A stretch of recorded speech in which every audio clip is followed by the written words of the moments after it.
communications between who is the spacecraft communicator, soon to go off shift, handing over those duties to Steven Zenter. We'll be identifying all of the key players for you as soon as the shift handover is complete. Menon and Adenot will spend time at various work sites removing the faulty space-to-ground antenna from a boom on the Z1 truss, parking it temporarily, and then making their way to one of 3 spare parts depots that are located on the truss of the International Space Station.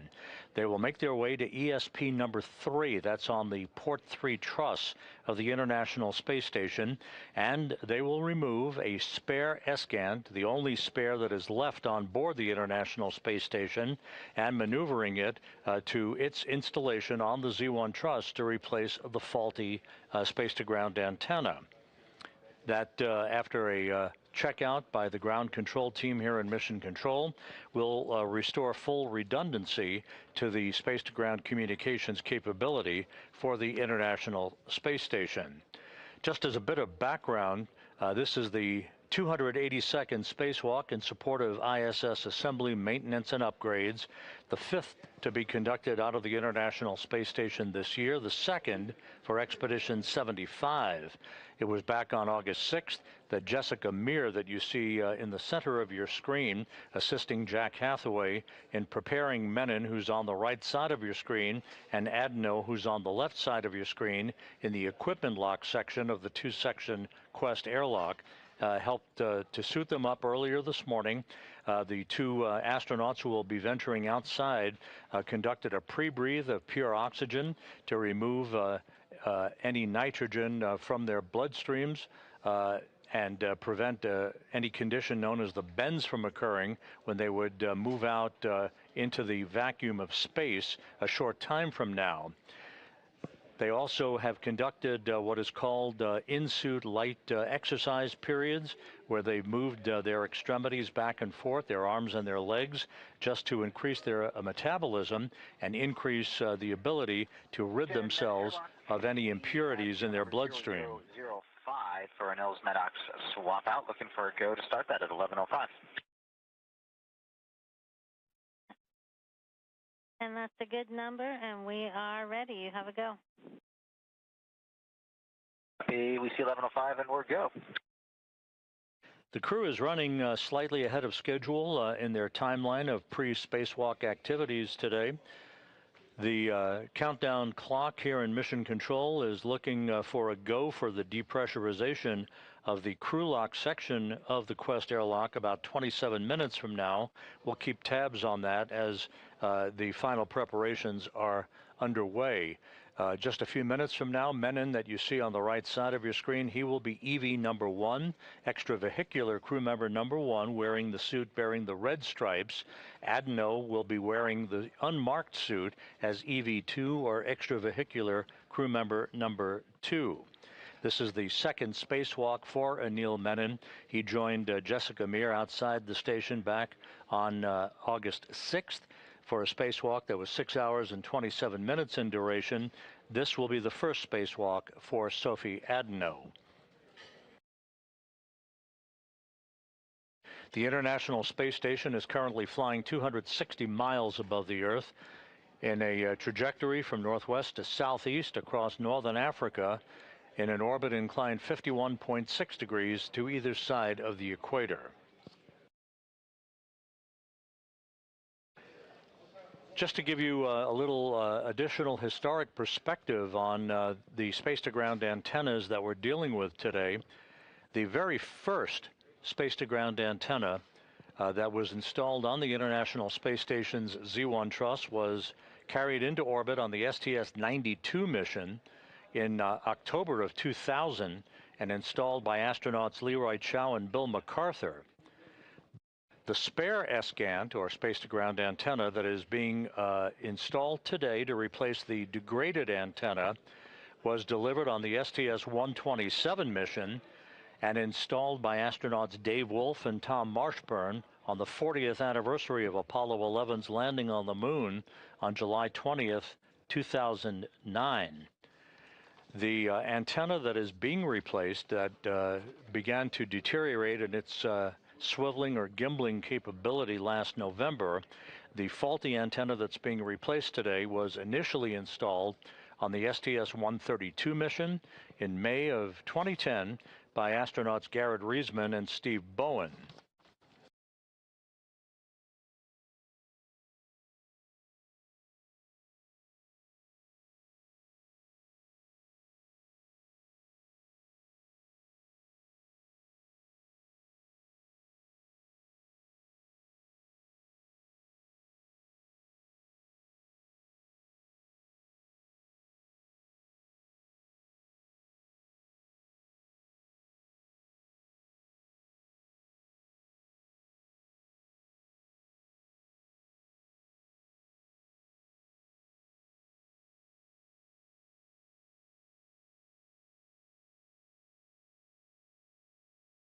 Houston Airlock, we've got MEDOC serial number 0006 for EV2. And we copy 0006 for Sophie, and that's a good number.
This is Mission Control Houston. Once again, we are in the final stages of pre-spacewalk preparations by Anil, Menon, and Sophie Adenot.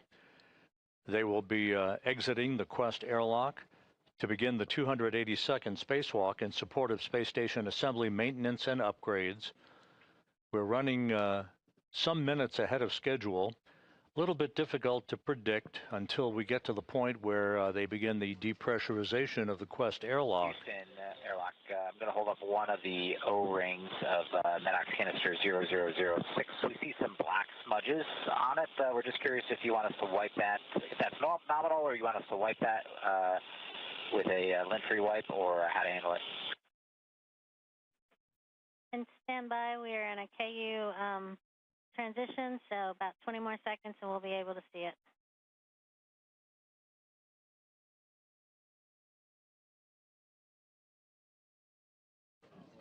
And again, the focus of attention for today's activities will be the replacement of a faulty space-to-ground antenna on the Z1 truss of the International Space Station. It looks like a slight little discoloration. It does not look like any fraud.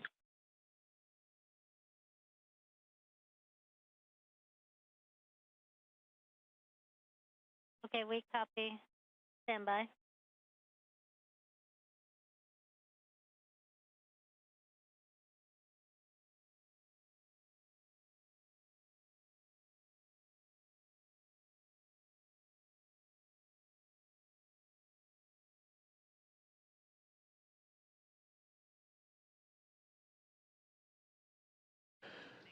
You see in the equipment lock section of the Quest airlock, Jessica Meir at the bottom of your screen. With your description of it mostly being discoloration, then we are happy with pressing as is.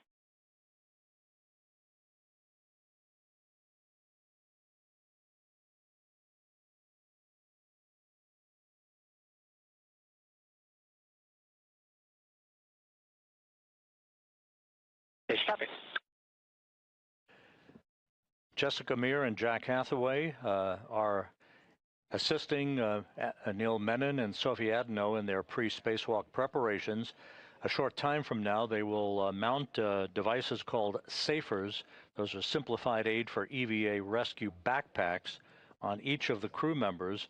Those are jet-powered backpacks that would be used in the highly unlikely event that the crew members would become untethered outside of the Quest airlock during their spacewalk activities. They would have a means to propel themselves back to structure and back to the safety of the International Space Station. Once the SAFER units are installed, the two crew members will be moved inside the outer section of the Quest airlock. That is the crew lock section. The hatch that you see right there at the hatchway, that hatch will be closed and sealed, and the two spacewalkers, Menon and Adenot, will then conduct final communications checks and final suit systems checks before they switch their suits onto internal battery power to mark the official start of today's spacewalk. We have about a 5.5 minute animation that will be showing momentarily that will detail all of the activities associated with today's excursion to replace a faulty space-to-ground antenna. Our day will start with EV1 in red stripes and EV2 in white. Crew will egress the International Space Station from the airlock and will both be carrying a tool bag. EV1 will translate to an external pallet forward of the airlock to retrieve a foot restraint that they will take as they translate starboard to set up and ingress the Space Station Robotic Manipulator System, or robotic arm, from the S1 truss. Once EV1 is ingressed, the robotic arm will back off from structure and then maneuver the crew up and over the main truss to the space-to-ground antenna, or SGAN, worksite. Meanwhile, EV2 will translate aft and zenith around the airlock to the Z1 truss. Here, EV2 will set up the worksite to remove and temporarily stow the failed SGAN antenna.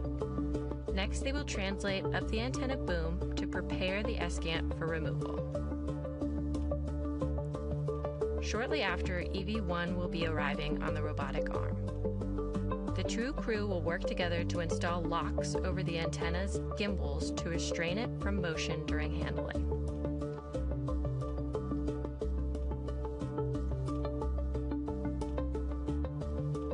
Next, EV1 will demate two electrical connectors.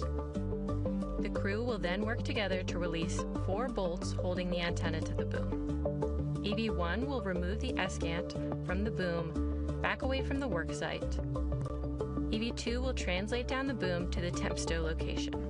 EV1 will hand the antenna to EV2, who will install it in a temporary stowage location. From here, the crew will maneuver starboard for the retrieval of the spare antenna. EV1 will fly to the worksite on the robotic arm and begin the release of 2 bolts.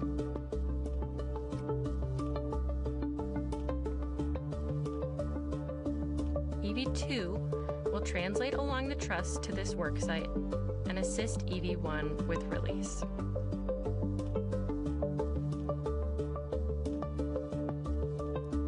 EV1 will retrieve the spare antenna from its housing, and the robotic arm will fly back to the install location on the Z1 truss.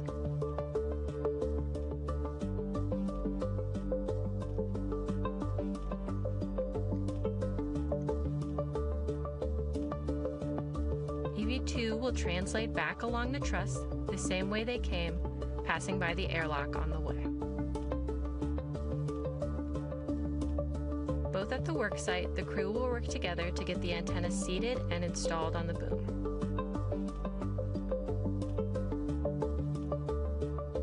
Next, the two crew will release and remove the 2 locks from the spare antenna's gimbals and install a thermal cover.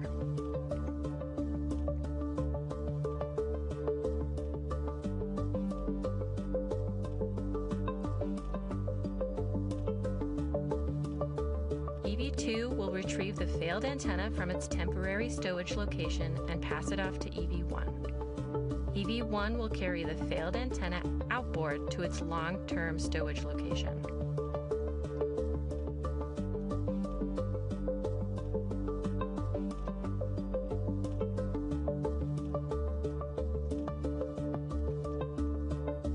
EV2 will work to clean up the Z1 worksite before heading back outboard. EV2 will drop off the tool bag at the airlock before continuing translation to the failed antenna install. Crew will work together to get the failed antenna stowed and 2 bolts installed.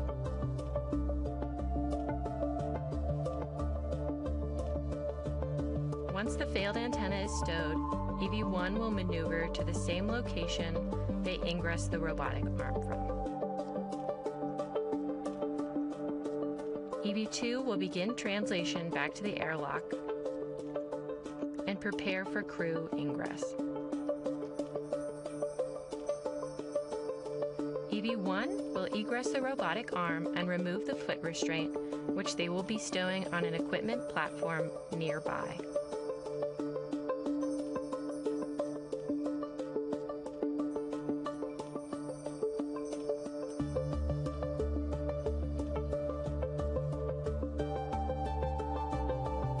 EV1 will then translate back to the airlock, where crew will ingress the International Space Station with their tool bags to finish out their planned 6-hour and 30-minute EVA.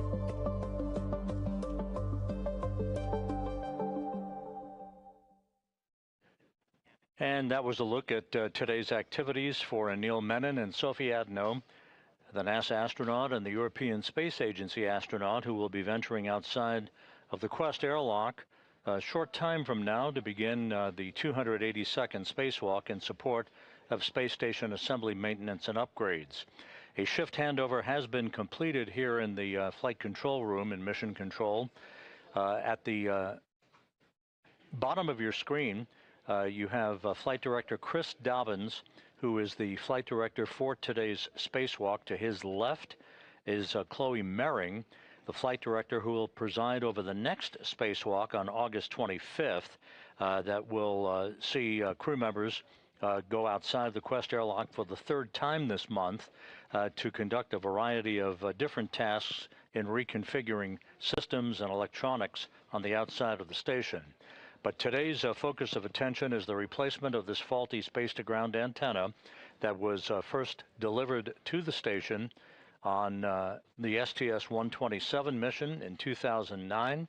It has been parked on ESP-3, the external stowage platform number 3, on the outside of the space station, the only spare space-to-ground antenna that remains available for use on the station. It will replace a faulty antenna that began to degrade in its gimbling or swiveling capability back last November. One of the features that you'll be seeing throughout the course of the spacewalk today will be Anil Menon, who will be planting his feet in a portable foot restraint at the end of the Canadarm2 robotic arm, sort of like a telephone repairman at the end of a cherry picker. He will be maneuvered to various work sites and will be carrying the faulty antenna once it is removed from its boom on the Z1 truss over to the port 3 truss of the station to be installed in the empty parking place that the spare antenna currently resides. That spare antenna then will be brought by Menon once again at the end of the robot arm back to the work site at the Z1 truss in the middle of the backbone of the station to be installed and then subsequently activated by ground controllers here in Mission Control. The robotic arm will be primarily operated today by NASA astronaut Jack Hathaway, who you see on the right side of your screen, being assisted by Jessica Meir as they mount a simplified aid for EVA rescue backpack onto Menon first, then to Adenot, as they will be then equipped with a return capability on this small nitrogen thruster backpack in the unlikely event they would become untethered from the structure of the International Space Station, or as they're moving around from work site to work site.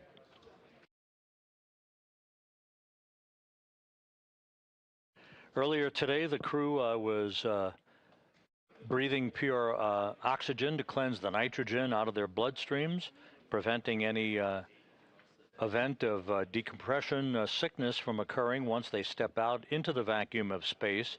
They also conducted a light exercise period where they moved their lower extremities back and forth to increase their metabolism, thus hastening their ability to remove that nitrogen from their bloodstreams. All of that went very well, and the crew is just moments away now from being moved inside the Quest airlock, the outermost section of the two-section Quest airlock, to hook themselves up and prepare for placing their suits on battery power that will mark the official start of today's spacewalk.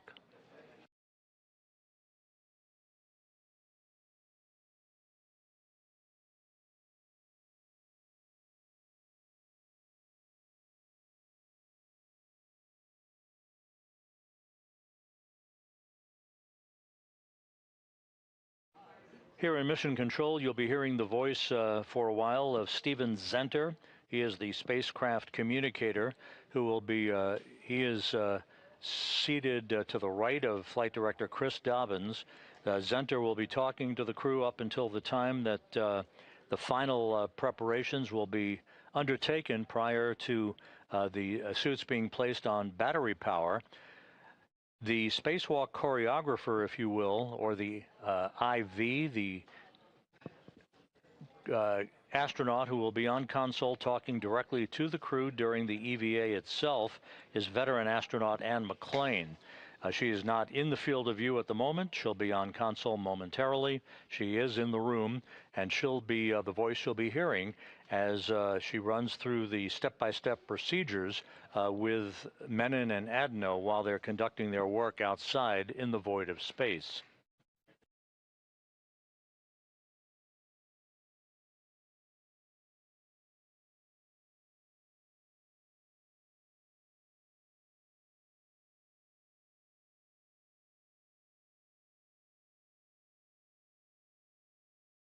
Once the crew lock section is depressurized, it will do so in a multi-step fashion, going first down to about 5 pounds per square inch of pressure in the crew lock from 14.7 pounds per square inch. There will be a pause to enable ground controllers to check out systems and for the crew members to conduct final checks of their suits, making sure that they're leak-free. The suits underwent a leak check earlier this morning, and both suits were found to be in good shape, no leaks, with all of the systems operating as they should. Once that momentary pause in the depressurization of the crew lock is conducted, the depressurization then will resume down to vacuum, enabling the two crew members to open the outer thermal hatch and then the hatch on the crew lock section prior to placing their suits on battery power.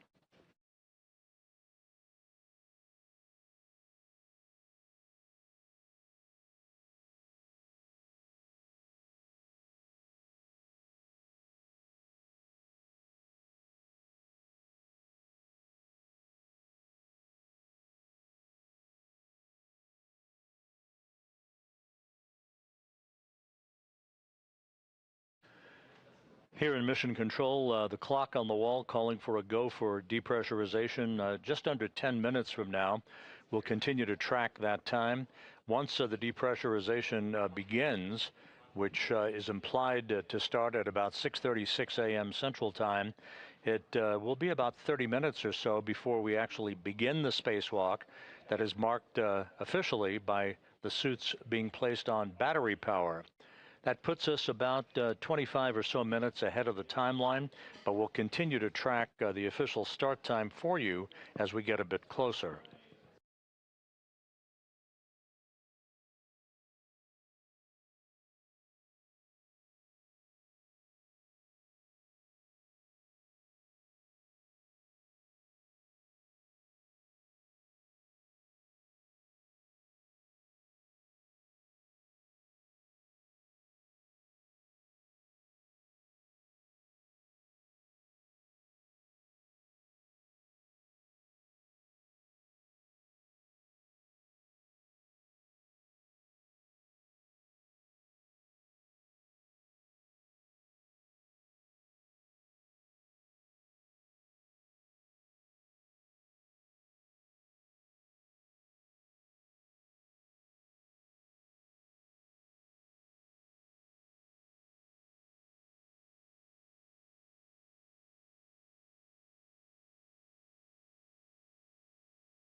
And just to update you, we now believe that the actual depressurization of the Quest airlock will come a bit later than 6:36 a.m. Central Time. As you can see, Anil Menon wearing the suit bearing the red stripes on his legs as EV1, or extravehicular crew member number 1. He has moved into the crew lock section of the Quest airlock. Sophie Adenot still in the equipment lock. She'll be outfitted with her safer backpack shortly and will join Menon in the crew lock just a few minutes from now.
Jessica Meir on the left, and just out of the field of view in the lower right-hand portion of your screen, Jack Hathaway installing the safer backpack onto Sophie Adenot, who soon will become the first French woman to walk in space. Adenot, representing the European Space Agency today, joining Anil Menon for what is planned to be about a 6.5-hour spacewalk, could go longer, as the two crew members for Expedition 75 join together in the replacement of a faulty space-to-ground antenna.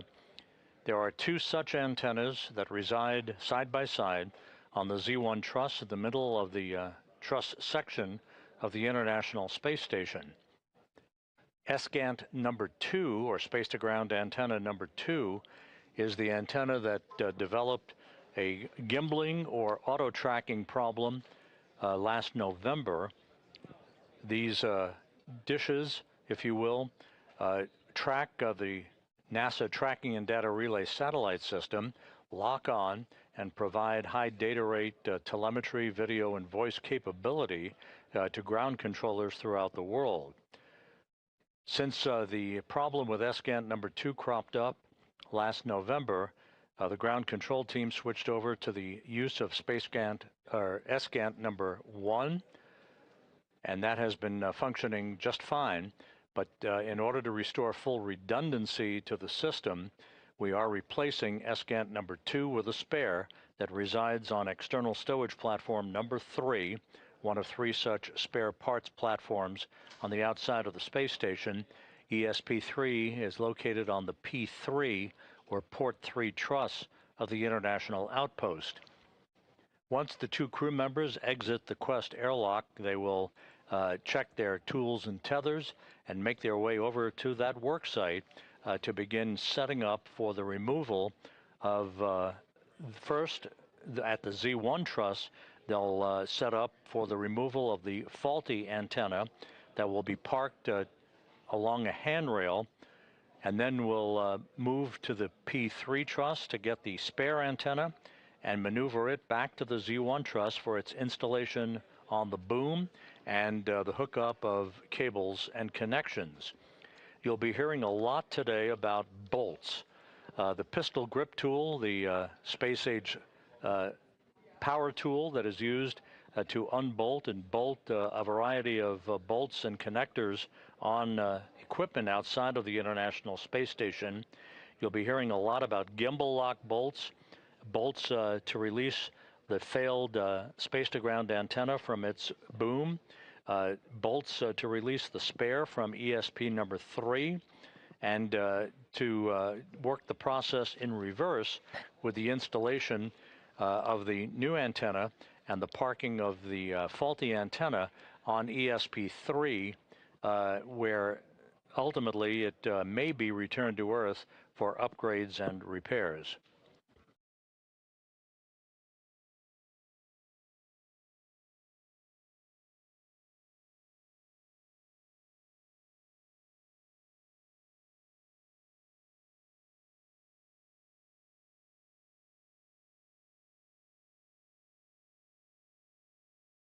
And just a reminder, Anil Menon, who's already inside the crew lock section of the Quest airlock, he will be driven around at the end of the station's Canadarm2 robotic arm by Jack Hathaway that you see on the left side of your screen.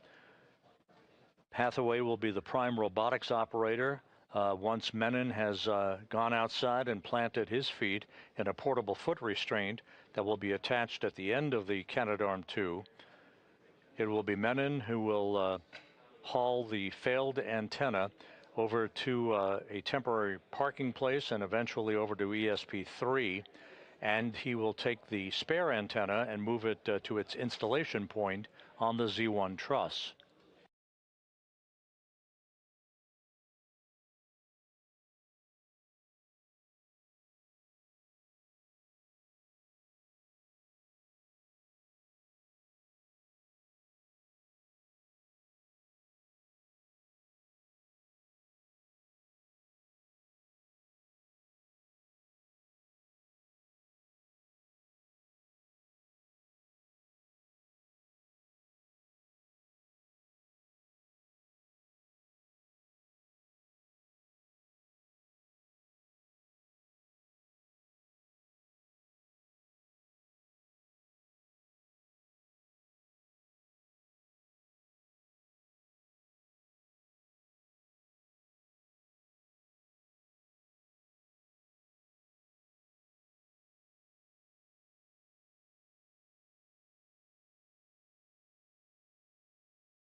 Here in Mission Control, Flight Director Chris Dobbins is double-checking with several flight controllers as the two spacewalkers are now inside the crew lock section. You'll see the hatch closed behind them by Jessica Meir here just a few moments from now, and that will be the precursor to the start of the depressurization of the crew lock from its current pressure of 14.7 pounds per square inch of pressure down to vacuum in a multi-step fashion.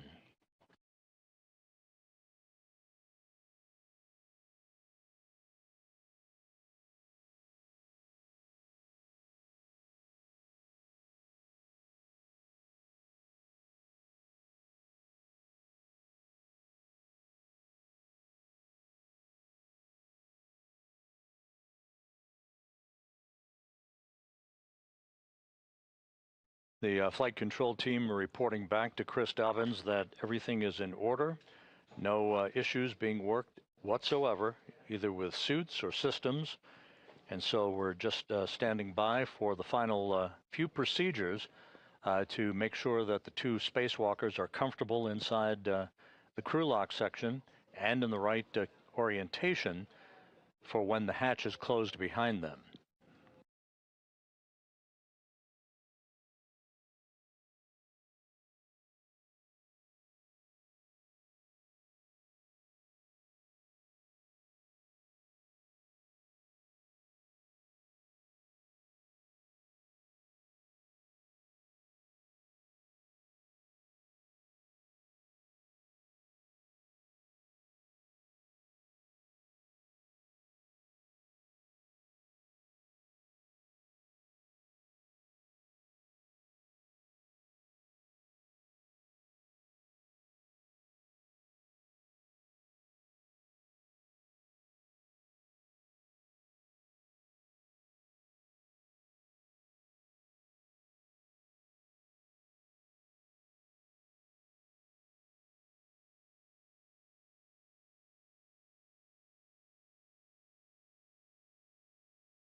This is Mission Control Houston. If you're just joining us, we are on the cusp of the beginning of the 282nd spacewalk in support of space station assembly, maintenance, and upgrades.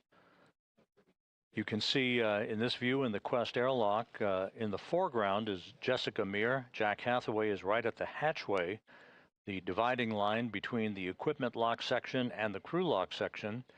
Inside the crew lock are the two spacewalkers for today, Anil Menon, EV-1 or extravehicular crew member number 1, wearing the suit bearing the red stripes, about to begin the second spacewalk of his career and the second in the past 12 days. Sophie Adenot of the European Space Agency is about to begin her first spacewalk. This the 5th spacewalk conducted out of the space station in 2026 and the second for Expedition 75 crew members.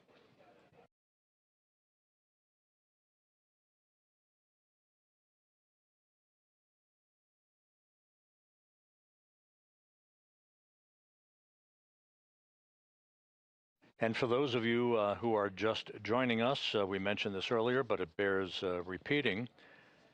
The spare space-to-ground antenna that is going to be installed to replace the faulty one today was delivered to the space station some 17 years ago in July of 2009 on the STS-127 mission and installed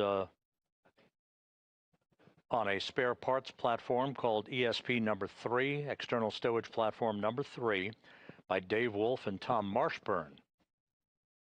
The antenna that is being replaced, the one that's faulty, was delivered on the STS-132 mission in May of 2010 and installed during an EVA by Garrett Reisman and Steve Bowen. So a pair of legacy hardware in play today as we work to restore full redundancy to the high data rate communications capability for the International Space Station.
The space-to-ground antenna, SGANT number 2, that is being replaced today is part of the KU band system that enables high-rate data communications. That's payload data, video, crew procedures, and other communications functions for the International Space Station. This antenna developed a failed gimbal assembly, meaning it can no longer point in the direction needed to track the tracking and data relay satellite constellation that orbits the Earth, needed for communications. The only spare space-to-ground antenna is stowed on ESP number 3. That's one of 3 such spare parts platforms on the outside of the station, in this case on the P3 truss of the station. The failed space-to-ground antenna is currently stuck, if you will, in a vertical birdbath position. This position deliberately oriented to facilitate its removal from the boom that it resides on the Z1 truss. Now you see Jessica Meir closing the hatch behind the 2 spacewalkers and isolating Meir and Hathaway from Menon and Adenot.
Houston Airlock in step 77. We have completed steps 76 and 77, and you guys are go for step 78.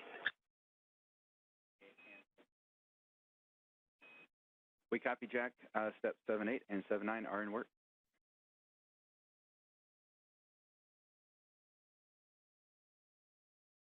Okay, and we will sit tight until you guys are done with 7 all the way through 80, and then we'll pick back up in 81 when you let us know. Copy, those are in work.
This is Mission Control Houston in the equipment lock section of the Quest airlock. Jack Hathaway on the left, Jessica Meir on the right.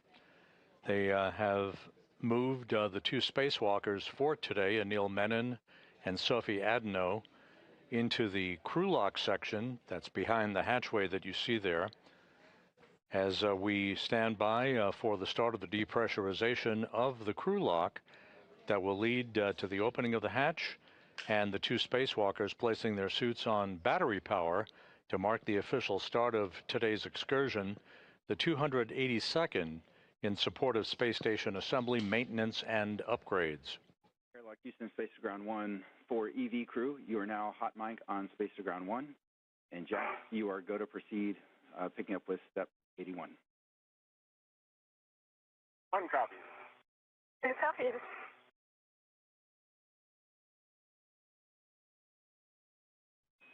And we hear you both.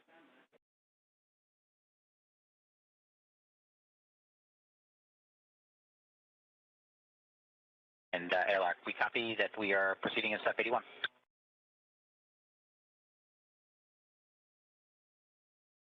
right, Sophie, I want you to just look and not touch. Can you check on the UIA that the depressed pump power switch is indeed in the off position? Depressed pump power off OFS. Verify that the depressed pump enable LED is on ON. Say again. Verify the depressed pump enable LED is illuminated, is on ON. Enable LED is on ON. And Houston airlock, we're waiting for your go to do the crew lock depressed Q card in step 84. Stand by for about 30 seconds.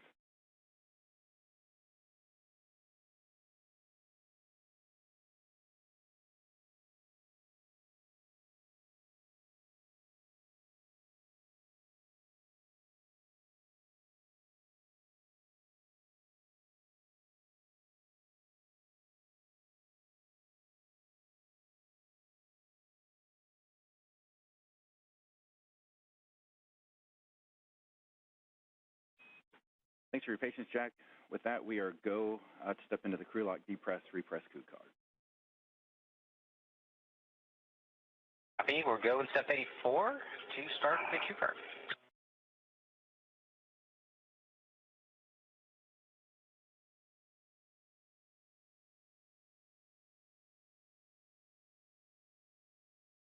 Sophie, I am on the crew lock depress Q card, step 1 on the UIA. Go ahead and take the depress pump power switch to the ON position. Depressed pump power on ON. All right, we're going to wait for 10 seconds, and then I'll give you your next step. Copy.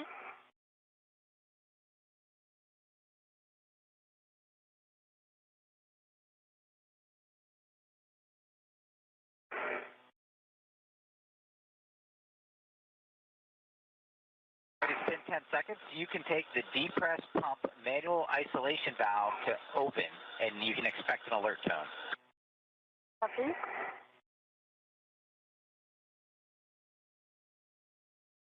Manual ISO valve open.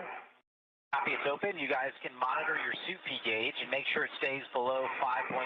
If it gets up there, then let us know. TV2 copy. One copy. And with everything going very smoothly, the depressurization of the crew lock now underway.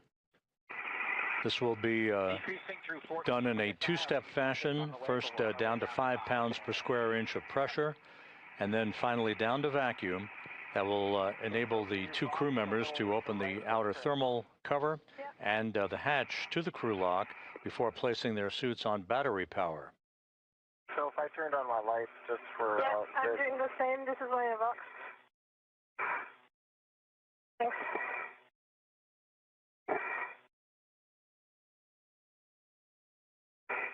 It's on EV2.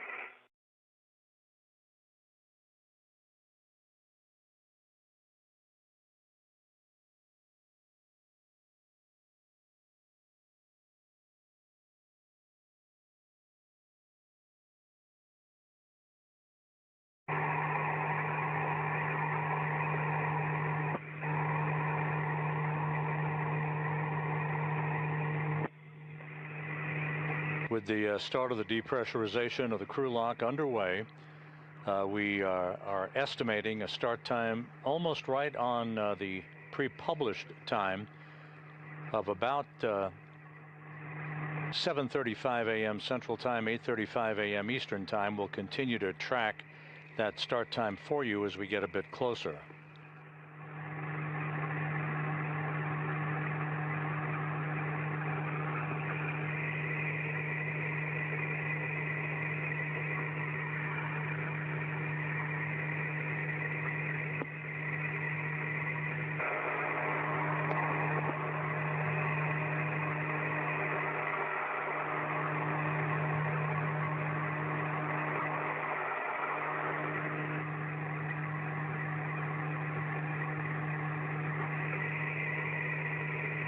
The crew lock now passing 10 pounds per square inch of pressure.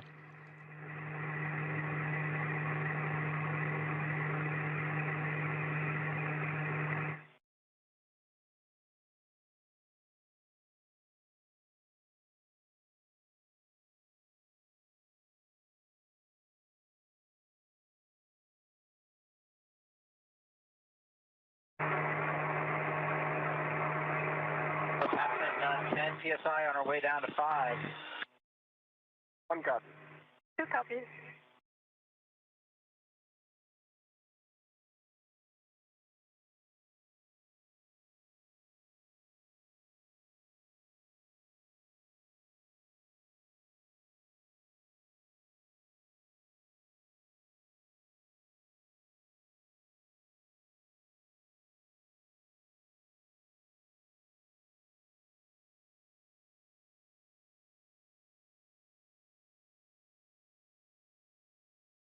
As the depressurization of the crew lock continues, the International Space Station is flying from southwest to northeast across the Pacific Ocean, just about to fly directly over Samoa.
Continuing on down, we're passing 6.5 psi. You guys might get an alert tone at 6 psi. We're working our way down to 5. 1 copy. Copy.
This is Mission Control Houston, once again monitoring the depressurization of the crew lock on the International Space Station's Quest airlock. You see Jack Hathaway in the equipment lock as he keeps a watchful eye on the 2 spacewalkers who are behind that hatchway. Anil Menon, EV-1, or extravehicular crew member number 1, soon to embark on the 2nd spacewalk of his career. And Sophie Adenot of the European Space Agency, EV-2, she'll be wearing the suit with its no markings, just a pure white suit, no markings whatsoever on her suit, as EV-2, extravehicular crew member number 2. Menon will be first out of the airlock, followed by Adenot. They will set up their tools and tethers, turn on their helmet cameras, and then begin to make their way over to start the process of removing the failed space-to-ground antenna that is sitting on a boom on the Z1 truss of the International Space Station. 2 space-to-ground antennas reside on the station who live side by side to each other. The failed antenna will be replaced by a spare that is housed currently on external stowage platform number 3, ESP number 3, that is on the P3 truss or port 3 truss of the International Space Station. You'll reach out and put your hand on the depress pump manual isolation valve and take it to closed. You should get an alert tone. Depress pump man isolator valve is closed. All right, glad to hear that. Now we're going to get into a leak check. So both EV1 and EV2, if you'll take your display switch to status until you see a leak check question mark, and then a long yes to execute, follow the displayed instructions, and let us know when you're done. Copy. 1 copy.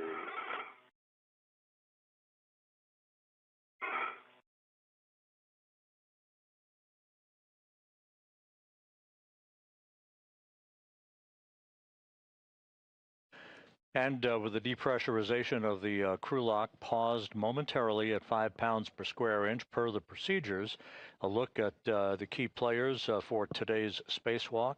At the top of your screen is veteran astronaut Ann McClain.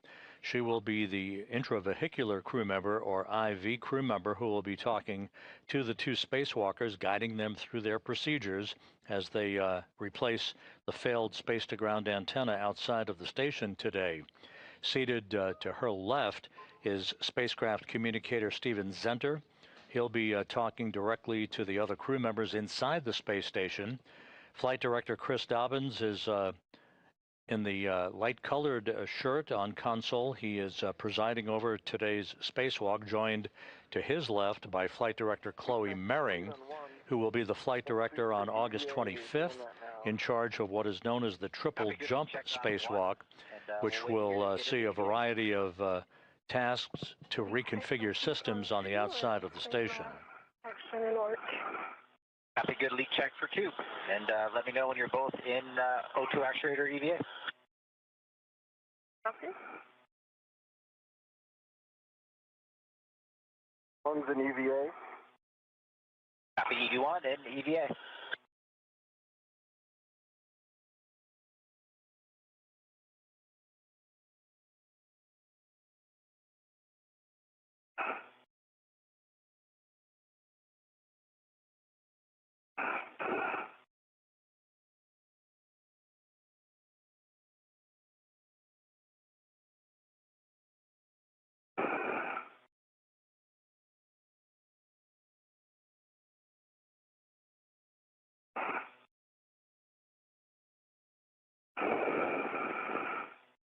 EV2, EVA. Copy. EV2 is O2 actuator and EVA.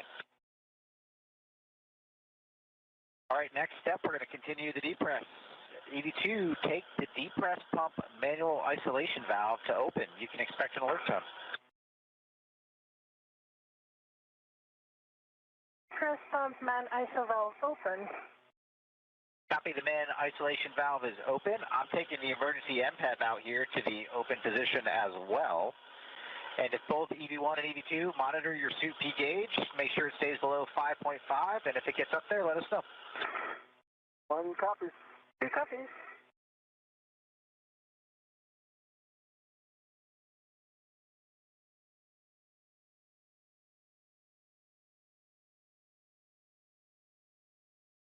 The depressurization of the crew lock once again underway after a momentary pause. This will take the crew lock down to vacuum, enabling the outer hatch then to be open, and for the 2 crew members to place their suits on battery power. That will mark the official start of today's spacewalk.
Jack Hathaway and Jessica Meir in the equipment lock section of the Quest airlock, monitoring the systems as the crew lock is just about at 2.5 pounds per square inch of pressure.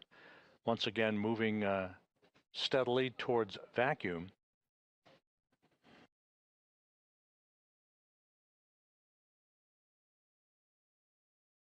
Today's spacewalk expected to last about 6.5 hours in duration. There is a lot of work with pistol grip tools, the power tools that will be used to unbolt and rebolt a number of connectors and points on the space-to-ground antennas to remove the failed antenna from its boom on the Z1 truss of the station, and to replace it with the spare antenna that currently resides out on the port 3 truss of the complex. We are decreasing through 2 psi. It's time to take the depress pump off. So, Sophie, if you would take the depress pump manual isolation valve and take it to closed, please. It is depress pump manual ISO valve closed. Copy. The isolation valve is closed, and on the UIA, take the depress pump power switch to off, OFF. Work.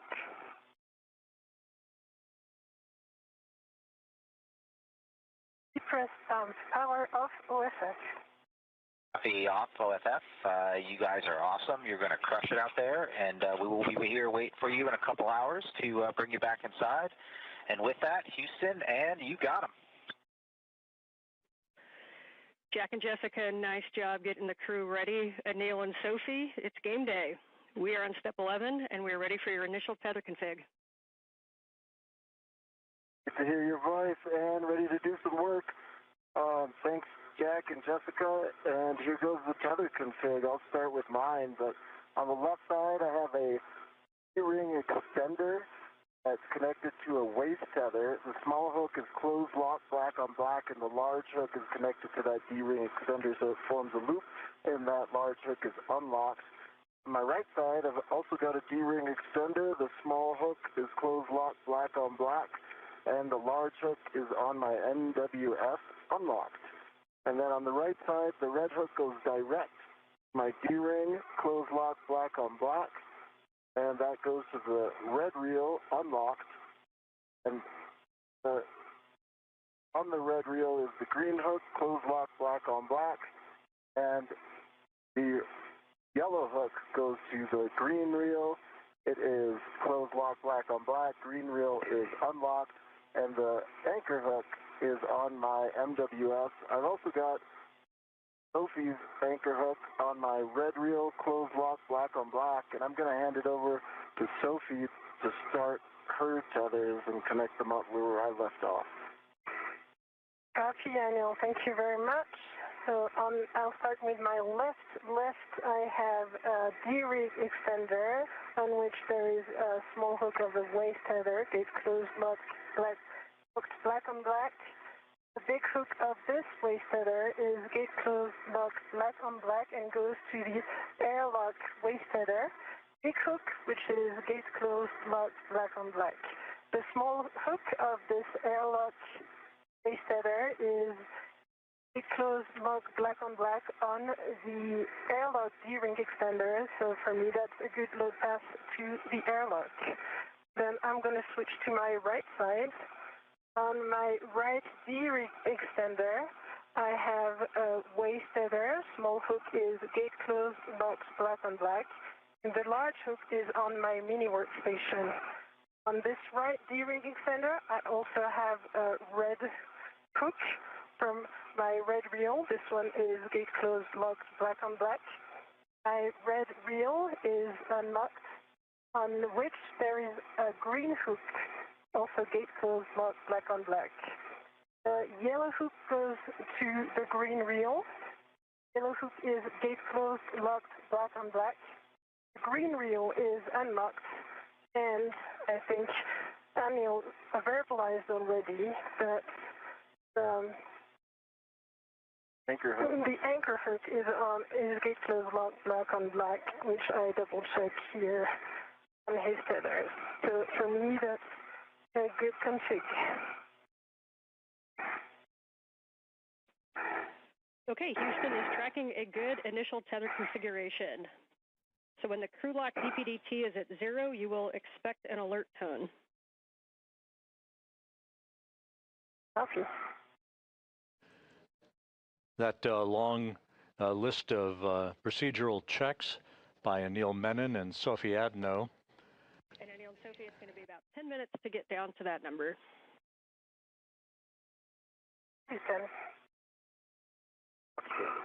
You're hearing the voice here in Mission Control of veteran astronaut Ann McClain, who has taken over spacecraft communications duties. She is standing there in the lavender jacket. She will be talking directly to the two spacewalkers, guiding them through their step-by-step procedures as they replace a failed space-to-ground antenna on the Z1 truss of the International Space Station. The spacewalk officer for today's spacewalk, Sandy Fletcher, here in Mission Control, happy with the tether configurations that were reported by Menon and then Adenot just a moment or two ago as the precursor to the crew lock going down to full vacuum That will occur momentarily, setting the stage for the opening of the outer hatch and the suits being placed on battery power to mark the official start of this 282nd spacewalk in support of space station assembly, maintenance, and upgrades.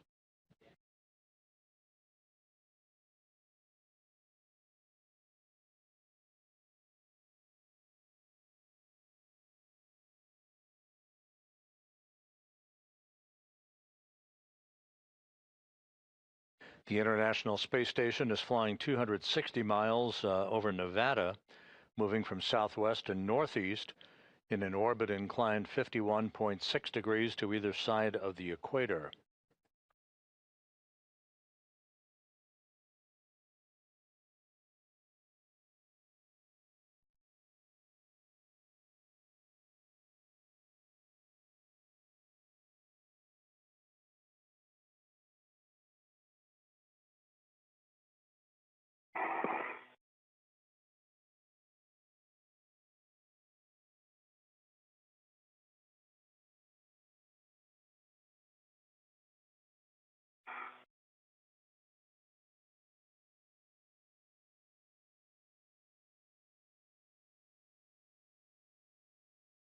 The space-to-ground antennas that are the subject of today's spacewalk activities, there are two of them that auto-track, if you will, basically move or swivel to point themselves in the direction of the tracking and data relay satellite system, part of the Ku-band system that enables high data rate communications for payloads, video, crew procedures, and other systems on the International Space Station.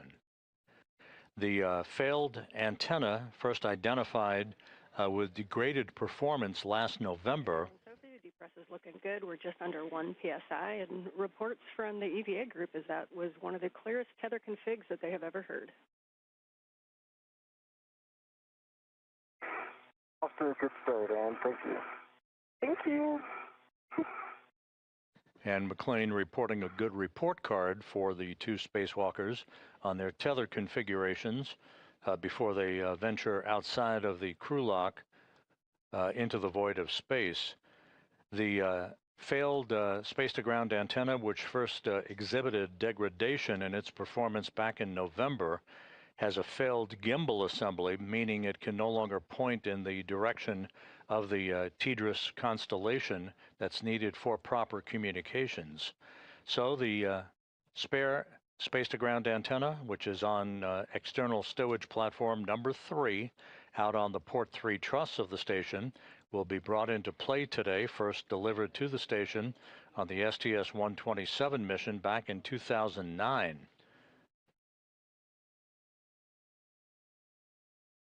The antenna that is degraded and will be replaced today was delivered and installed on the station on the STS-132 mission back in 2010.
We're now sitting at about 0.7 pounds per square inch of pressure in the crew lock, approaching vacuum.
And Anil and Sophie, we're showing you at about 0.65 or just under.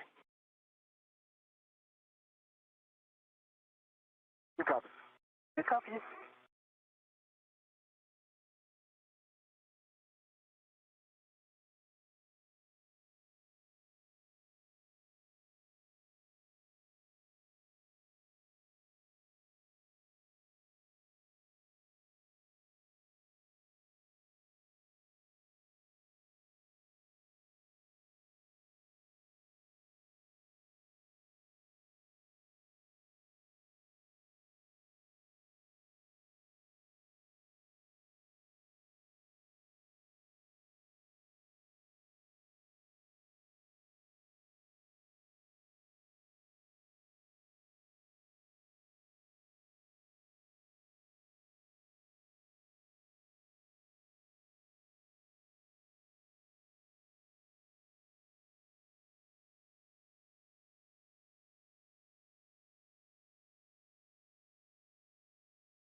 With the crew lock section of the Quest airlock approaching vacuum, we are expecting today's spacewalk to start just about on time at about 7:35 a.m. Central, 8:35 a.m. Eastern Time.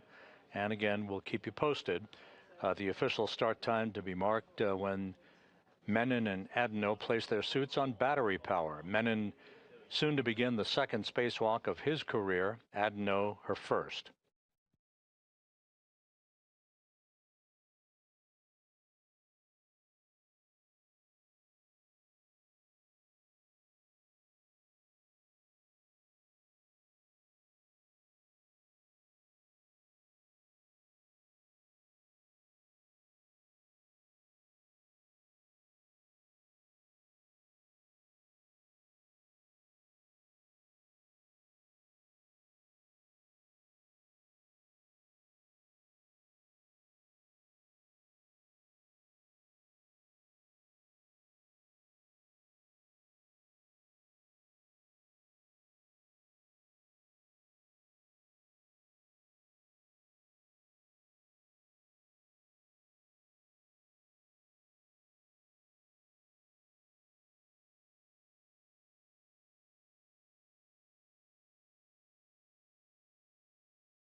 with the crew lock section at 0.5 pounds per square inch and just a bit below that, actually. The spacewalk officer here in Mission Control, Sandy Fletcher, is good to proceed with the next series of steps, final communications and leak checks prior to the time the crew places their suits on battery power to mark the official start of today's excursion.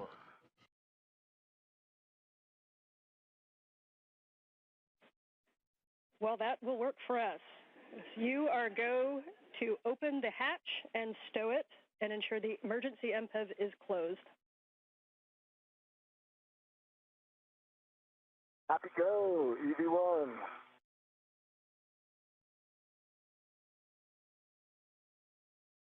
And Anil, you don't have to worry about that. And The MPEV, that's for Jack.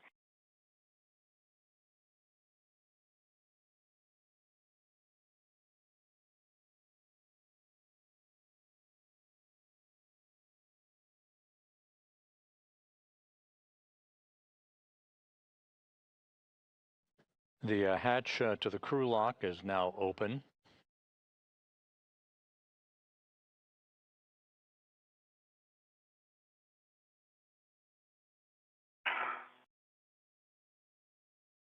All right, open and stowed. Standing by for the crew to put their suits on battery power.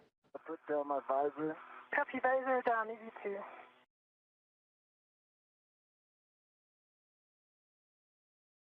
Okay, copy. Hatch is open and stowed. Confirm, EV1. Okay, we are now moving into post-depress. On your DCMs, switch power to BAT, stagger your switch throws, and expect a warning tone. EV1 is going to go first. Confirm. That. Copy, EV2 going now. That.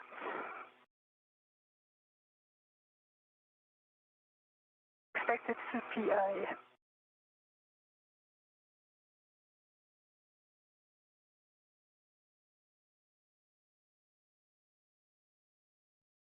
And for EV2, Sophie, did you say that power is BAT? Power is BAT. I have CP high. What's expected? Copy EV1 and 2, powers to BAT and suit P high message. And that is expected, you're right. At this time, you can switch your display to Pro and verify a functional display.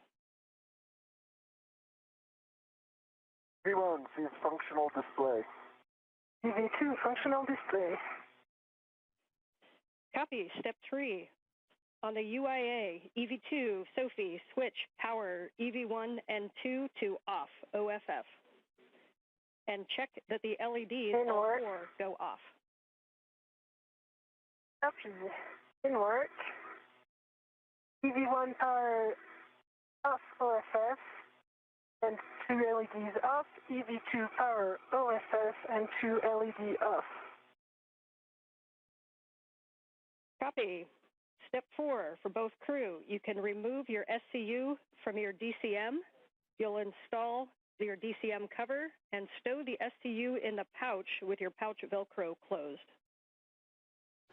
This is Mission Control Houston, with Menon and Adenot having placed their suits on battery power. The official start time for today's spacewalk, 7:29 a.m. Central Time, 8:29 a.m. Eastern Time. The 282nd spacewalk in support of space station assembly, maintenance, and upgrades now officially underway. Start time, 7:29 a.m. Central, 8:29 a.m. Eastern Time.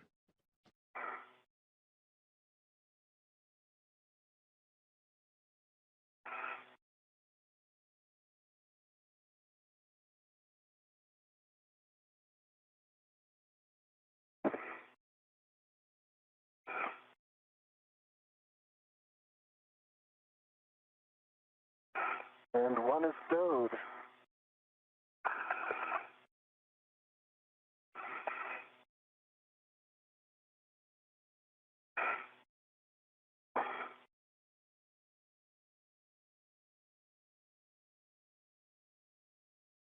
Anil Menon will be first out of the airlock, followed shortly thereafter by Sophie Adenot.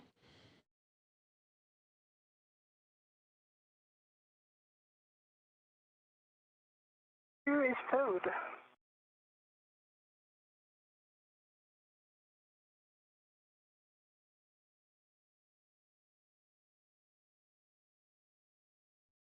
For EV2, Sophie, we understand SCU is disconnected and in the pouch. SCU is disconnected and in the pouch. Copy, thanks. And we'll wait on EV1 to proceed. EV1 is disconnected and in the pouch. Copy, and can you both verify that your DCM cover is installed? DCM cover installed. DCM cover is installed. Copy. EV2, Sophie, check that the deep press pump man ISO valve is closed. Press pump man ISO valve closed. Copy. Both crew, on your DCM, take your temp control valve to max hot, which is lower numbers. Good opportunity to use the mirror.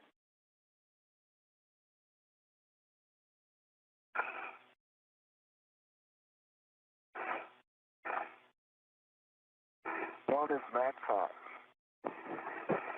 It work?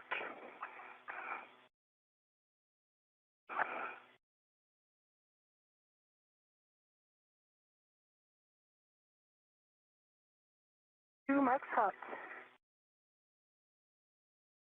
Copy. Both crew and max hot. You can switch water on ON.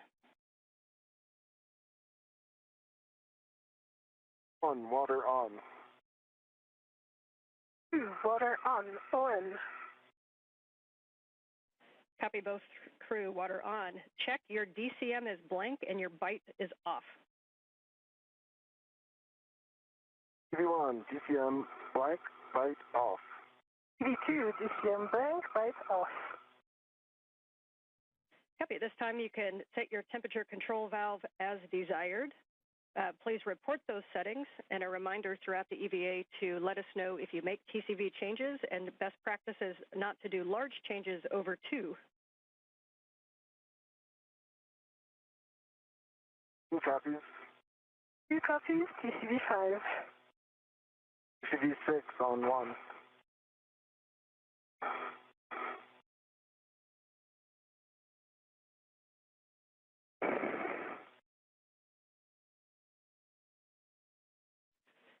Copy 6 for EV1. And EV2 had 5. Yeah, 5 for EV2. Copy 6 and 5. Report suit pressure gauge. Pressure gauge on EV1 is 4. Spacewalk intravehicular crew member Ann McLean is reviewing the correct configuration for spacesuit systems with Anil Menon and Sophie Adenot before Menon moves outside of the Quest airlock to set up his tethers and tools, followed by Adenot in the first stages of today's spacewalk to replace a failed space-to-ground antenna on the International Space Station.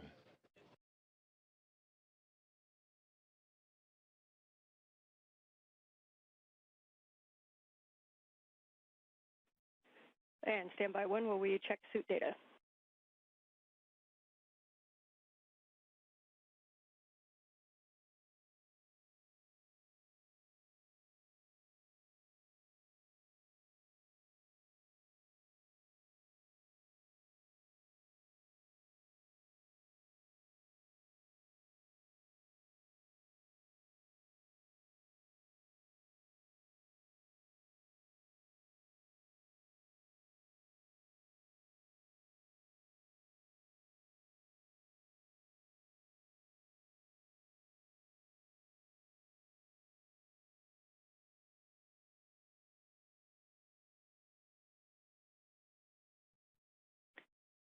Hey, Anil and Sophie, we are just looking at data. We're going to hold you here for a minute. We had an LED on the PSA, so we're going to be running a PSA recovery from fault. So we'll just stand by where you're at for a couple minutes. Standing by. Standing by.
Okay, Anil and Soph, thanks for your patience there. And we just have the IV crew running some steps on the PSA, but it does not impact you. So at this time, Anil, you are go to open the hatch thermal cover. You can unhook the strap from the magnetic plate D-ring, move the hook to the integral tether point, and cinch the strap until snug. When you do, please report number of Sharpie lines. Hey, opening the thermal cover now.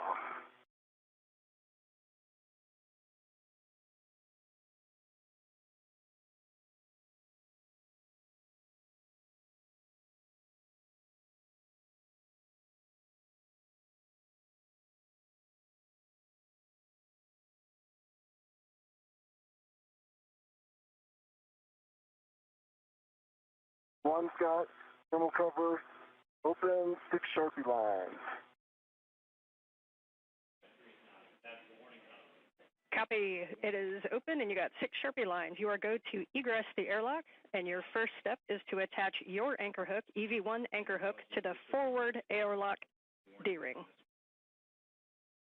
One is egressing now and looking for forward.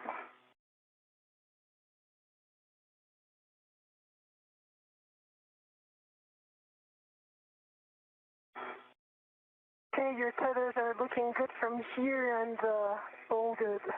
It is. And just about 11 minutes into today's spacewalk, the outer thermal hatch on the Quest airlock is now open. We'll be seeing Anil Menon exit the airlock momentarily, followed by Sophie Adenot, who is now the first French woman in history to conduct a spacewalk on behalf of the European Space Agency. Will do. Crew look back number 1. Dan, I've got my safety tether in the forward airlock D-ring. That anchor hook is closed lock, black on black, giving me a good load path to structure.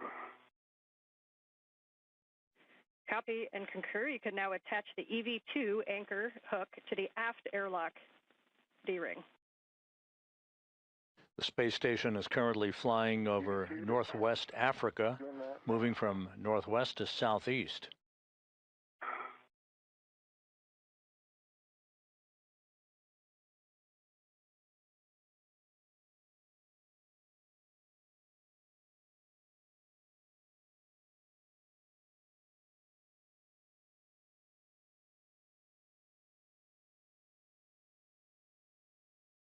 And EV2 is on the aft D-ring, closed lock, black on black, giving Sophie a good load path to structure. Sophie's go to unlock her waist tether, and I will get in position for that crew lock bag 1.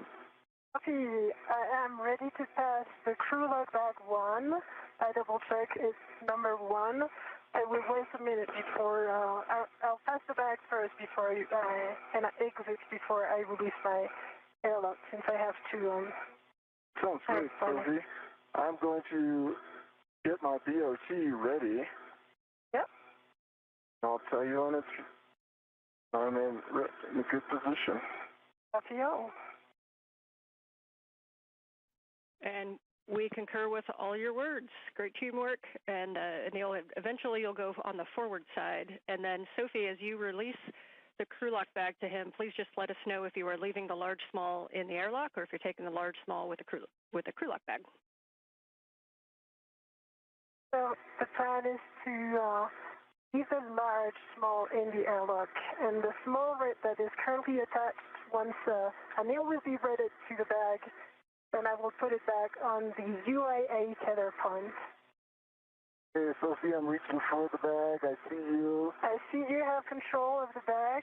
I do. Let me get my ret on it. Mm-hmm. That is Anil Menon, who's just outside of the Quest airlock, receiving the crew lock bag with tools and other equipment needed for today's replacement of the space-to-ground antenna on the Z1 truss of the station. Put this on my BRT, and then I will clear some space, or I'll get ready for that RU bag. Copy. I confirm the small ret is on the airlock UIA tether point. Great to hear. I'm getting ready for the bag, but take your time for the medium RU bag. Do that. Give me a second to get this BRT squared away. Sure. Take your time.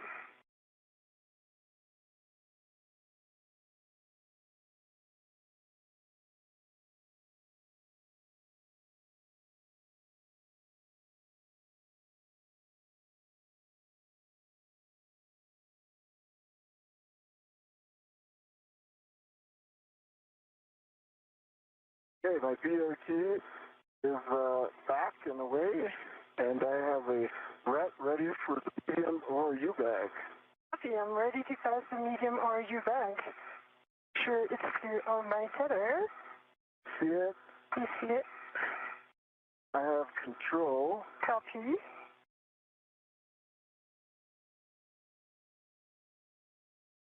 I now have a ret on the handle. Copy. And let's see.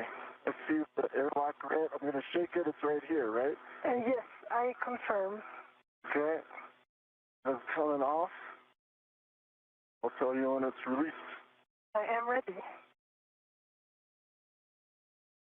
Okay, it's coming back to you. Copy. I have the ret.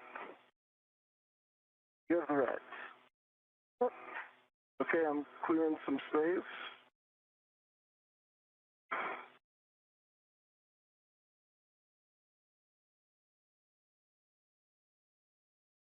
And the ret is on the same tether point, UIA tether point aft.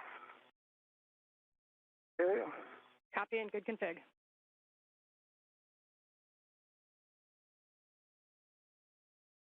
And I am ready to egress whenever you give me the go. You have the go. Copy. Egressing now.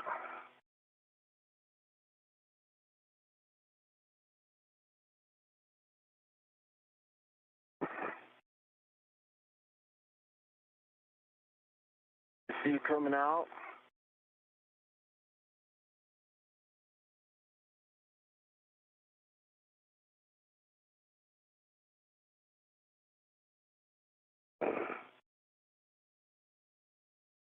Your hand. Hi, Anil. Hello. Okay. I am going to the aft side. I already have a local, so I keep it. And now I'm putting my end effector. All right, I'm out. I'm ready for the body check. Oh, maybe before. Yeah, I'll take my bag before. Yeah, that's true. As you like. That's a good idea. Okay, I'm just move some tangles here.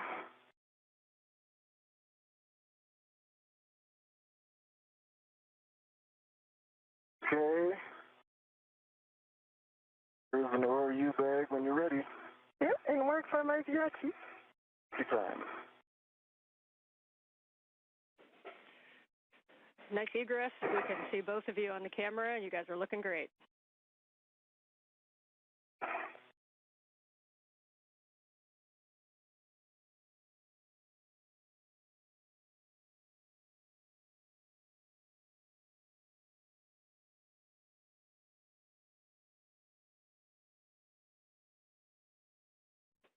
And as you guys get situated with the bags on your BRTs, just a reminder that to tighten your BRT knobs and really take a look at where your ORU bags and crew lock bags are. The divers are not as much of a help in space, so you want to keep those nicely tucked to your body, and you may need to use those joints on the BRT. Copy.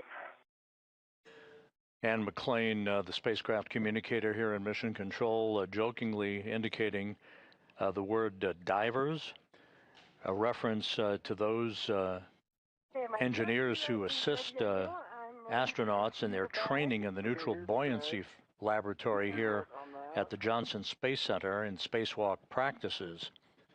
Anil Menon outside of the airlock, as is Sophie Adenot, Menon wearing the suit bearing the red stripes, Adenot with the unmarked suit, as they make sure that they have all of the orbital replacement unit bags with their tools and tethers and all of the other equipment that they'll be using during today's spacewalk to replace a failed space-to-ground antenna on the truss of the International Space Station. I see your red on it. Okay, let me double check. My red is on it. Yeah. I'm just going to put the large hook where I expect it to be. Like here. Here goes. I'll let you release my red. Yeah, I'm ready to release your red.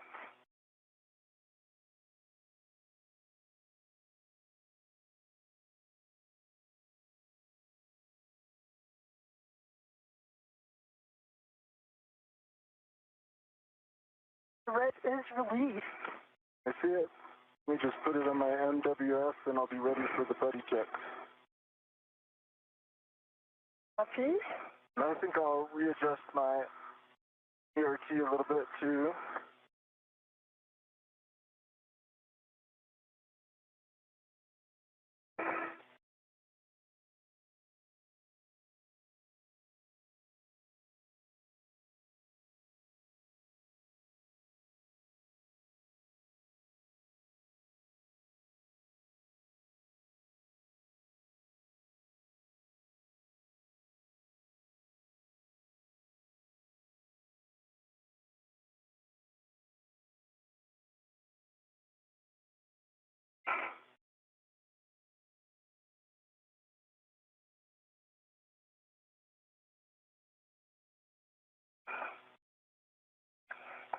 I just want to make sure my tethers are on the right side of the ERT and it's in work.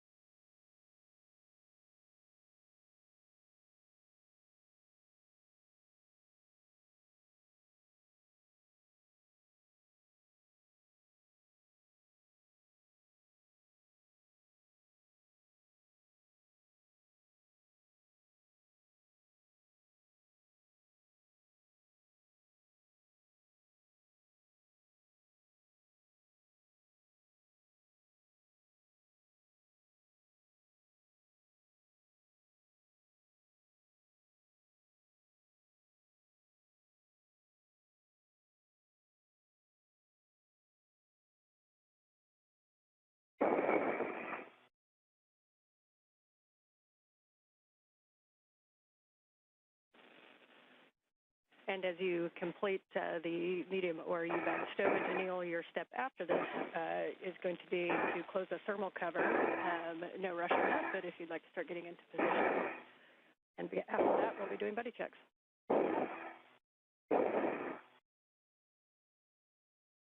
Yeah, in order for him to close the thermal cover, I will need to change my position. Standby 1. I've got it. I'll just hold the thermal cover here. Yep.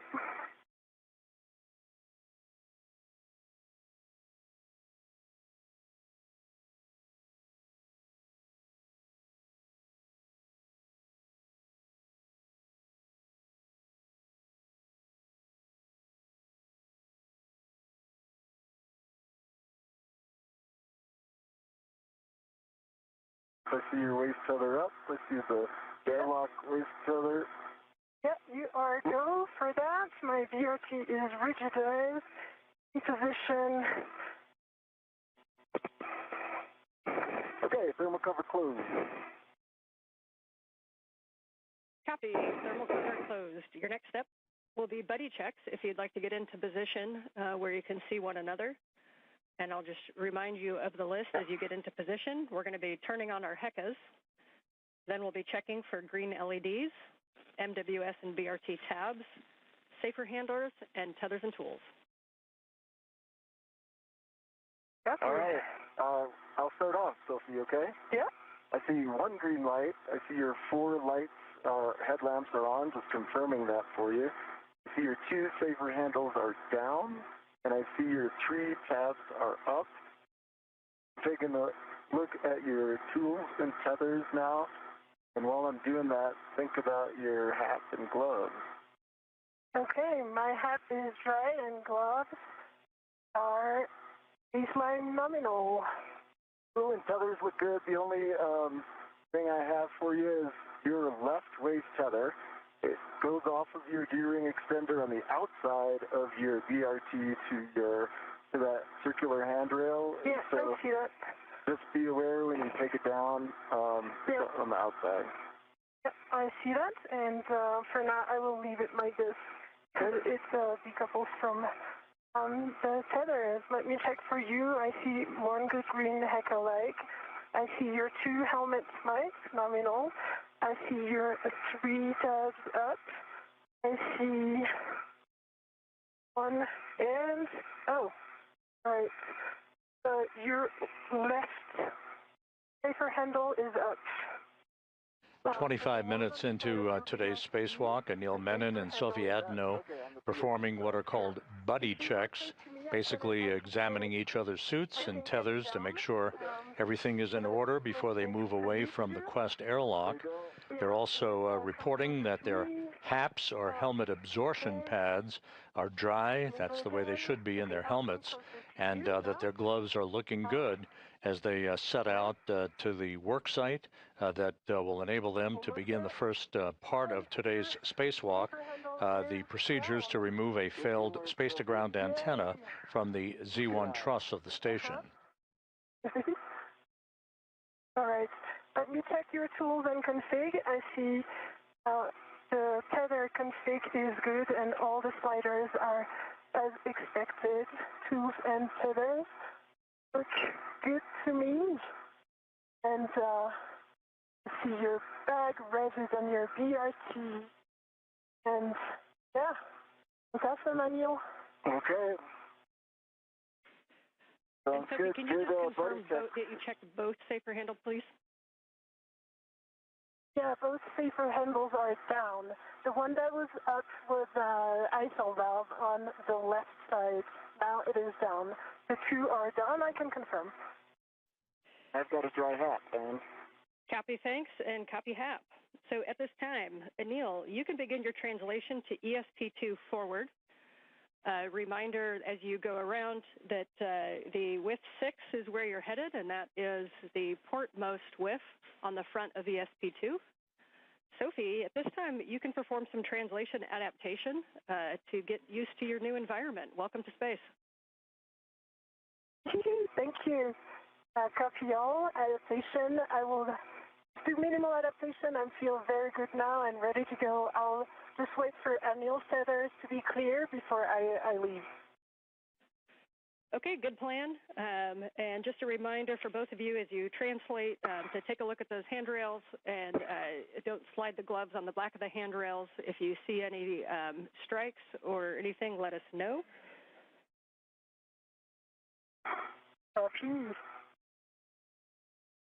Those instructions from Ann McLean indicating that Menon will make his way to external stowage platform number 2, which is alongside the Quest airlock, to retrieve the articulating portable foot restraint that he will install at the end of the Canadarm2 robotic arm. He'll be maneuvered by Jack Hathaway, who will be operating from a robotics workstation inside the International Space Station. And Anil is clear, and you're happy with the tethers. While Menon plants his booted feet in that foot restraint, moving around at the end of the arm to maneuver to the various work sites with the failed space-to-ground antenna and then the replacement antenna. So I'll give it a go now, going slow in order to be sure that I'm clear of Anil's tether. Copy, good plan. And if you need to put any fair leads in, just let us know. Anil, as you come around to the front side of the ESP2, reminder not to come in contact with the AGB grapple fixture. That is on the nadir side of the front of ESP2. It's the center ORU facing forward. I've got eyes on that grapple fixture. All right, eyes only.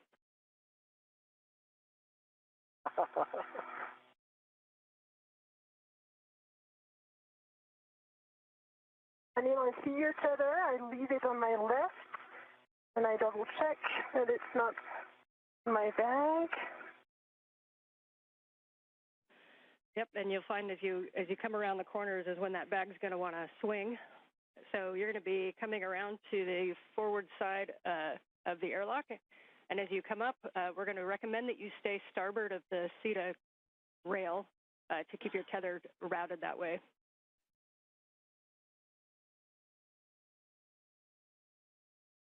Say again? Yep, as you come up to the top of the airlock, we're going to keep you on the starboard side of the CETA rail, just as you're going right now, just to keep your tether routed on that side. Yes. So you're going to come up the airlock toolbox, and if you see a handrail 0551, you are in the right place. You're going to turn right, hit the wagon wheel, and go zenith. Okay. Up of the toolbox.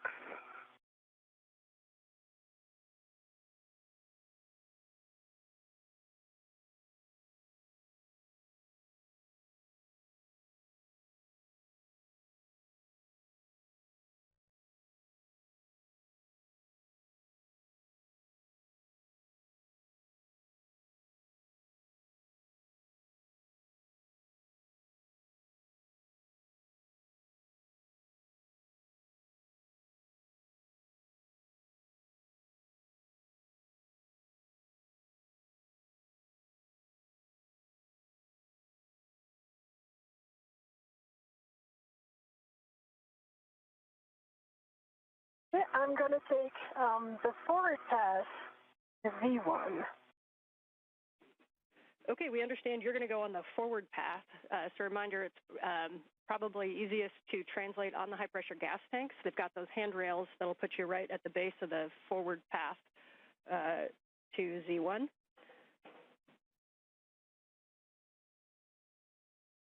Copy. In work. And for Anil, we see you at the APFR in with 6.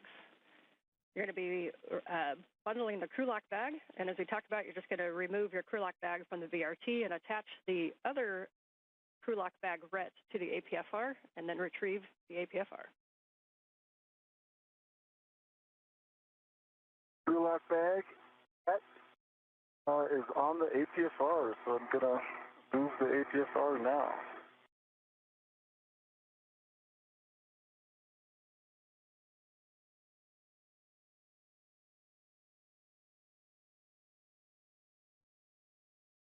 And Sophie, as you get up there, I'm sure you're going to get a nice view of the SAS antenna. You're also going to see some heat pipe radiators. Those are going to be the big squares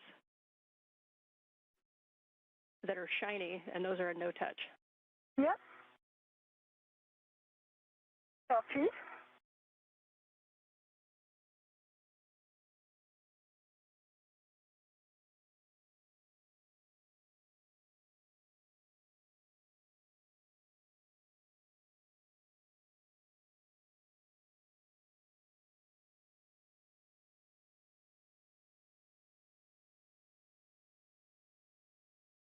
I changed my mind going for the outside of Z1.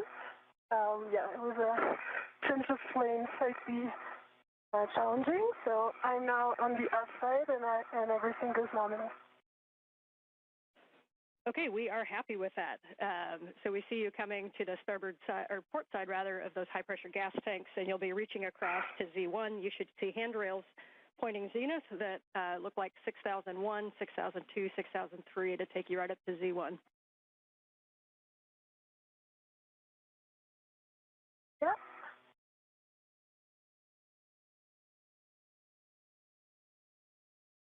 I'm mindful of the APSR and the truss antenna.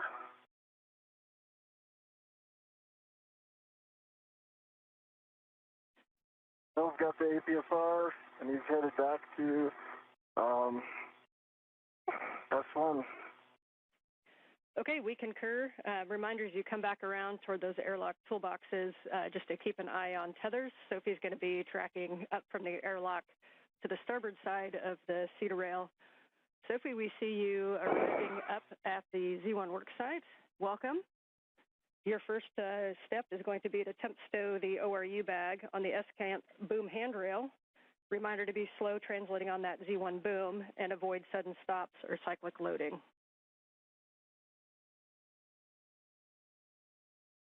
Copy.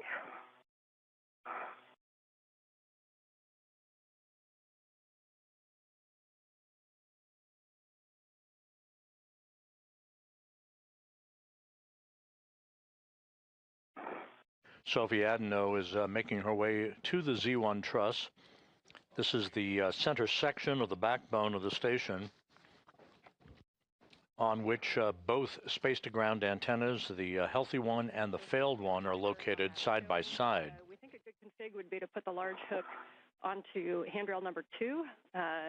Reminded that they're numbered from the base of the Z1 up, so 2, it would be the second one facing aft. And if that large small can move up and down handrail 2, we think the bag access will be the best. Copy. Thanks, Anne. Just working now for one fair lead off my 50 tether so that the next step is going to be easier when I come back, when I go to ESP3 translation.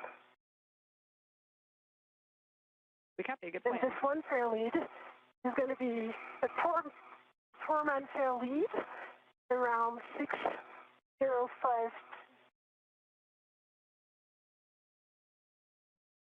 Captain, I think I heard 6052, is that correct?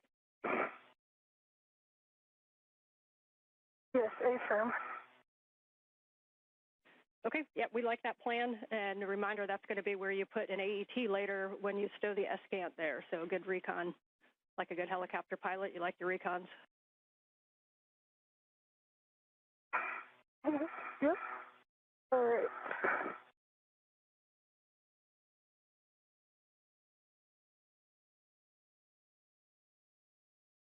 And I got to look at that EPFR as I was passing the starboard one. There was no sharp edges that I saw. It would have taken a little bit of work to get some photos, so I just bypassed it. I saw some scuffing on the heels. It looked like paint removal, but no sharp edges. Okay, we copy and we appreciate that report.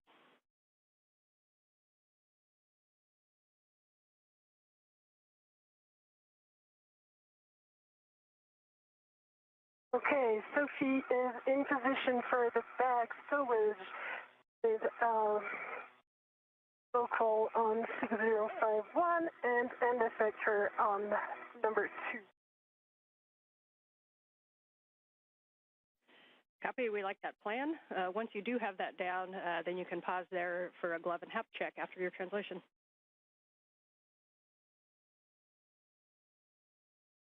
Copy, and I will also change my TCV setting.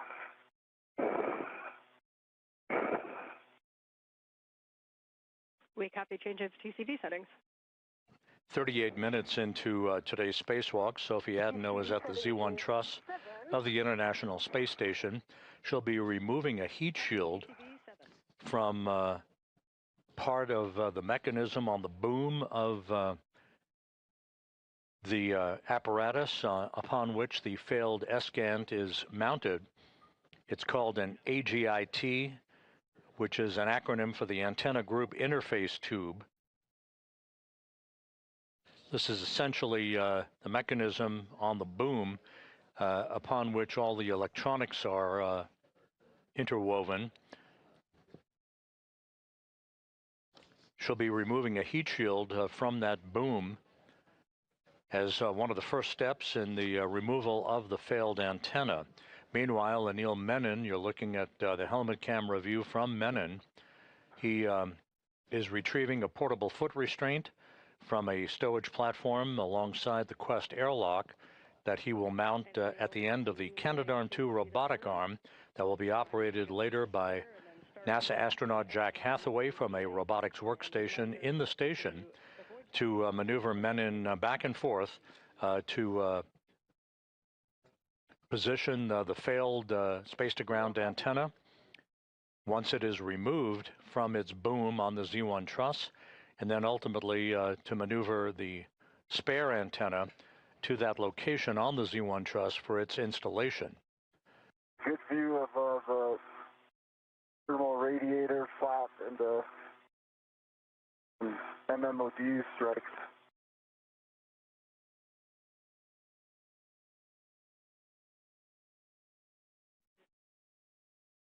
The MMOD on the one on the Okay, we copy the report. Thanks.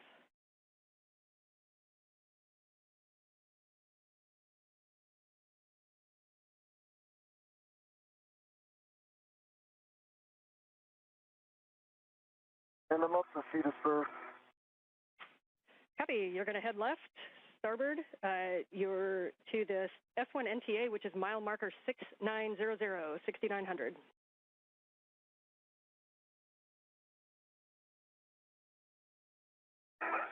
And Sophie, as you get things stowed, your first action is going to be to remove the heat shield. So you'll be opening at that bag, and you'll be tethering to the agate heat shield and to put it in that bag. Copy.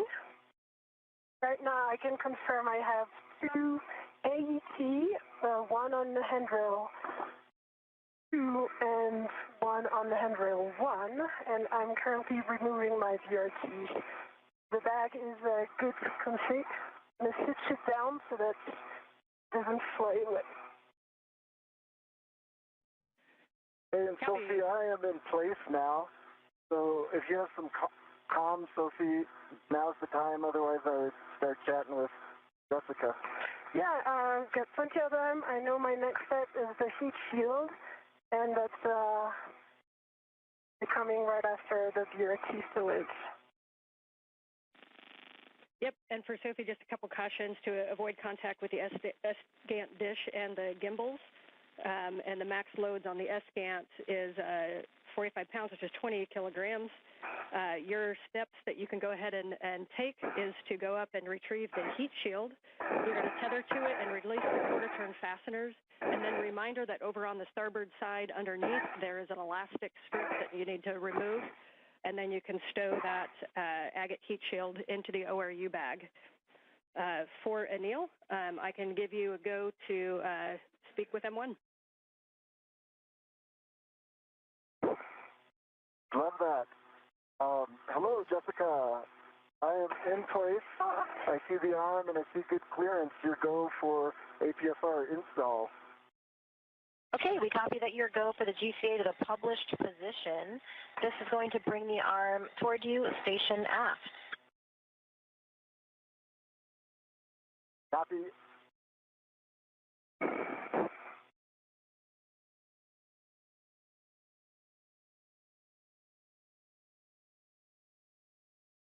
Anil, we're starting the arm motion in 3, 2, 1.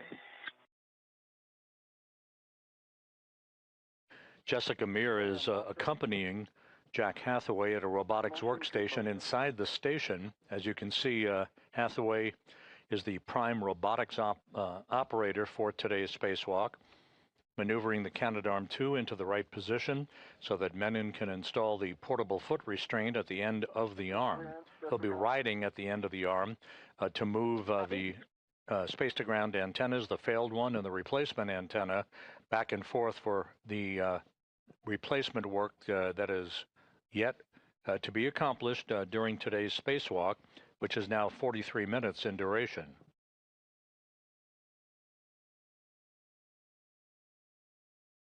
Meanwhile, Sophie Adenot, in the first hour of her first spacewalk in her career, is about to remove a heat shield from the antenna group interface tube. That is the tube on the boom of the failed space-to-ground antenna on the Z1 truss of the station that houses the electronics for that mechanism.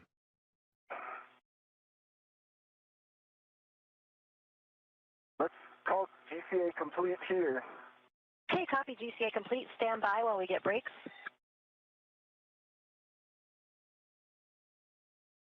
Anil, brakes are on. You go for APFR install and ingress. Copy, go for APFR install and ingress. All right, Anil, your APFR settings are 12 Papa Papa Fox 6, and up to you if you'd like to reset the APFR and then put it in. It might be a little easier to access. You'll be looking for 12 for the clocking. 12 Papa Papa Fox 6. Copy 12 Papa Papa Fox 6, and APFR is currently set.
And Sophie, when you have a moment to pause, if we could get a good glove and hap check, please. Sure. Pausing right now, and cap is dry. Those are nominal. Some dark spots on the RTV of my left hand. I put it in front of the HECA. But it's really minor, dark.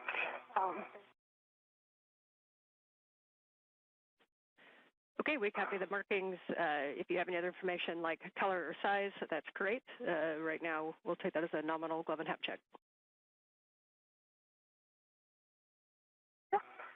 Nominal color is black, and size is just less than a fingernail. Yep, thanks. And Neil's got the APFR installed, 12 Papa Papa Foxtrot 6. And I got a locking collar, black on black, good pull, twist test. Pitch knob is depressible. Anil Menon installing the portable foot restraint at the end of Canadarm2. Sophie Adenot reporting that her gloves look good and no issues with the helmet absorption pad in her helmet. It's nice and dry, just the way it should be, as we pass the 47-minute mark in today's spacewalk. The two spacewalkers, Menon and Adenot, setting up shop for the removal of the failed space-to-ground antenna.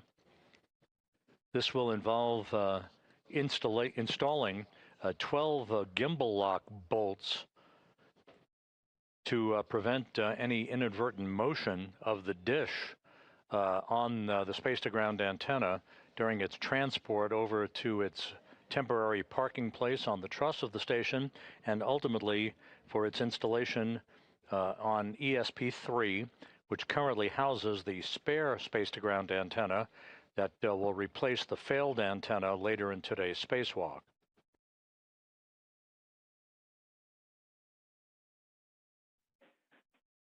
And Anil and Sophie, I'm back with you on comm. We're waiting for video to come up. Copy. It's come. And Anil, when you're in a good position and ready to walk through tether swap steps, let me know. Sophie, since I can't see you, let me know if you need any additional steps for the agate heat shield removal, and then we'll be taking over comm for the tether swap. Oh, no, all good. Just working on the translating up the boom.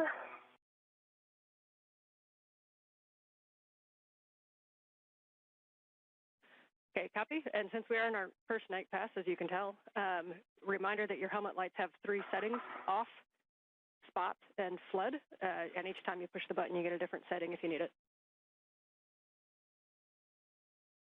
Thanks for the reminder. Thank you. And the mill's ready for the tether swap. Okay, Anil, for the tether swap, the first thing that we're going to do, you have a waist tether down, I assume? Waist tether's down and defector is down.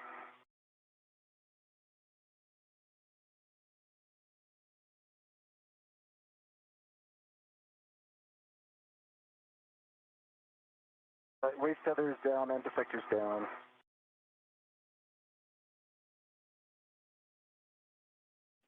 Hey, Sophie, how copy? I copy you loud and clear. All right. Tell me. Loud and clear. Copy. The tether from the ORU bag is on the heat shield, and I double-checked both sides. It's all good, so I'm now going to remove the photo transfester. That's it. And for Anil, Dan, how do you copy? waist tether down? Waist tether is down and defector is down.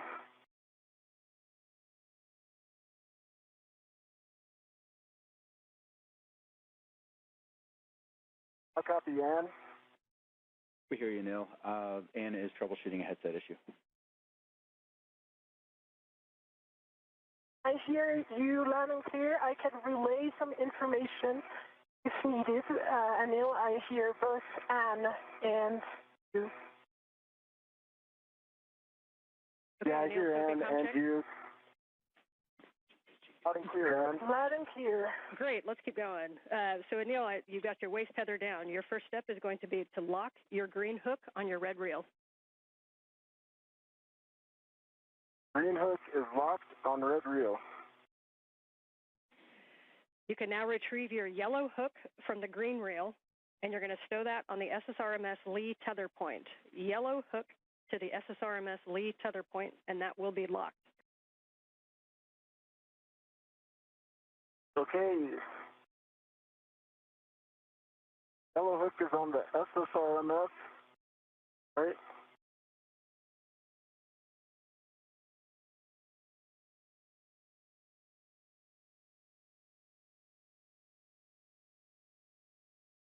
And yes, from yellow hook Yellow to hook is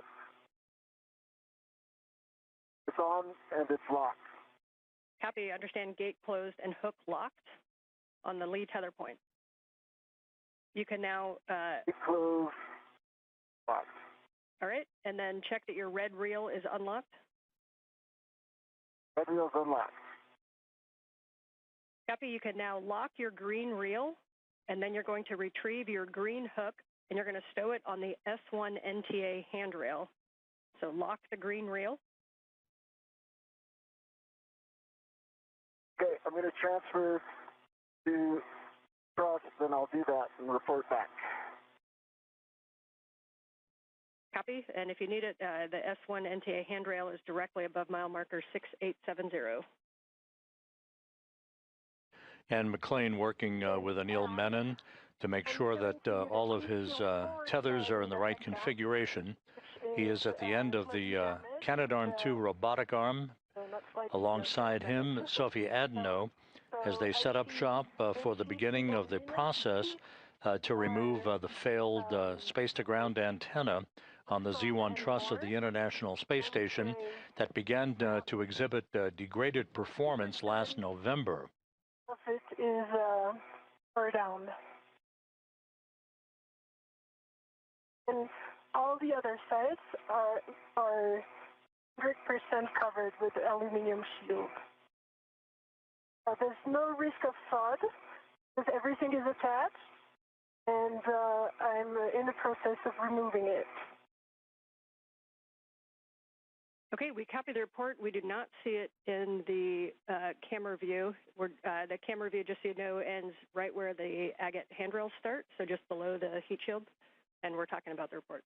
Okay, let me go up so that I can show it to you before finishing the removal. Do you see it now? That's a good view, thank you. All right. Okay, I'm going to finish the removal.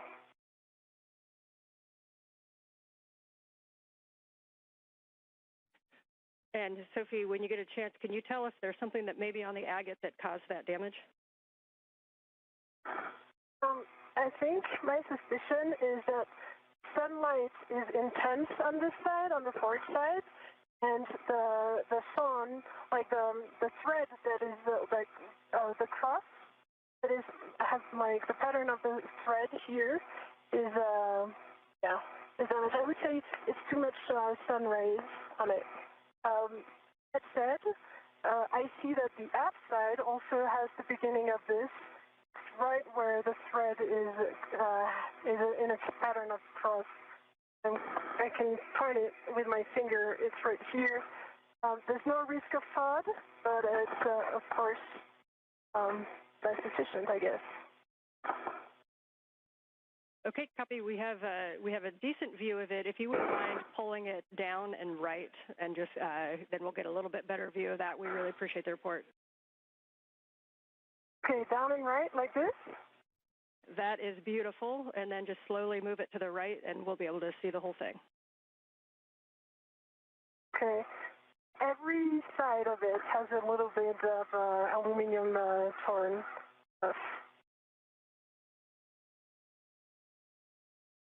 Again, the heat shield that Sophie Adenot is displaying is basically the wrapping around the antenna gimbal interface tube, the agate, as it is called. It's essentially where the electronics are located on the boom where the SCANT antenna, the failed antenna, is housed on the Z1 truss.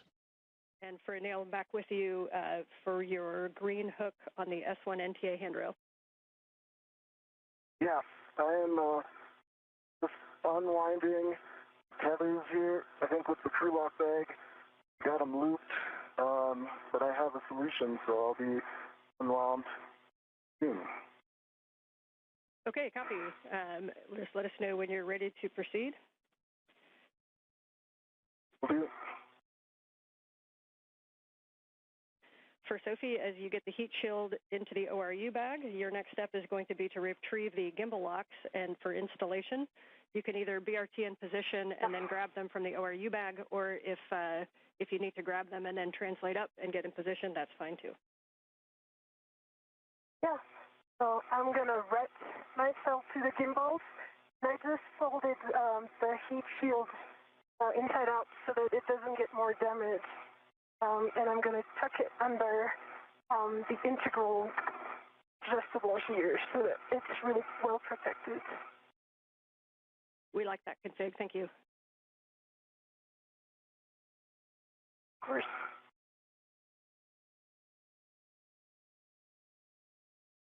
Okay, the tethers are unwound. I'm headed to the anchor point. Copy. Good work. So you'll be putting the green hook on the NTA handrail above mile marker 6870. It's just to the inboard side of the stanchion that says 07.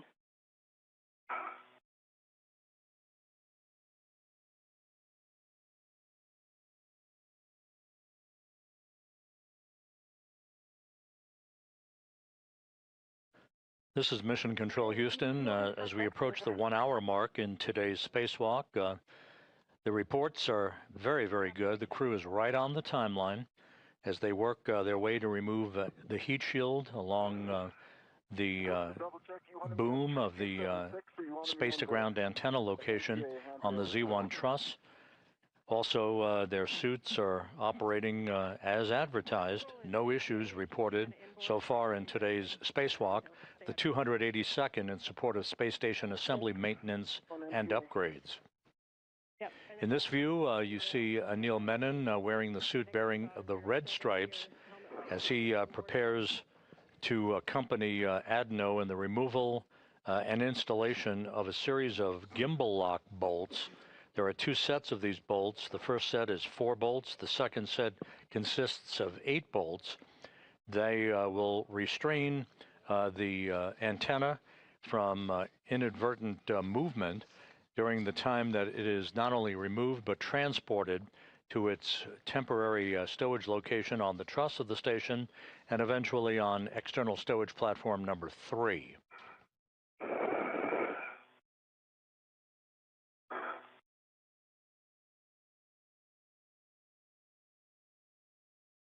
Okay, the green reel is locked.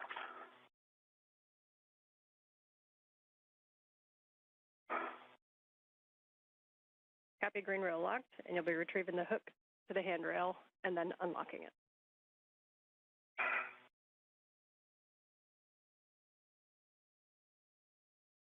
Green hook is off.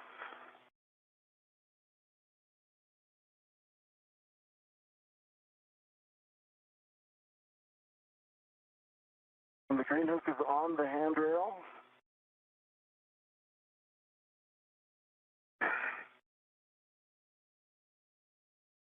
The green reel is unlocked. Copy. Your next step is to ingress the APFR. We recommend you'll be head zenith, and you can use the pump module handrail as to stabilize yourself for ingress.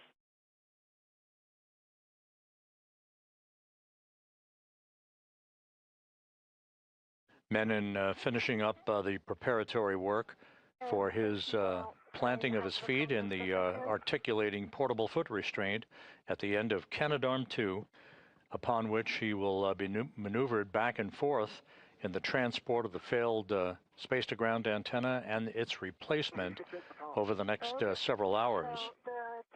The robotic arm being operated primarily by Jack Hathaway from a robotics workstation inside the International Space Station, accompanied by Jessica Meir.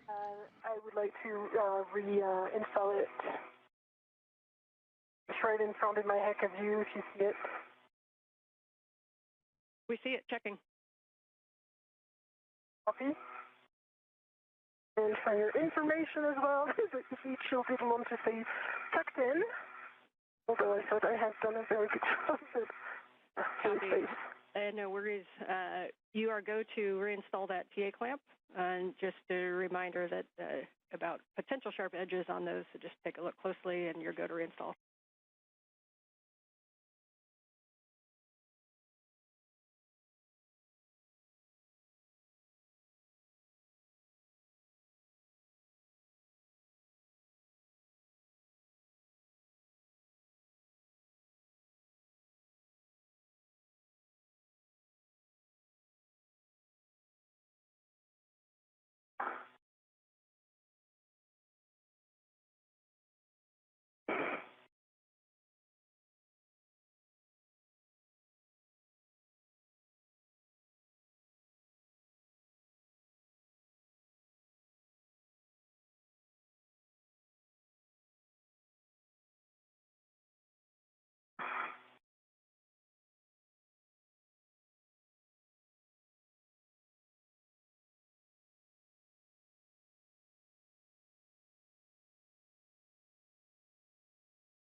This is Mission Control Houston. Just to recap, today's spacewalk by Anil, Menon, and Sophie Adenot began when they placed their suits on battery power at 7:29 a.m. Central Time, 8:29 a.m. Eastern Time.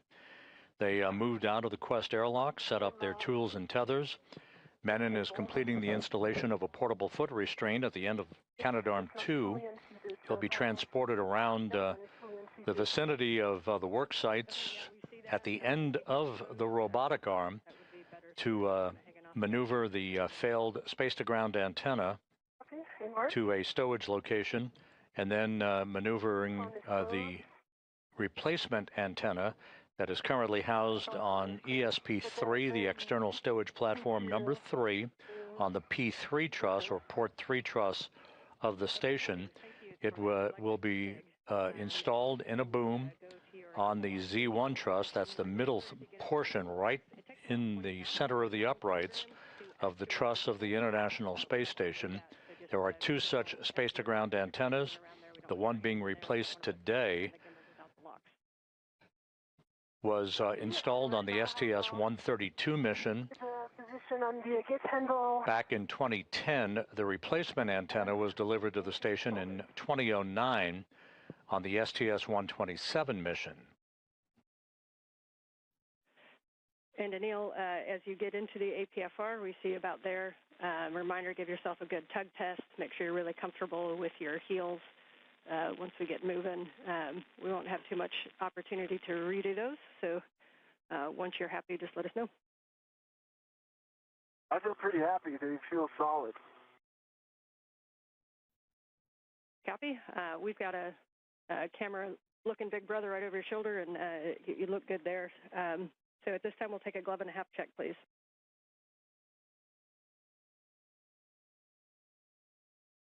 Half dry, both are nominal. Copy. I'm going to give you the comm here in just a second for your first, to build your frequent flyer miles on the arm. But for Sophie, for the gimbal locks, we're going to have you, once you get into position, I'm going to give you a couple steps so Anil can take the comm. You'll take gimbal lock number 1, which is the one with 4 bolts, and that's going to install on the aft side, so 4 bolts on the aft side, and you're going to manually put in approximately 2 turns in any order on those bolts. You're going to continue to do those. Turn count is important, so please notice and report those turn counts as able with comm. Copy. And McLean reporting to Sophie Adenot about the beginning of the work to install gimbal locks on the failed space-to-ground antenna. These gimbal locks are physical locking pins used to secure the antenna's movable joints during launch, installation, and today's transfer operations for the spacewalk. The GCA, the published backoff position. And Jessica, how copy? Got you loud and clear now.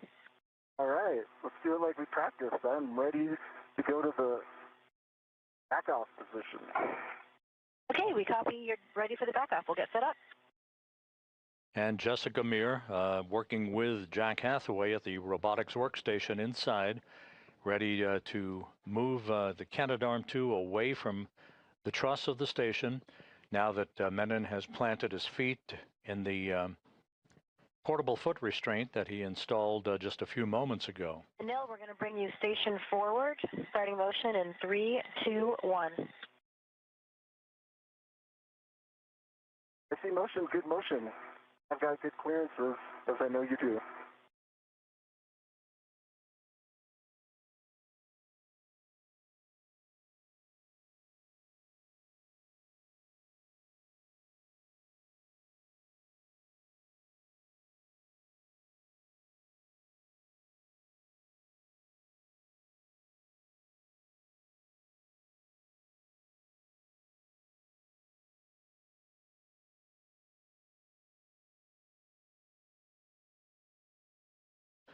A good view of Anil Menon at the end of the station's Canadarm2 as he is being backed away under the controls of Jessica Meir and Jack Hathaway.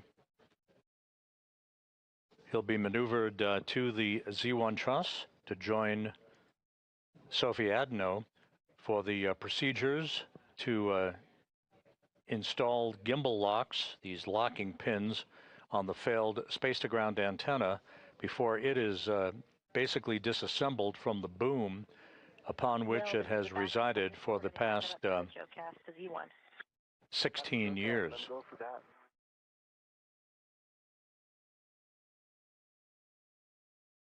And ground concurs.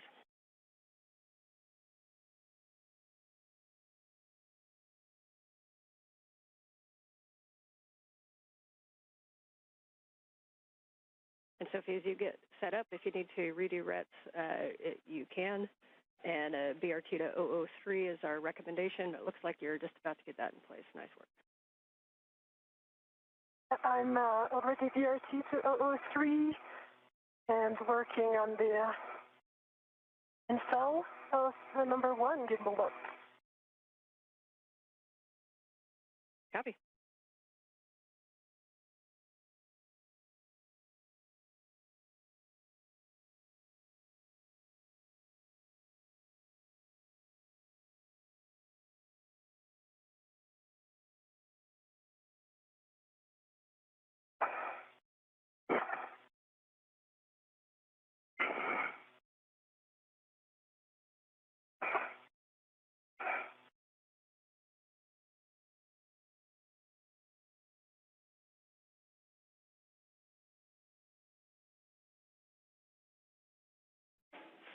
And Anil, for both, a couple words on HECUS for both of you. Anil, it appears that maybe you may have bumped a button. If you don't mind cycling that and turning it back on. And for Sophie, no rush, but when you have a free hand, we think maybe your HECA got bumped downward. So we kind of are looking down at your MWS.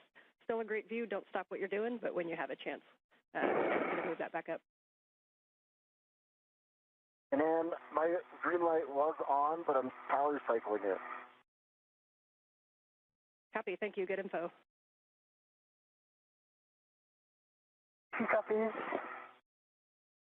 And Anil, this is Jessica. Are you ready for the maneuvers to intermediate through Z1 back off?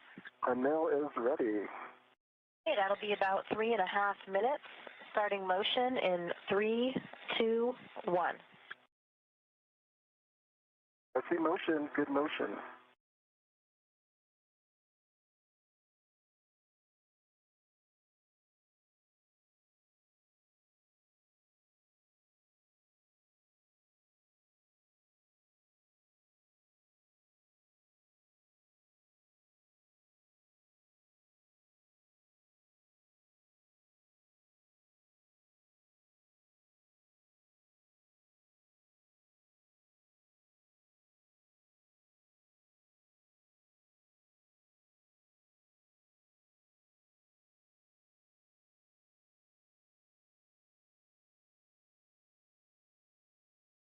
Once these 12 gimbal locks are installed, these locking pins to prevent any inadvertent motion of the dish while it's in the process of being removed and transported to its temporary parking place. The actual release of the failed antenna will be through 4 bolts that will be driven by Adenot with the assistance of Anil Menon. 4 bolts holding that space-to-ground antenna on the boom of the Z1 truss on the station. I think I'm going to have to wait for Anil to install it. And now what I see is that if I put the 2 bottom ones, Charlie and Bravo, into their location, then the 2 top ones are too high.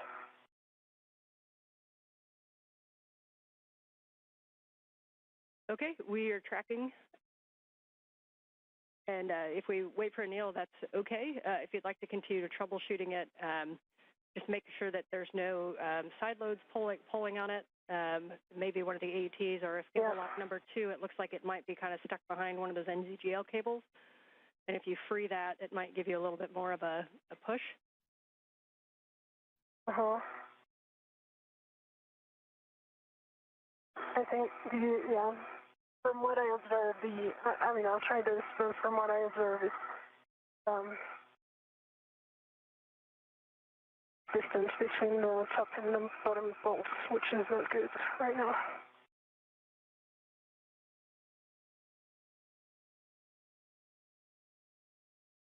When I get there, do you have suggested solutions? Yeah. So ideally, if you could get a hand like to the handle to try to change slightly the alignment. But from what I observed from here, it seems aligned. It's just the distance which just doesn't seem right. Like there's 1 centimeter difference, which is kind of interesting. Okay, I just locked the other red. I'm gonna give it another go. Now there's no side load at all. Okay, we are tracking and we're talking about it. See? And can you, for my purposes, can you remind me what bolt you're looking at? Charlie Bravo and Delta Alpha.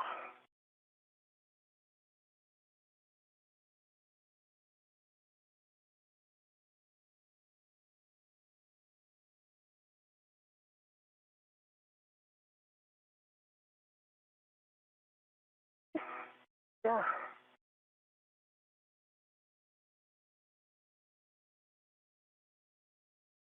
What would be easier then is I would take care of Charlie and Delta to check the alignment, and you would take care of your side, the starboard ones, which are Bravo and Alpha. For now, either I align the 2 top ones or the 2 bottom ones, but I cannot do like the 4 there. Copy. And we copy, Sophie. We're talking about it also. Copy. And so to clarify, you believe that if you hand start, say, Bravo Charlie, that Delta and Alpha will not reach, or if you do Delta Alpha, that Bravo Charlie will not reach? Is that a good read? That's a good read. But I'm slightly too later oriented, so I would be able to confirm only if I move, which is kind of tricky right now because I have the 2 gimbals and all the equipment, so it's better to wait for Anil in that position. I tried to, yeah.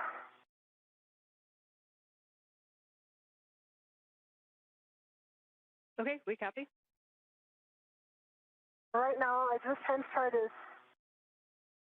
Charlie and Bravo how to turn each. But what I observe, yeah, so it doesn't work. Or maybe it just needs some more force to attack. Okay, we copied half turn on Bravo and Charlie, and that may need a second set of hands for the rest. Yes. All right, well, we knew there would be some curveballs, so we're ready. Yeah. I'll be there in a bit. I'm pausing here, just making sure there's no side load, so we're good on that. Anil, we're going to start motion for your next JoeCast in 3, 2, 1. So we'll be bringing you body in and down, a little bit right to get to the Z1 back off position. No copies. See motion, good motion, and I'll provide clearances where I can from the dish and Sophie.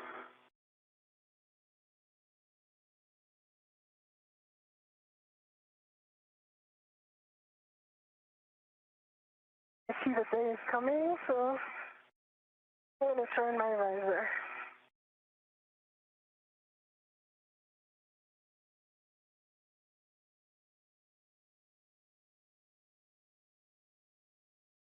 And that's a good adjustment, Sophie. Thank you. Okay, welcome. I can even point it better so that you can see.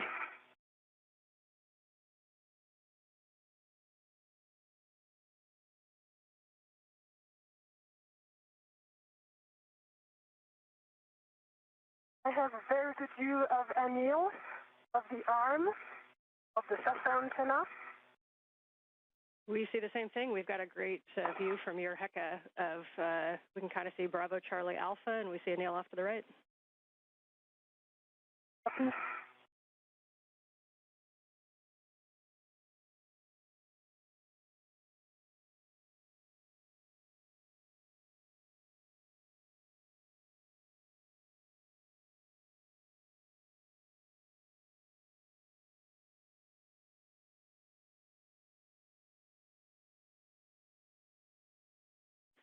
And Sophie, if you're able, we understand half turn on Bravo and Charlie. If you're able to go to the full 2 turns, we think it'll be a slightly better config for those 2 bolts. Copy.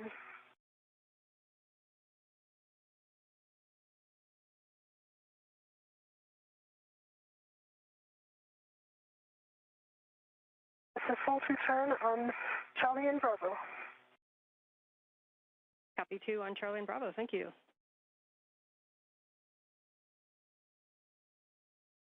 It was awesome in your menu.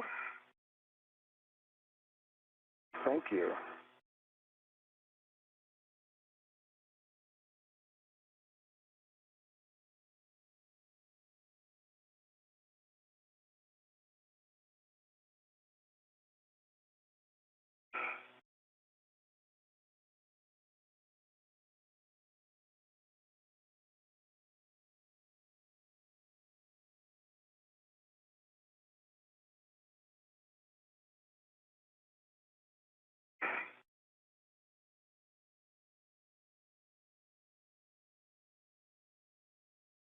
All right, I got good clearances here still. Yep. Excuse.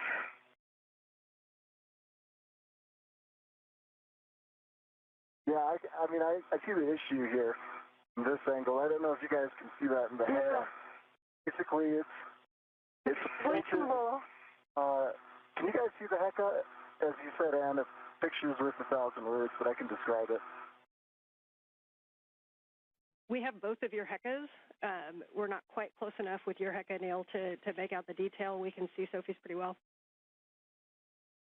Okay. I think what I'm seeing is the scan body where she's trying to soft dock. It seems like it's about 15 degrees angled away from the gimbal lock. The gimbal lock seems like it's in the right place. Like it is parallel with the boom. So that when you get to the F-scan, it angles off from it. Let me see if I can turn some. Yeah. I mean, what I observed from here is as if the antenna was too tall. Yeah, that's a great description, and we see the same thing on the helmet cam. We're talking about that. Mm-hmm. I wonder if it would help to position the forward side as well. Well, I think if I can get the antenna moved purely. This is Mission Control Houston, 1 hour, 21 minutes into today's spacewalk. Anil Menon at the end of the station's robotic arm, along with Sophie Adenot of the European Space Agency. At the work site, you're looking in the foreground of the failed space-to-ground antenna that began to exhibit degraded performance last November with an inability for it to gimbal or track properly the Tracking and Data Relay Satellite System network for high-speed communications of data, voice, and video. It is stuck basically in what is called the birdbath position. In the background at the top of your screen is the operative SCANT-1, or the space-to-ground antenna number 1, that has taken over the lion's share of work. The space-to-ground 2 antenna is in the process of the early stages of its removal and replacement by a spare that currently resides on a stowage platform of spare parts on the P3 truss of the complex. And I'll hand you to...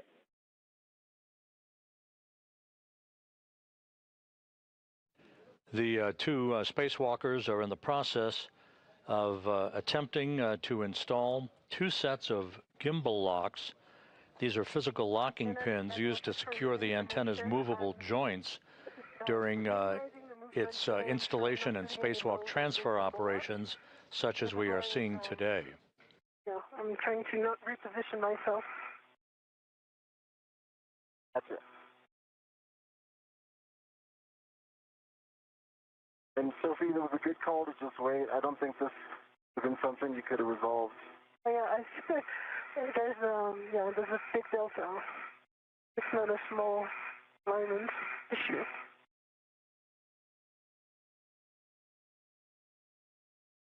And Anil, we are at the Z1 back-off position. As you know, we're ready for the GCA to the bolt access position on your go. Yeah, go for the bolt access. Okay, we are going to be bringing you body in, and we would like you to help keep your clearance from the SCAT antenna.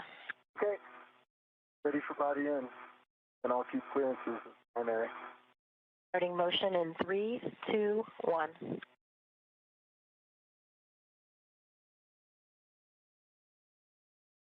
I see motion and good motion, and I've got good clearances. I've got a meter from the T-handle, the hand extended.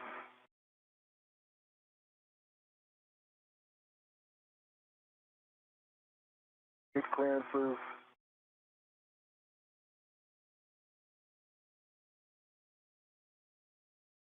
I'm good. I've got a meter distance.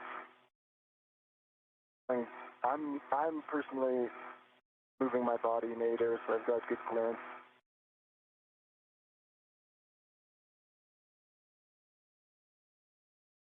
I've got half a meter clearance, good line of sight.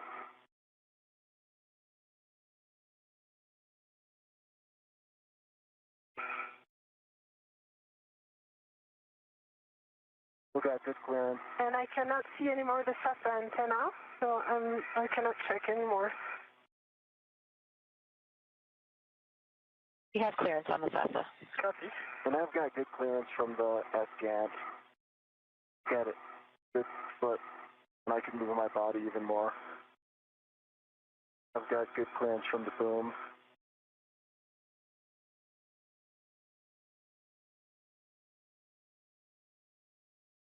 Got a foot, I've got a lot of body travel I can put into this to create more space, plenty of room.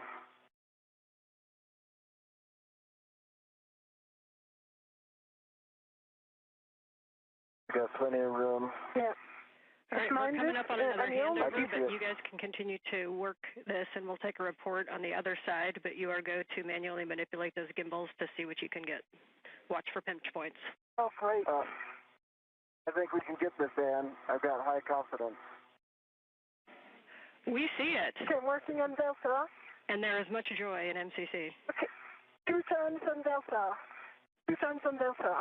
Copy, 2 turns on Delta. Okay, Anil, we have reached the published position. And in mid-sentence, we've hit a gap, a short gap, in our tracking and data relay satellite system communications, not related to the space-to-ground antenna work that's ongoing. Okay, copy, go. Menon and Adenot working on the installation of these locking pins before the failed space-to-ground antenna can be removed from its boom. Delta Alpha in this order. She might be on handover, so... I'm here. Yeah, I think maybe... Okay.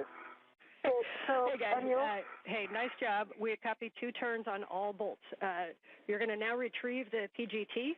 They both work. We recommend using Sophie's PGT with a 2-inch rigid. Sophie, so Anil, because I'm kind of stuck in the movement, I'm going to give it to you. Yep, I got it covered, Sophie.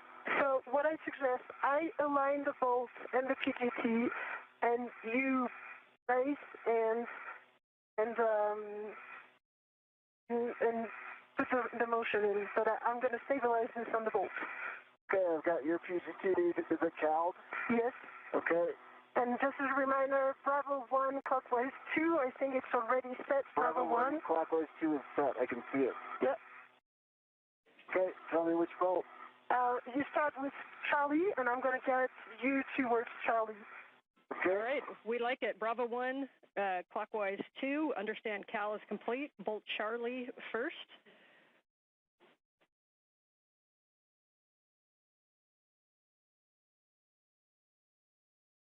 Charlie first.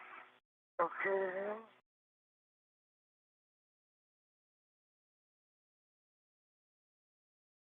Okay, it's in. Okay. And then I'm going to turn to motor. Wait, can you hold the PGT? There. The PGT held. And I'm going to turn to motor. Okay. Why don't I stabilize it and you hit the trigger rate? Now do the turn count. Okay. But you didn't do the CAL, right? I had heard it was CAL'd. We did not CAL it. No. We need to CAL it. No, okay. So when you turn it on, right make sure now. the collar goes to Cal first. Yes. And the ratchet is in clockwise or counterclockwise, and press the trigger for the Cal. Yeah, it worked. Copy.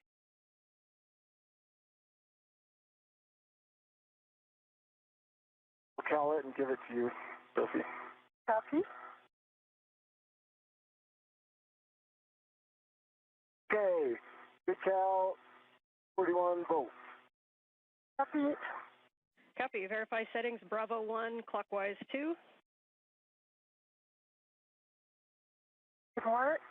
Bravo 1, clockwise 2 is Bravo 1, clockwise 2. Okay, and a reminder, make sure your ratchet's back in the motor. Ratchet is in motor. Confirmed. Okay, you are go to drive Bolt Charlie. Okay, Anil, can you, do you have access to this PGT? For me, it's, I'm not in good position right now. I'm going to turn like this. That's the PGT? We have the LED test right now, so clockwise 2, sorry. The collar is out of Cal. Yeah, we are now in clockwise 2, Bravo 1, clockwise 2 confirmed. Okay, I'm pressing. Can you activate the trigger? I sure can. Are you going to do the count? Reminder that turns are very important, so if one of you can give us the count at the bolt.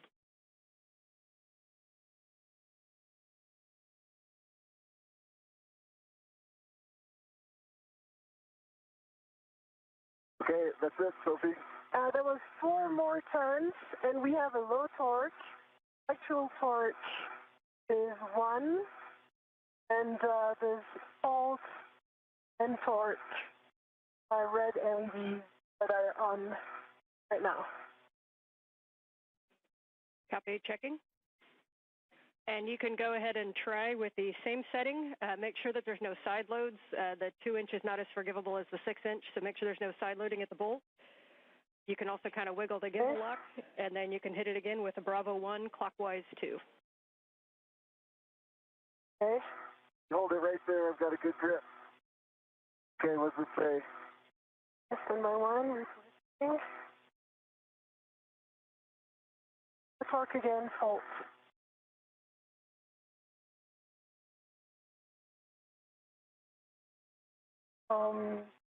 There was initially I had 2 hand turns, and then we turned 4 turns, but 6 total, and low torque.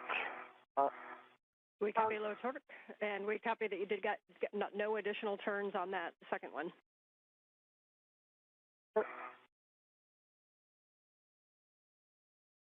And if you want me to really get a hold of it and try a third time, I'll need a little bit of GCA. I can do it.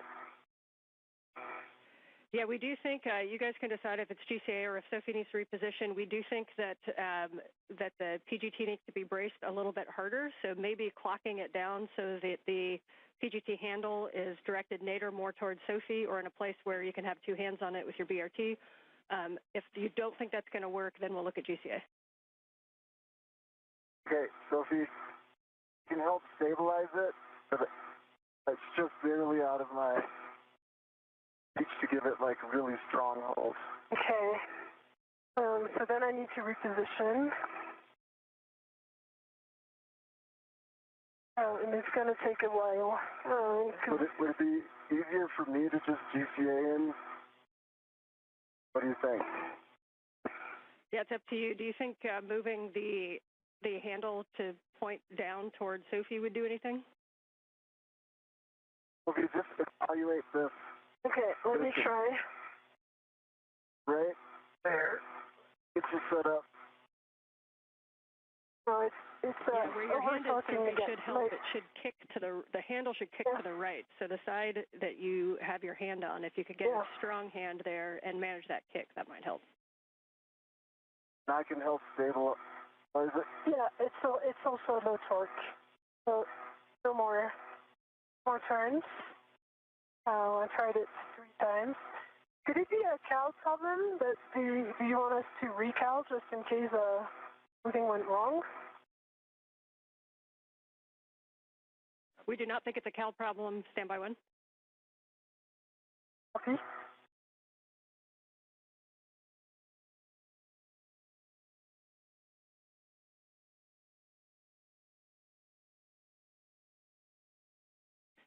And Sophie, just to be clear, we got the full 2 hand starts and then 4 additional turns with low torque. Have you gotten any additional turns or any good torque indicator? Yeah, okay, so right now we have green torque light, and actual torque is 12, and I pressed 4 times the trigger, and now that was a total of 1 more turn, so that would add up to 5 with the PGT plus 2 hand turns, 7 total, and 12 actual torque. It subjectively looked good to me, and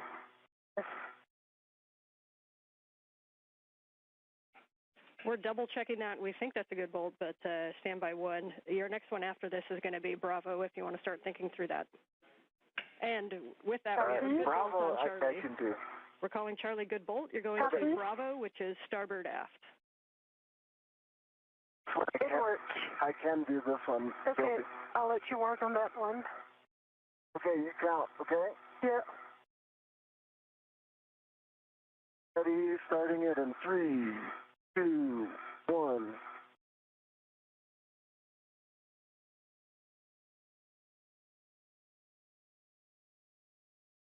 That's 4. Does it say? And I can see it's a good green light, 12 tons, 3 actual torque. And that was 4 turns. Copy 4 turns, green light.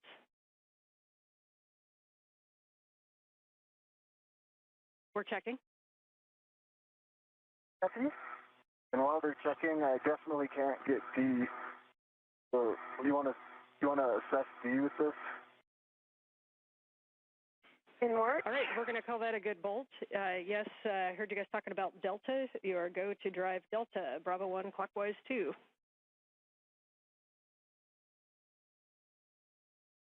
Hey, you got it? Put it more down. Okay. Yeah, okay. Now it's good. I have it.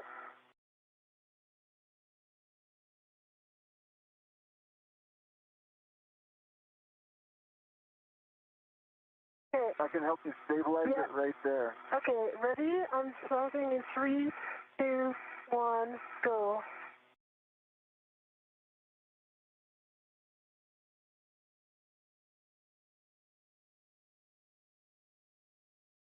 I saw 5. 4.5.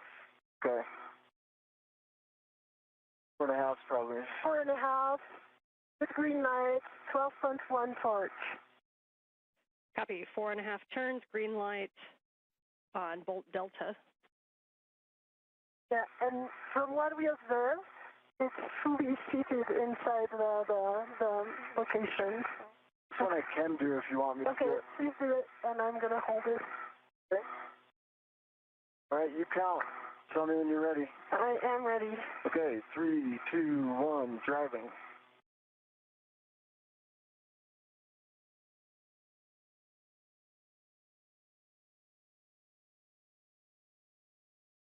And 3/4 on this one, and I see good green line, truss on 1 torque.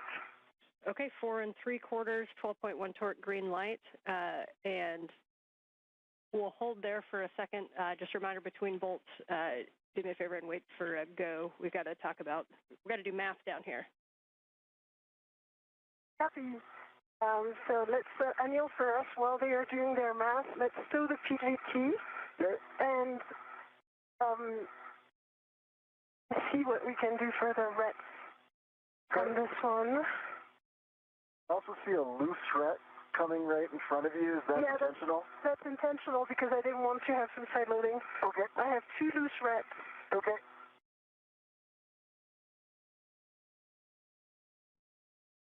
Okay, and for the crew, you can go ahead and move to gimbal lock number 2. Reminder to pull that around to the port side for the AET routing. Yes. And you can get that one, you can manually start all 8 bolts in any order, manually start 2 turns on gimbal lock 2 while we work to confirm the config of gimbal lock 1. So, Anil, copy, Anne, good copy. Anil, can I, before doing that, please, can you release this AET and unlock it? It's going to go back to the bag. That's right, sorry, the ret. The ret number 22 that you see right here. This one that I'm shaking. Okay. Yeah, this one, because this one is one from the bag, and I am actively redded to the other side of the AT, so we are good. Okay, this red's off. It's coming towards you, okay? Copy. You want to guide it so it doesn't get snagged? I'm going to release my VRT, reposition to the forward side. Okay. What would you like me to do with this ret here? Let me get in position, and then I will like you to turn it back to the bag. It should be going directly to the bag. It belongs to the bag. Okay.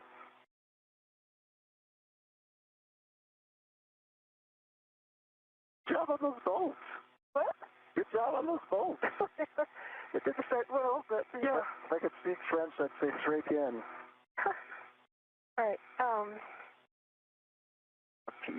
So let us observe what the bag is. Can you? Okay. It's on your camera. Yeah, I see that. Okay. I can actually fix this. There we go. There we go. That's good. You unlock it so that it retracts. Unlocked. You want me to let go? Let go to the bag. All right, it's in the bag. It's in the bag. Hold on. All right, now I'm going to go around. And there is a gimbal lock right above your head. You wait 1 second. Yeah, I am waiting 1 second. I will move over. I've got control. You got control. My hands are on the agate handles.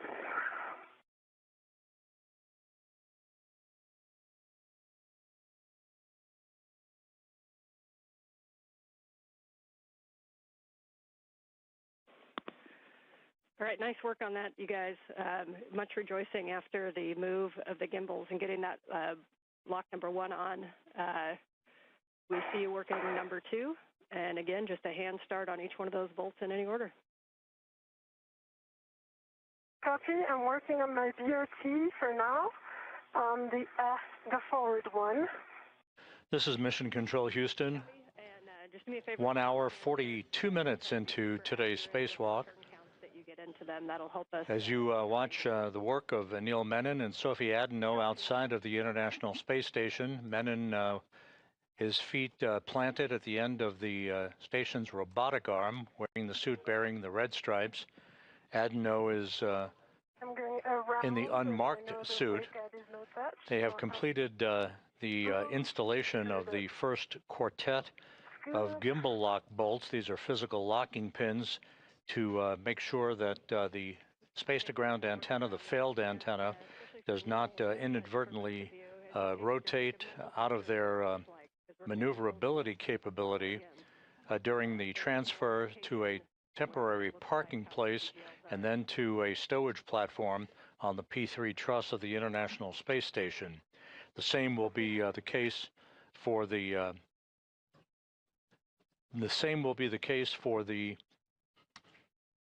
replacement space-to-ground antenna that is currently housed on ESP3, the stowage platform on the P3 truss, that is replacing this failed antenna at the center of the station's truss structure.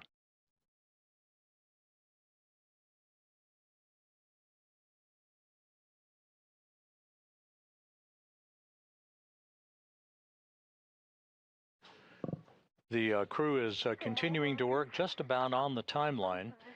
The first order of business, of course, the removal of a heat shield at the base of the boom upon which the failed space-to-ground antenna resides. Now the installation of these locking pins to restrain any movement by the space-to-ground antenna dish during its transfer to its stowage location.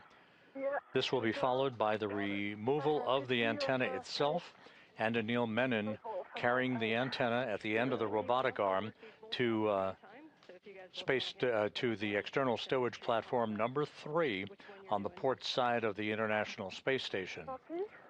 The station and its crew members are currently traveling 260 miles above the Earth, moving from northwest to southeast, about to move directly over the Cabo Verde Islands. So that's 2.5 turn on Gulf. 2.5 turns on Bolt Gulf. 2 turns on this one, Sophie. Which one's this? Foxtrot. Let's go, Anil, Max, Echo, and Hotel. Let's go to the top one, yes, affirm. It works. She's directing me. We haven't put the turns in yet. Yep, and Anil, I see you on Echo, and Sophie, I see you on Hotel. Yeah, 3 turns on the Hotel. 3 turns on this one. Yeah. Okay, understand. 3 turns on each. We'll stop at 2 turns on the hand start bolts, but we got 3 turns on Echo, 3 turns on Hotel. And now you work on Kilo, Anil, and I work on the mic. Yes. Yep, and we can see Mike and we can see Kilo. Okay, that's 2 turns in the house on Mike. 2 turns on Mike. 2.5. 2 turns on this one. Kilo. 2 turns on Kilo, 2.5 on Mike. Yes, now working on Juliet and Lima. 2 turns in the house on Lima. 2.5 turns on Lima, and a reminder, we want about 2 turns. And go ahead, Anil. 2 turns on this last. Juliet. Thank you. Glad you got them memorized. I can't see them. I can see them. And Fox, did we get Foxtrot? That's the one that's closer to Anil. And line with track in 2 turns. We can go for the PGT. Yes. Let's go with yours, Anil. Hey, get my PGT now. It's already cowed. Okay, It has 41 volts. We think Sophie's PGT with a 2-inch rigid might be easier. You're welcome to use either. The first bolt is Bolt Foxtrot. Yeah. That is the one that is, yep, Sophie can see it right there. It's closest to you, Anil. It's one of the bolts that goes to the SGAT, so it's the lower one on your right. Okay, I'm going to guide Anil on the bolts. I have good view, and I'm aligning these. It might be right about yours being easier just because. The 2 spacewalkers are working in tandem to complete the installation of these gimbal lock bolts. These are physical locking pins used to secure the antenna's movable joints during its transport. In this case, it's transferred to a stowage location once it is removed from the boom. This is the failed space-to-ground antenna that the 2 spacewalkers are working on at the moment.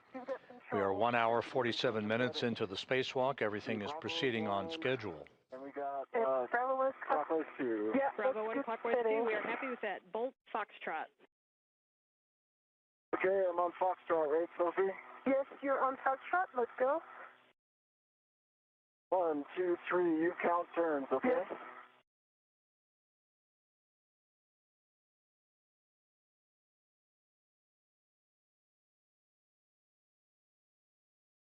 We're in a house, and I see that Bolt is fully inside fully seated inside. And I got low torque, 10.8. Low torque 10.8.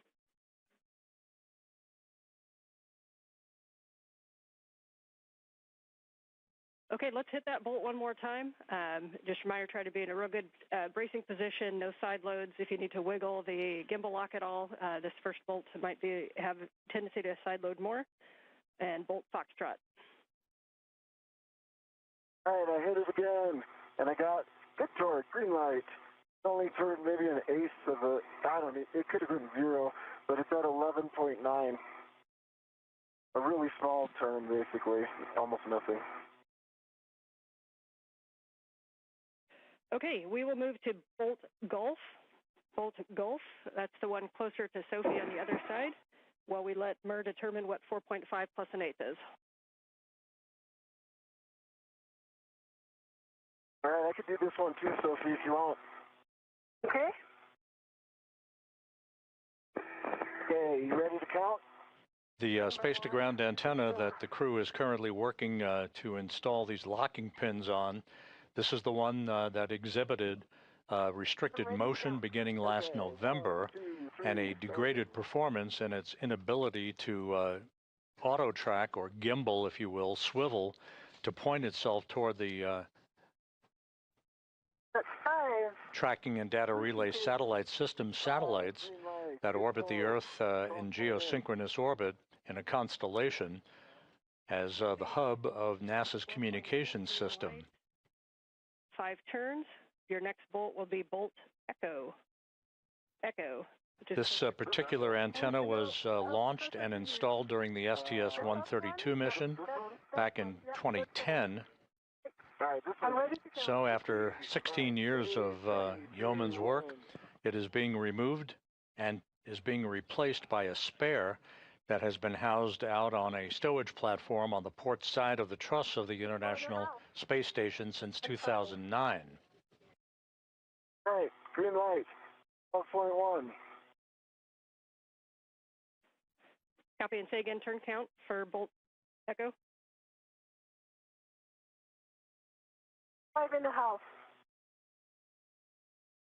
And it's fully seated from what we observe. Copy, 5.5. And you are going to move on to bolt Hotel. The symmetrical part closer to me. Okay, is it this one? A-firm. It's A-firm, and I'm ready to start counting. All right, ready? 3, 2, 1, starting.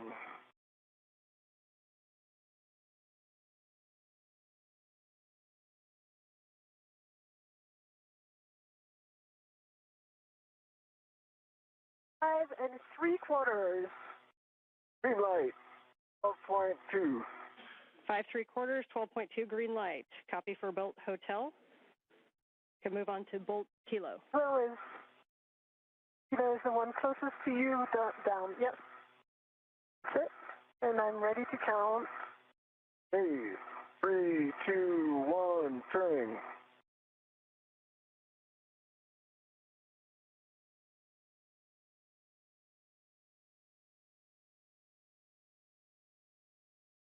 Four and 3/4. Green light, 11.8. Copy, 4 3/4, 11.8 green light for Kilo. Next will be Mike, but stand by one while we check that. Mike. Okay. I can't see that, but if you can put this and on. We'll keep going Yeah, to I'll. bolt Mike over by Is Sophie. this? Nope. Is it this one, Sophie? No, it's this one. Okay, let me just I'm extending my body position. Oh, yeah. Yep, you're in. Let's go. Okay, ready? I'm going to try not to side load this. 1, 2, 3, Yep. starting.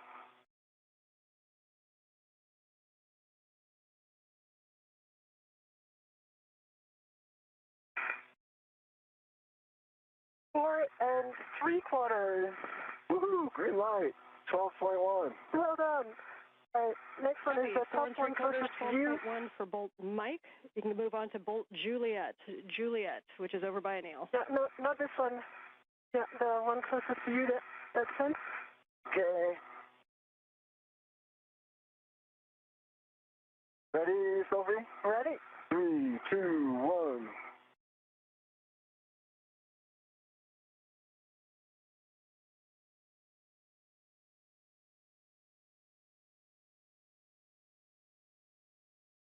Four point eight turns. Low torque, 9.5, but I would like if my hand slipped a little bit. If you're okay, I'll hit it again. Yeah, and I see it's fully seated. Yes, we agree with the plan to hit it again, please. Okay, ready, Sophie? I am. All right, we got good torque, green light, 12.2, no turns. We copy no additional turns with a green light. You can go on to Bolt Lima, final bolt. The one I'm pointing with my finger here. Only I could see your finger. Okay, I'm getting. Okay. Okay, you're in. Ready? All right. Ready? Yep. 1, 2, 3.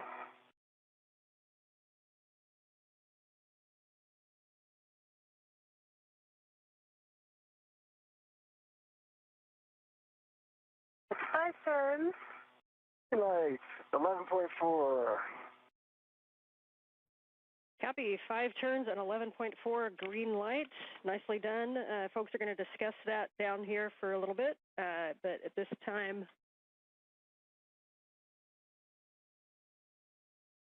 It's 11.9. I might have said 4.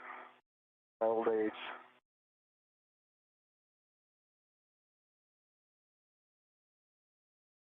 What we observe from here is that all bolts are fully fitted into the golden part. okay. They look all the same.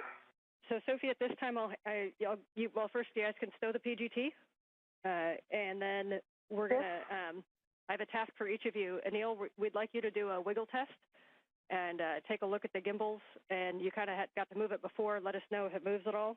Sophie, once you stow your PGT, you can remove the AET from the gimbal locks, and you'll be stowing that on the starboard aft agate handrail.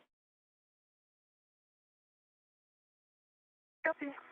And that gimbal is rock solid. That's a great report.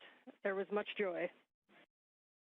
Approaching the 2-hour mark in today's spacewalk, Anil Menon, you see him, his feet planted in a portable foot restraint at the end of the Canadarm2 robotic arm, declaring success as he and Sophie Adenot have driven a total of 12 bolts, these gimbal lock bolts, these locking pins in place to secure the failed space-to-ground antenna from any inadvertent motion after it is removed from its boom on the Z1 truss and transported to a stowage location. Copy that. Oh, no, first is the AET. The AET. Yeah. And what? And these can be done in any order from here. So if Anil, you want to start NZGLs while Sophie works the AET and the MUT, that's fine. Just let me know what words you'd like.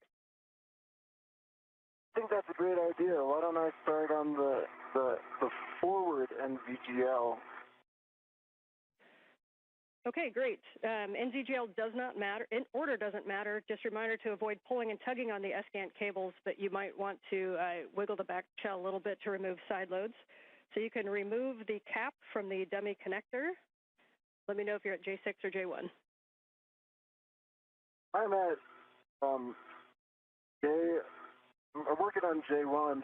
I think the cap is technically J6, right? Yeah, correction, sorry. J6 or J7 are the two good dummy connectors, so understand you're working J6. That's correct. I've got a vet to it, and I want to take it out. Sounds good. And once you have that dummy connector removed, then you can demate the SCANT forward cable from the boom. That's a P4 from the J1. Okay.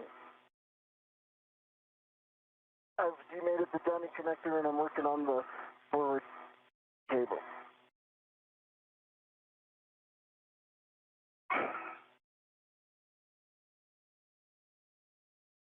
shaft over center now, and it's off.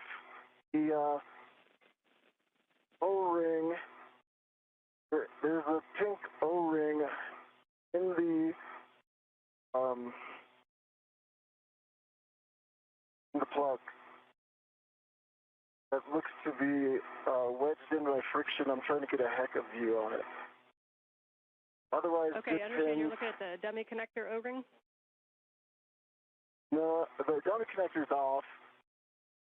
The dummy connector O-ring is pink, and it's seated very deeply inside. When I look at I just took off J1. When I look at the receptacle for J1, the plug seems fine. If you look at the plug here in the HECA, that there is a pink ring that looks like the same O-ring that should be deep in there, but it's come up. So it's half in, half out. It's friction fit in there now. Can you feel the HECA? I feel like I could probably push it in with the right tool, or I could ret to it and take it out. Okay, we are discussing. We don't have a great view on it. Can you see it? Okay, I can get you a good view. Let's see. Okay. If you can give me a progressive taxi to the A1. Yeah, J1 is just on the left side of your helmet cam right now. So if you look to your right or twist to your left a little bit. Yep. And now it's behind the cable. If you can move that cable out of the way, we'll be able to see it. Yeah, you just want to know if that O-ring is. Can I help, or am I good to go retrieve the metal segment? Hey, go retrieve the metal segment. This is analysis thing.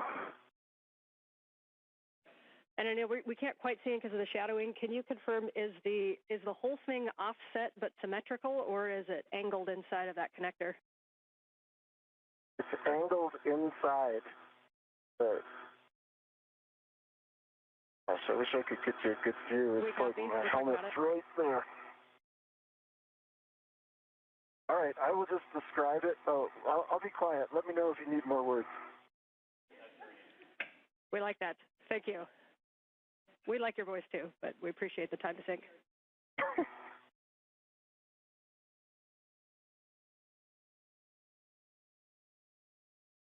Okay, you are going to put the cap on there. We are okay with that angle. So once you've looked at the cable and verified no FOD, good pins, and a good EMI band, then you can mate that cable to the dummy receptacle and the cap on the J1. We probably won't be so forgiving of the new one.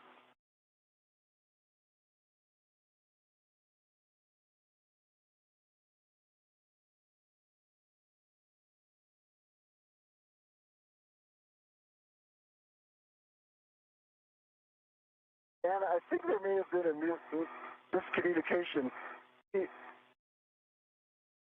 The J1 receptacle side, doesn't it stay on the boom? So, okay, and say that one more time. Like when we bring in the new one's going to attach its NGL to this back. Okay, you're talking so the J1, so the O-ring is in the J1 connector that's on the boom. Is that correct? That is correct. Okay, appreciate that clarification, and yes, we'll be using that one again later. So copy that you've got the NZGL cable to the dummy receptacle, and now you can put the cap on the J1 boom connector. Okay, I'm going to put the cap on, but the pink does stick out 50%. Like that O-ring sticks out 50% from there, so I can try to flatten it in by putting on the dummy connector, if that makes sense. Yeah, we're checking. Yeah, if you want to try that, we're good with that.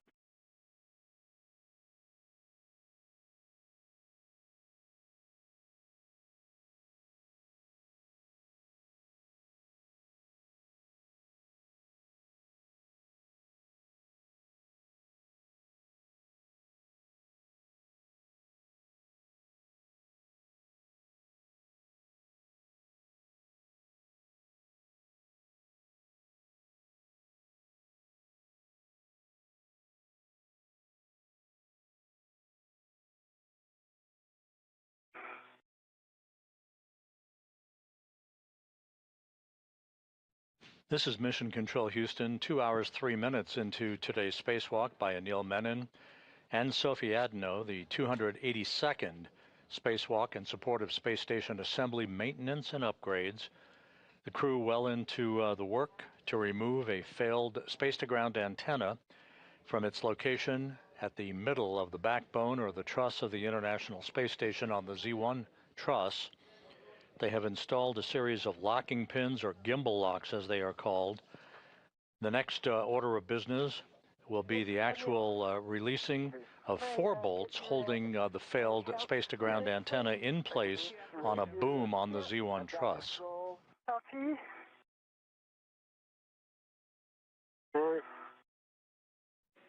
And we came back from a handover, so Neil, if you had any other words that we may have missed them on the J1.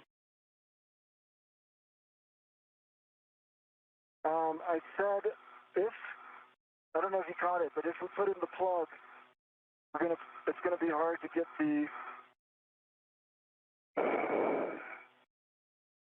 Sorry, I went to go get something, and sorry. If we put in the plug, it's gonna be hard to get that pink rubber O-ring out again.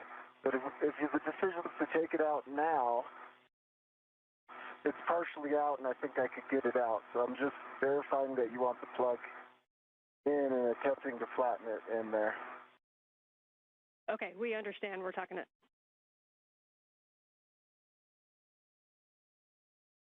Okay, Anil, I think we can work together on this install. Okay, I think I need to hand this to you so I can secure my APFR position. Yep. The reach got me out of place a little bit. Anil, Menon is referring to the demating of the acronym is NZGLs. These are NASA zero-G lever locks. The lever-actuated electrical and data connectors that have provided the electrical and telemetry capability for the failed space-to-ground antenna. Side loading of this thread from the bag. Okay, you want me to put the scoop on? Yeah. Okay. And I'm releasing the side loading with my hands on the red. Almost there. Yes. Okay. You're in. Son, do you want me to lock it? Yes, please. Space station currently flying 260 miles just south of South Africa. And I see it locked. Is it locked? Is it set itself in? It is locked. Okay. Yep. And you get so, the good wiggle. just yep, we recommend before keeping the I ball release the stack red, loose. so I can. Yes. So the ball stack is loose. The first jaws on the scoop are locked. The ECOM 1 and 2 are locked, black and black, and the second nut is jaws open and unlocked. So for me, it's good config. I can release the red from the bag. Do you concur? Yep, we concur that that's a good config, and you can release that red. If you want to put the O-ring on that red, Anil, you can. Otherwise, we'll remove it and put it in a trash bag. Oh, yeah. Put it on that rat, Sophie, so give me that rat. Yeah. I can try to get it if got it. Okay. Just a sec. My orientation. Okay. Second hand. And hey, for the crew real quick, if you could just hang on to that O-ring, we may be using it again. So just keep it in an accessible position, please. You can just put on a ret back to a workstation if that works.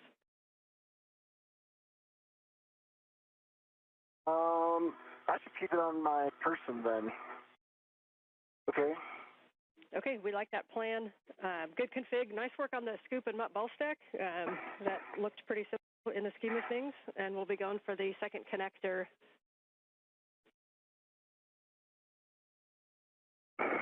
And okay, confirm I released the red from the bag. So we don't need it from the O-ring. You release the red, Sophie. I'm going to put the O-ring on this AET right here and keep it behind my workstation. Copy. Okay, we like that config. The things that we have left are the other NZGL, and then we'll be releasing torque using the ratchet wrench. So if you guys want to work the last NZGL, then we'll get in position. Okay, let me work on the NZGL. I'll work on this cap, and you do your thing with the O-ring. Okay. Okay, so you'll be removing the cap from the... Again, the acronym NZGL refers to a series of electrical and data connectors that have held the space-to-ground antenna in place on the boom and relayed both power and telemetry capability during its functional days. This antenna began to display a degraded capability last November in its ability to auto-track the tracking and data relay satellite system satellites, the constellation of satellites that orbit the Earth in geosynchronous orbit about 22,300 miles above the Earth. The situation with this particular antenna continued to worsen, causing flight controllers to transfer the prime load of communications capability from the station, the high data rate transmission capability, to the other S-Gand 1, that is located alongside of the failed antenna on the Z1 truss of the International Space Station. Yeah, okay, it doesn't work. Now with the two of us. Okay, ready? Yep. And we're sure we got it up, yeah. Yeah, lever aft over center. So okay. You're good. Okay, I've got good leverage here. Yep, and me here. Okay. 3, 2, 1. Steady pressure. Okay. I think this is a RET scenario. It is a RET scenario. All right, and you can wiggle the back shell, making sure there's no side loadings on there. And then reminder, if the sun comes up, you can keep it shaded, might help too. Oh. Okay. So let me go in front of it. Okay. And put some shadow. It is.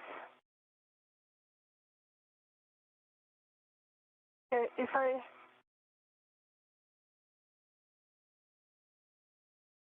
try like this? And I'll wiggle the back shell. Just give you some. Yep, and we're seeing you working it, and you see that I feel like we're making a little. And this is a situation where you could use an AET as well if you need a little more pulse.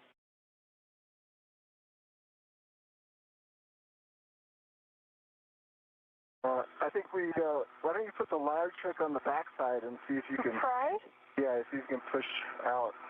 So, would you take the large trick on my... Yeah, you can use that large hook, and I'll do it. Okay.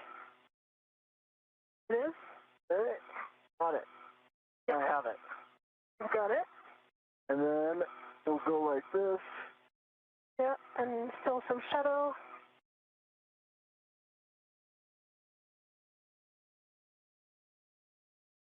Okay.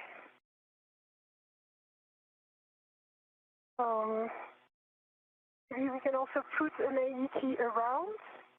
Pull. And pull. Yeah. Okay.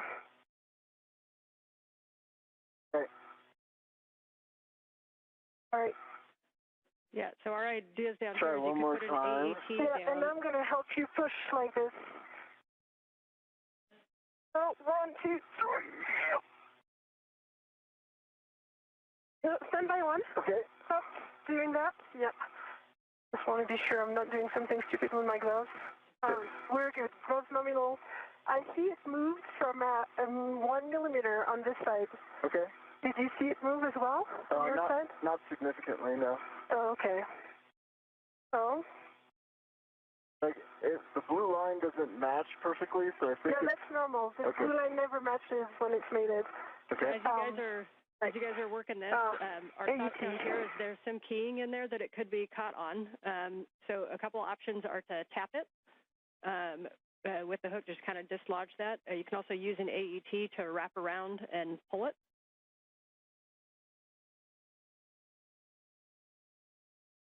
Do you think the night time would make it easier?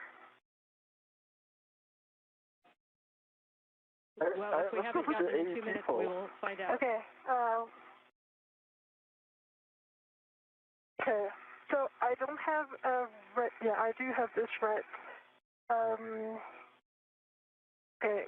I'm going to use the AET from my mini workstation.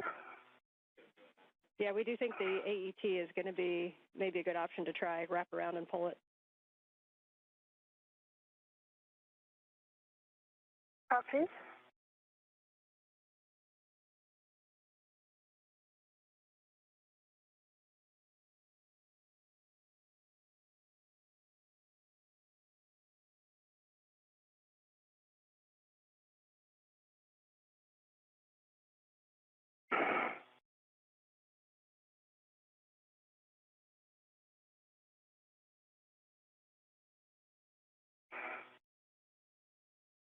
You know what? I think it's going to be faster to use the AET from here.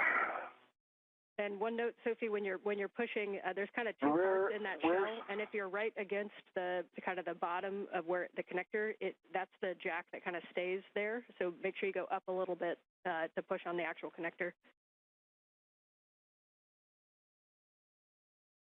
Okay. So I do have one red to AET that was on the agate handle. Okay, yeah, we can use that one and wrap it around. Just make sure you're not right at the base. You want to go up from the base so that you're on the actual connector.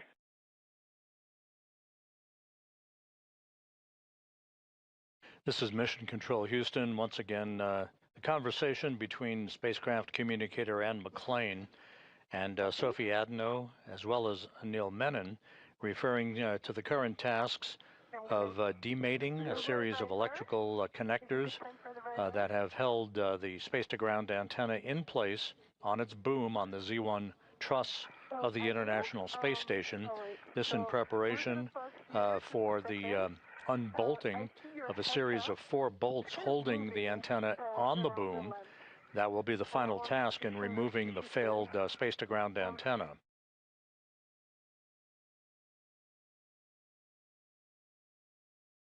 All right, Houston, do you see Anil's Heka? We do see the Heka. We see a green light, but we don't see his video right now. Got a little bit of play in it. No, I mean, look in my Heka, the Heka view. I'm going to show Anil's helmet. And okay, there's some play here. We see the play. Okay. And we'll talk about that if you want to keep working the connector. And it's kind of significantly going to the right. They're going to look into it. Let's tackle this, and then Ann, please give me a reminder to put the plug back into the J1 place. I have not done that yet. It's on my person. Copy. We will remind you of that.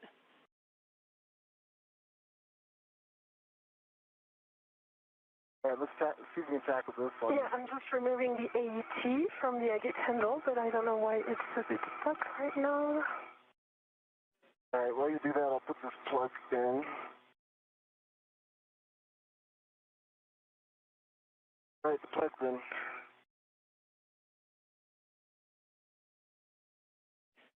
And you guys had mentioned it, but we want to make sure that handle is fully thrown aft, and that you didn't sense any damage or weird sensation when you moved that. Is that correct? I did not. Aft. Is there any utility to moving it forward again and then aft? But aft, it's full aft over center. No yeah, weird you can try that if you want to verify aft.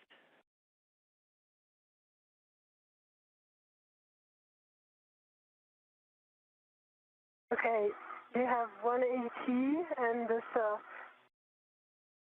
it is still attached to the other part, so maybe we can use it like this. Okay. I'm going to put this waste feather here. Okay, so let me do it then. Okay, and for Sophie, for that AET, what we want you to do is wrap it around, not closest to where it connects, but a little bit up, sort of just below where you check over center, and then you want to try to pull that. Copy. And at the same time, Anil, if you want to check side loading, I know it's a smaller cable, but we'll just want to you know, if we can wiggle it while she pulls, we might be able to dislodge this. Okay. So around this place, do you see what I...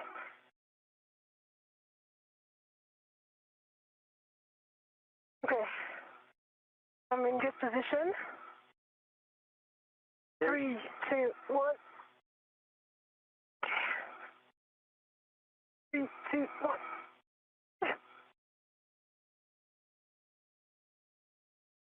Okay. See if I can, Yeah, you do this and I do the... Yeah, let's do that. Okay, we change this. Maybe it's going to be better for you to take this 2 sides. Okay, I've got it.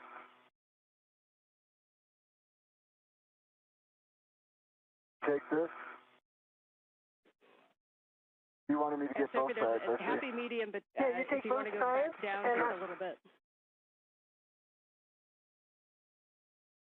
Look at this. What? Okay, I see. Yeah. I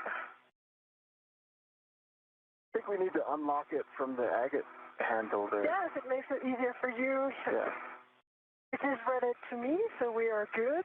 All right, and Sophie, for the positioning of the AET, if you put it kind of right over the linkage, then that's going to be a good position.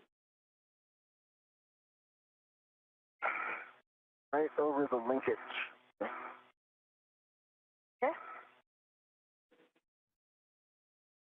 You agree this is right over the linkage? So close to the blue lines? That makes sense. Yep, we think that's a good position where you're at. Okay, you ready? Yeah, I was just like at the limit of my APFR. Okay. 1, 2, 3. Yep. I would need a GCA to get like my legs into this. You're still able to pull some force, and me too. I can put about like, I don't know, I feel like that was maybe like 20 foot-pounds. Yeah. Okay, let me go in another buddy position, like this, and hold the AET. Okay. And then we'll try this. All right, Anil, if you need a GCA to get it better into position, you can work with M1 to get yourself into a better leverage position if needed. And by one, we're trying one more thing. Okay, I'm going to push against this and pull like this. 1, 2, 3.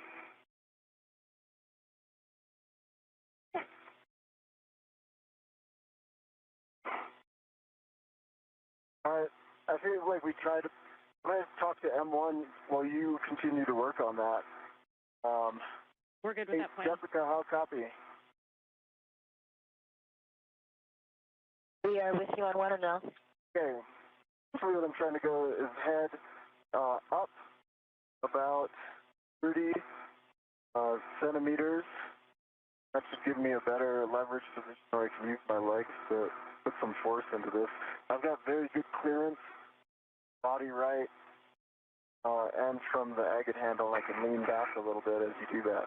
Okay, maybe I can look a little bit as well. I tried again once and it didn't work. I'm going to pose right here.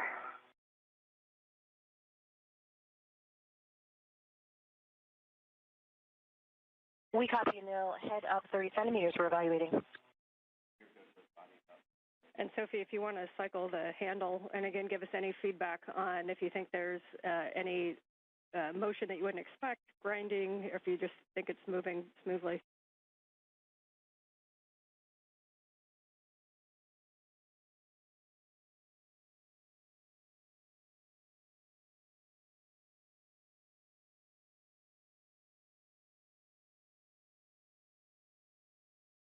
Anil, brakes are off. So, you just around.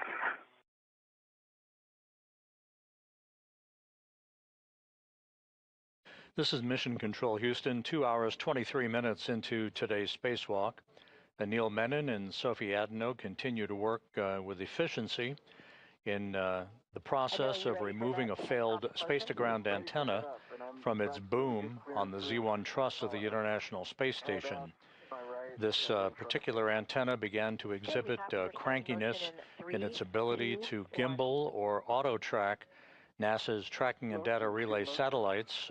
Last November, the situation worsened, prompting flight controllers to swap strings, if you will, commanding paths from the Space-to-Ground 2 antenna, which is the focus of attention that you see in this view, in the bird bath position, as it is called, where it is basically stuck in place, to the Space-to-Ground 1 antenna that is parked right alongside of it on the Z1 truss. In order to maintain full redundancy in the high data rate transmission capability from the station to the ground, we are in the process of removing this failed Space-to-Ground antenna, and later this afternoon we'll replace it with a spare that resides on a stowage platform of spare parts that exists on the port truss, the port 3 truss of the International Space Station.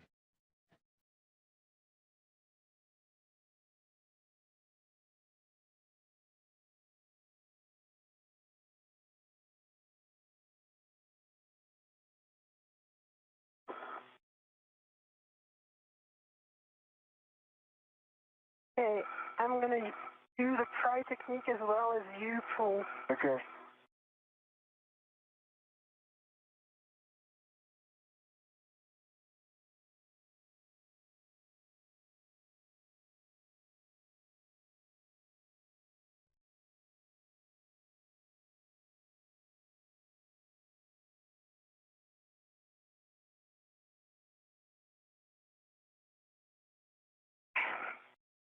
You want me to get it? Yeah.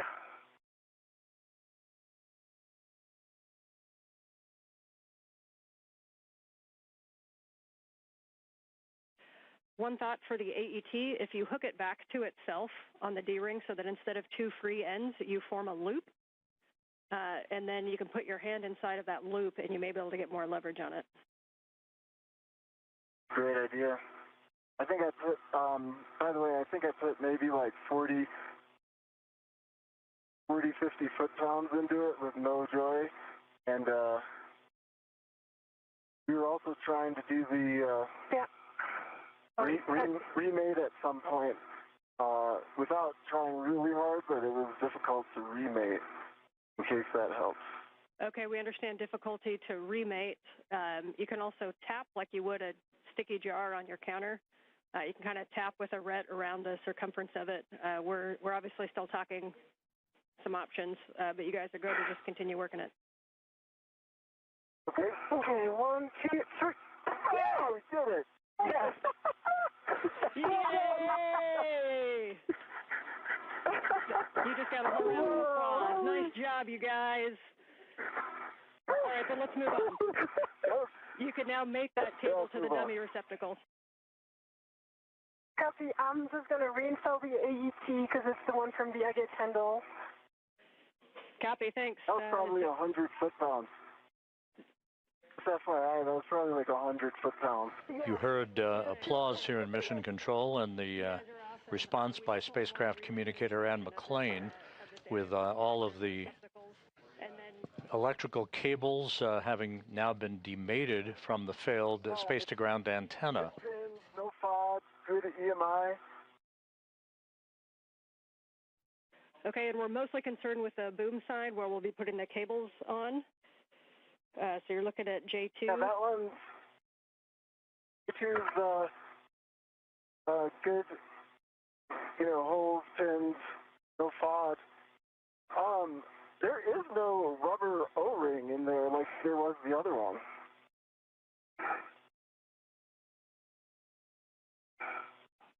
Okay, that's expected. So let's get that cable.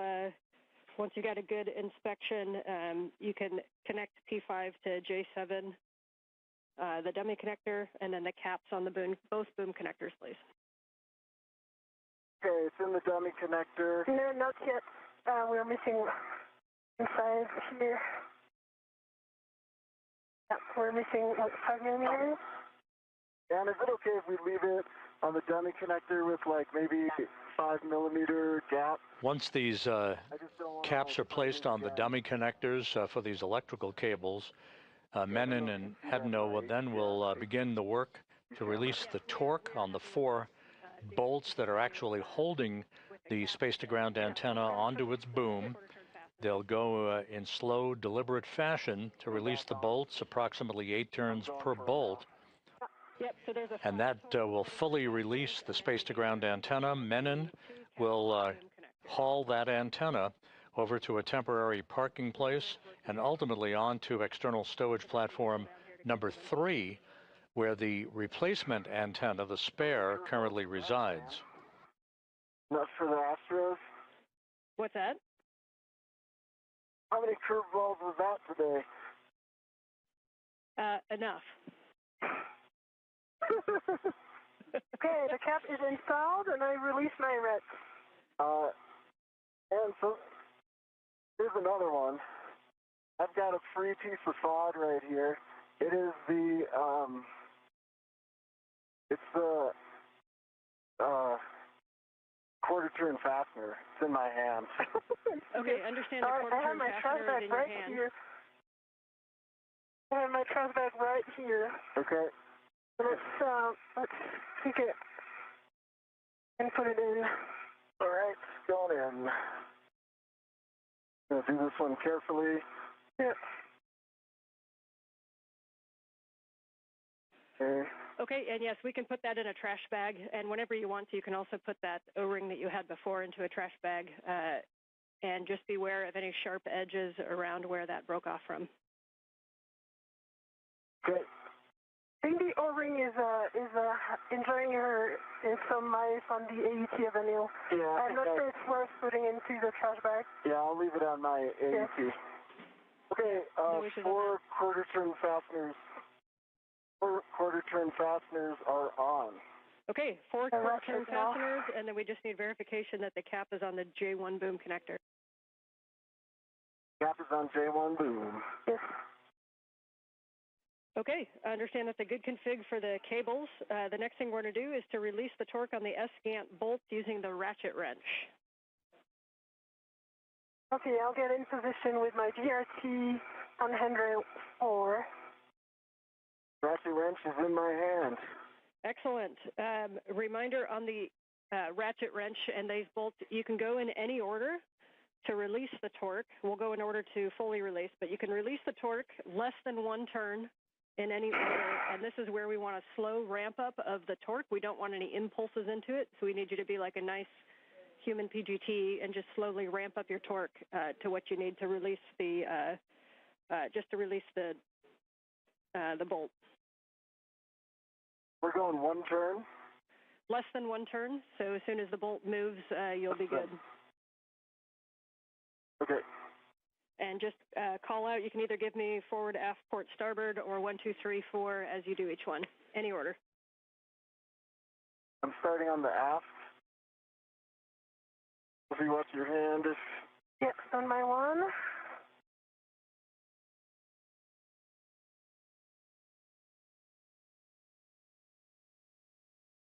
Quarter turn on the aft. I'm going to put in another quarter.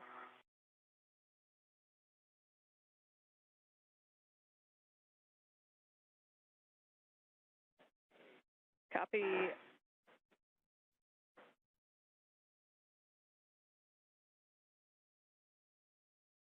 Another quarter turn on the aft, total of 1/2. I'm going to put in another quarter just because it does feel tight. Okay. We're okay with that on the aft. There's another quarter turn, so 3/4 turns. I'll stop there. Copy. 3/4 turns on the aft bolt.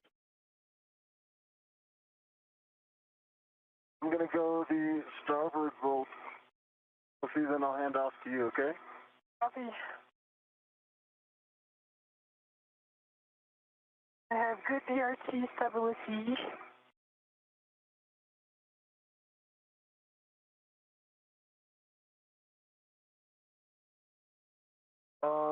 Sophie, I'm going to take the palm wheel off, interfering.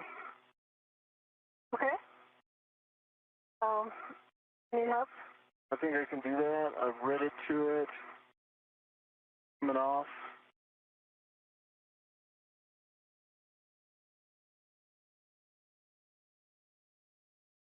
Palm wheels off. And for Anne, I just confirmed that I have no more tether on any of the Afghan side. I'm only tethered to the boom. Okay, good check. Thank you. Quarter turn on starboard. Copy. Quarter turn on starboard. Bolt number 4. So if you're, are you going to be able to get both of those? For sure, number 1, and for 3, yes, I'll make it work. Okay. Quarter turn on starboard for a total of 1. I'm going to put in a little more, and then these are very tight bolts. Yeah, I see that, but you're putting a lot of force into these.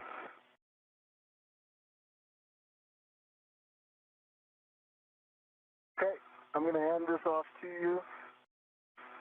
Got it? Question for you. If I'm going to get that bolt 2, yeah. I'm going to need to take out the GCA. Do you want to do both of those bolts, or do you want me to start talking to Jessica now? Both 3, sorry. Yeah, both 3. I think I'm going to be in good position to try. Okay, I'll stay here. Yeah.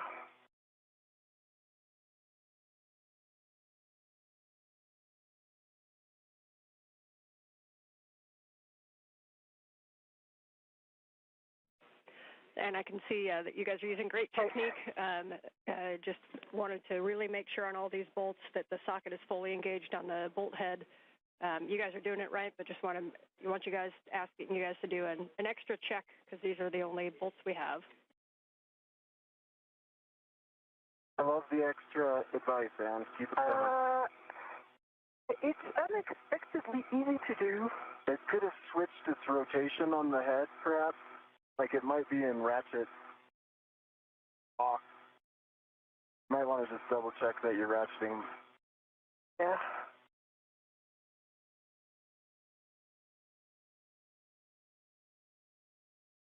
Oh, that was good.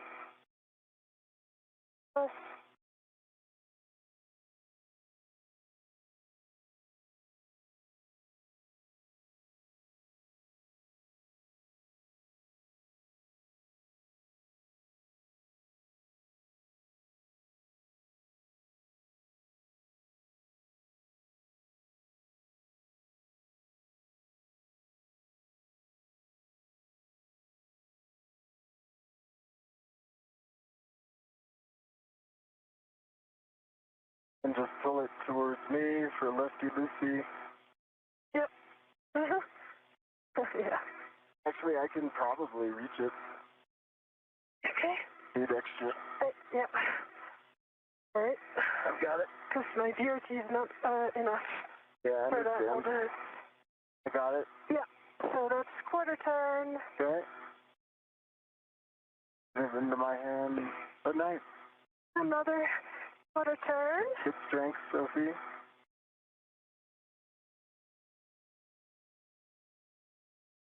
Okay, we're tracking the half turn. Yeah. And another quarter turn, so that was 3/4 turn on bolt 1. Copy, 3/4 on bolt 1. The 1.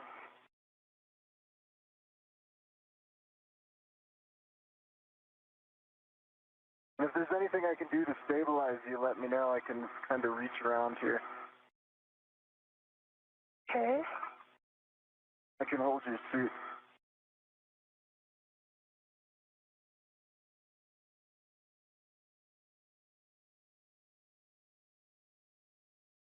All right.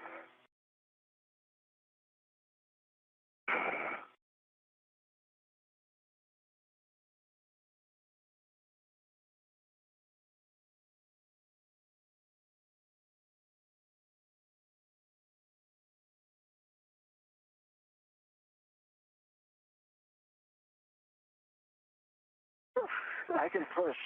Oh, yeah, get it! Okay. Yeah. All right, quarter turn. Nice teamwork, guys.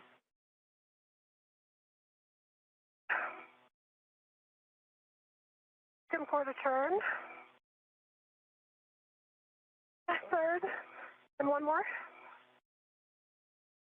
That's a total of one turn. Okay, nice job. I've got Well, that was a huge torque.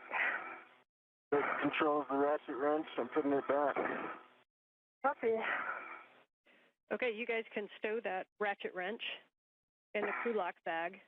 And I'm going to have you set up to do the bolts, but we're discussing some things down here. So just going to get set up to do these bolts. And reminder, we're going to release 3 bolts, and then we're going to get set up to fly this. So bolt 1 is going to be the last bolt. That's the port bolt. But for right now, you can retrieve EV1's PGT. And Anil, you can ret to the SCANT tether point. And once Sophie has Anil's PGT and you're retted, we're just going to hold here for a sec while we're talking. Copy.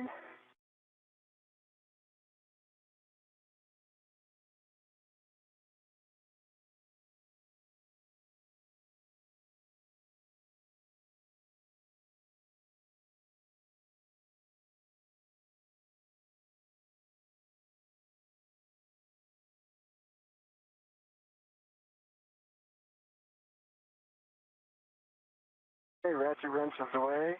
I heard ret to the tether point. I'm putting a ret down, Sophie.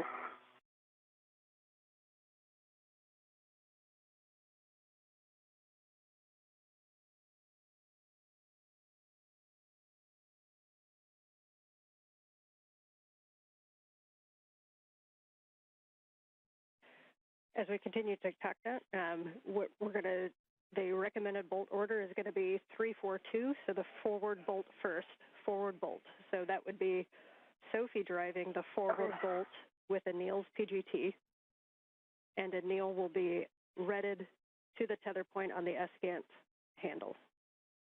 Don't drive yet. Okay, I'm just currently retted. I'm currently retted. Can you give us the PGT settings? I think it's Bravo 4. Bravo 4, counter 2. Bravo 4. Bravo 4, counter 2.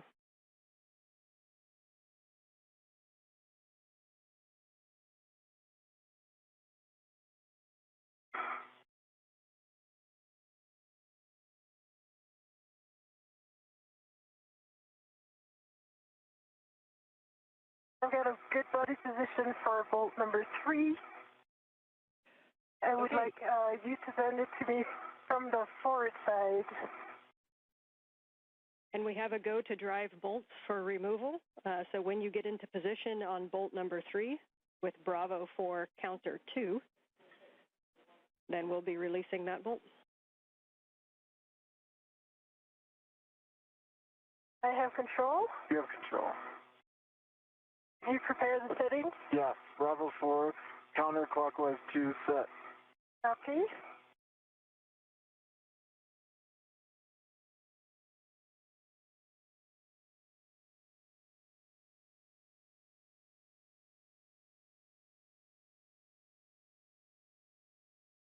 Okay. This is Mission Control Houston, 2 hours 42 minutes into today's spacewalk. Anil, Menon, and Sophie Adenot are in the process of breaking torque on the 4 bolts holding the failed space-to-ground antenna onto its boom on the Z1 truss of the International Space Station. You're go to drive, and we'll expect approximately 8 turns. The crew spent a little bit more time than had been planned in terms of installing locking pins, or gimbal locks as they are called, on the failed antenna so that no inadvertent motion of that antenna dish would occur during its transport to a parking location on the truss of the International Space Station. So we continue on with today's spacewalk, 2 hours 43 minutes into the 282nd spacewalk in support of space station assembly, maintenance, and upgrades. Okay, Cal Pass, 40 volts. I'm going to reset you to Bravo 4, counter 2.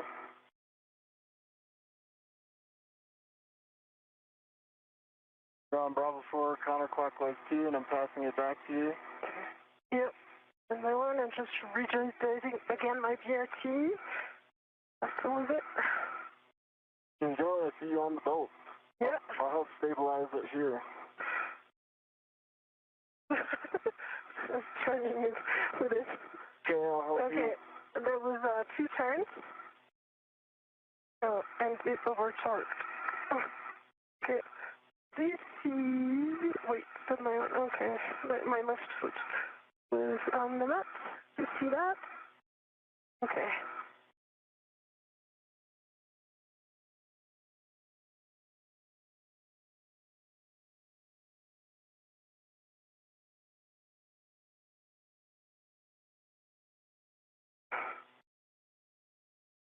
Just confirm it's still on Bravo 4, counterclockwise 2. I'm here, I cannot see. I can see it from here. Okay. Yep. There you go.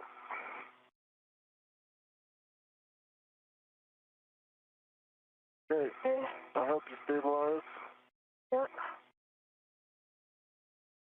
It's over torque. It's like We're releasing it, so maybe yeah. Is it released? Oh, I see the bolt is still in. And did you get turns on Okay, that? Bravo 4. Got 2 turns. 2 turns initially. Hey, Sophie, I think I might be able to get it from here. Okay, I'm going to align this. Okay. 2 turns. Let me work on the alignment. So you should have about 5 or 6 more. Yeah. Okay.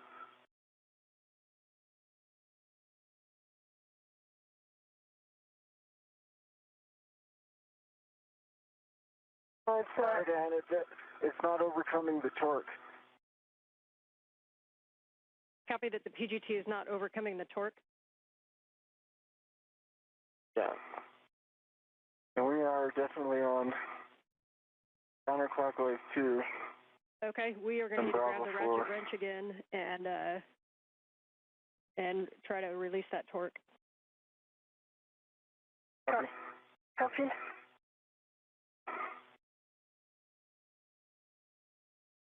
I will say that when I was doing the ratchet wrench, it did feel like a height. Yeah, very high. Like it felt like kind of a more 50 than 20. Even at the 3/4 turn. Yeah.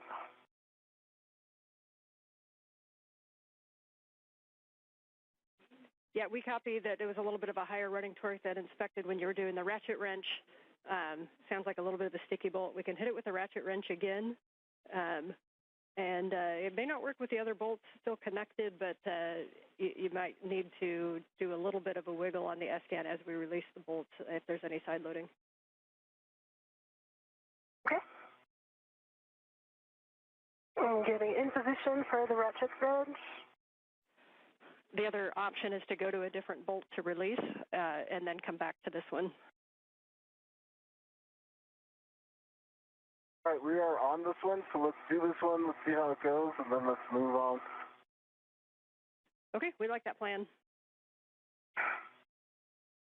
Yeah, that's a lot of torque. I felt that.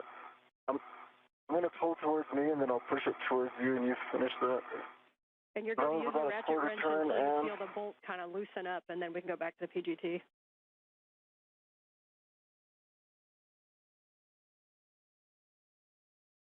Okay, that was another 1/4 turn. Another 1/4 turn. It's still very tight. Tracking an additional half turn.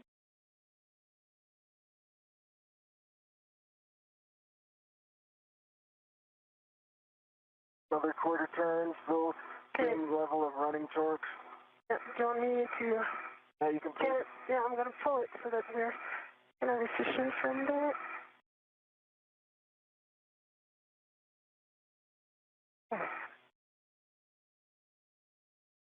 Are you still feeling the same running torque, Sophie? Okay, I did, yeah, still the same. I did a half turn. Okay, I'm going to give it to you. You start the 1/4, and I finish the half.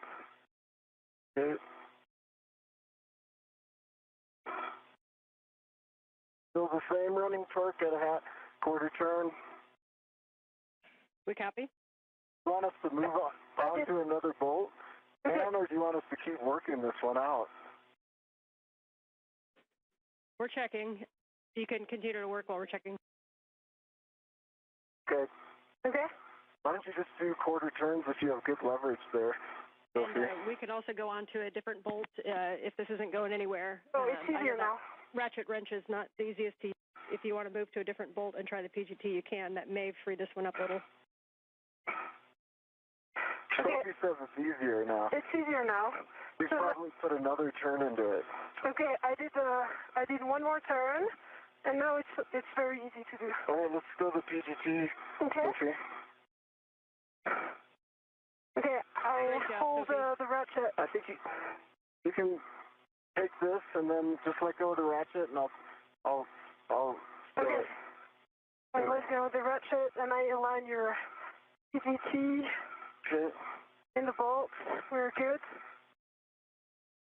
Okay. Ready? Yeah. I'm going. You're counting. Yeah.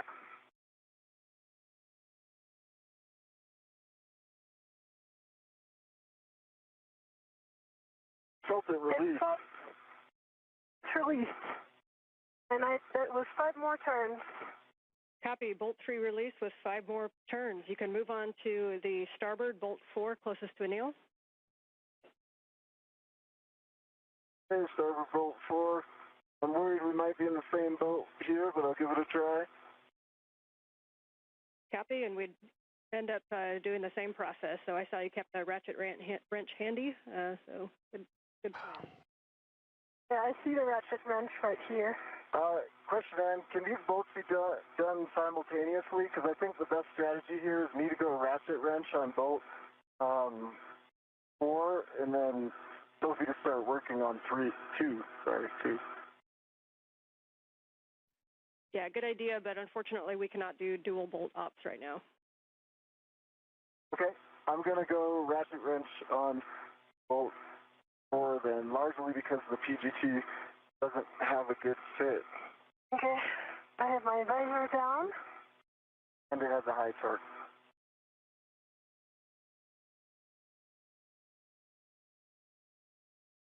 Yeah, we're good with that plan, Anil. Thanks.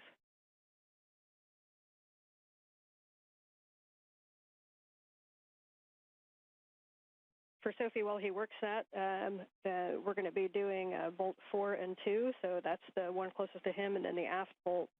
And then you'll be getting into position using your own PGT to release the port bolt number 1. So if you want to think ahead and be ready for those ops. Yeah, but I was thinking that might be difficult with the PGT. But I'll get the setting ready for the PGT. Might need a ratchet for some start.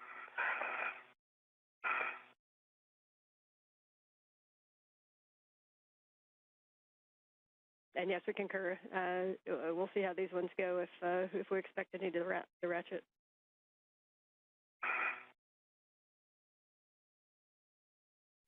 You guys are doing great.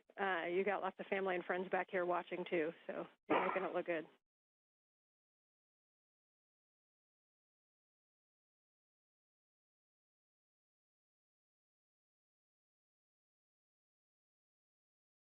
As we approach the 3-hour mark in today's spacewalk, Menon and Adenot continue to work in concert with one another on releasing the 4 bolts that are holding the failed space-to-ground antenna in place on its boom.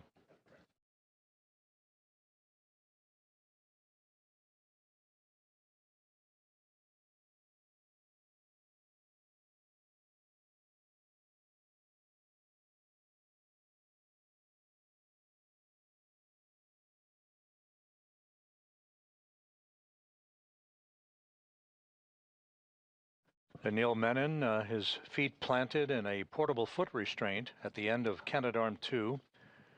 And in the foreground, that's Sophie Adenot as they continue to work on the final release of this failed space-to-ground antenna that began to show a degraded capability to track the tracking and data relay satellite system constellation back in November of last year. I'm still working on this one. It's still pretty high running far. Waiting for that breakthrough moment that you had. I've got Waiting in the wings is the spare space-to-ground antenna that is currently housed on a stowage platform on the P3 truss of the International Space Station. We're putting ARED to work. Oh, yeah.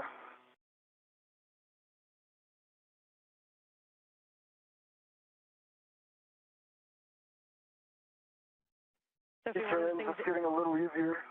Copy. Good news on 4. Sophie, one thing you could look at is on bolt number 2 on the aft. We're not super positive on all the clearances with the PGT to that bolt. If you want to kind of take a look and see what you think, and when we get there, this is why we have things like the ERAD. Hopefully we don't need it, but if you want to just kind of do an evaluation on that bolt. Yeah, in work.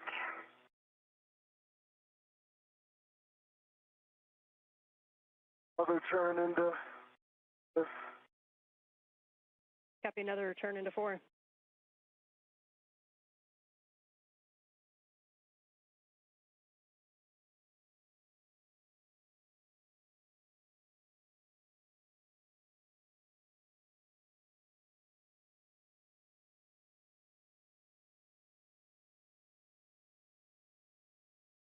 Another turn into 4. Copy, another turn into 4.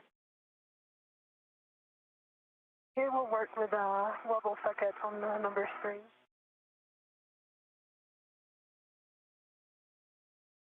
Another turn into 4. Copy.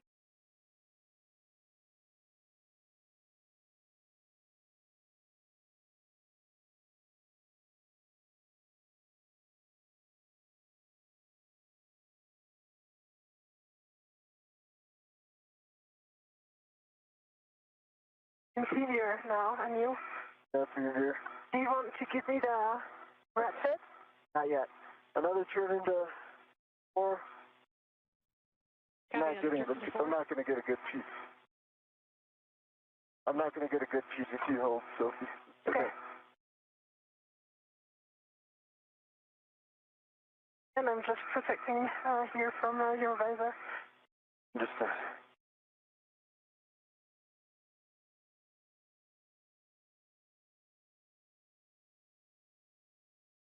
another turn into 4. We copy.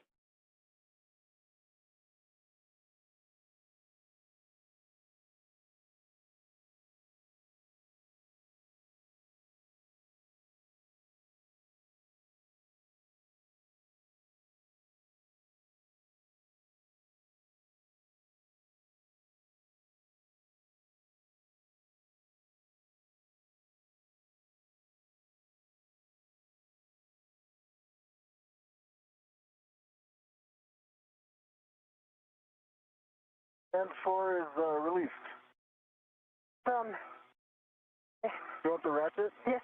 This is the ratchet. Copy, bolt 4 released. And so, Sophie, you can work the aft bolt number 2, and this is a good opportunity for Anil to take a look at the view. We just want to, we're just looking at your met rates. Okay.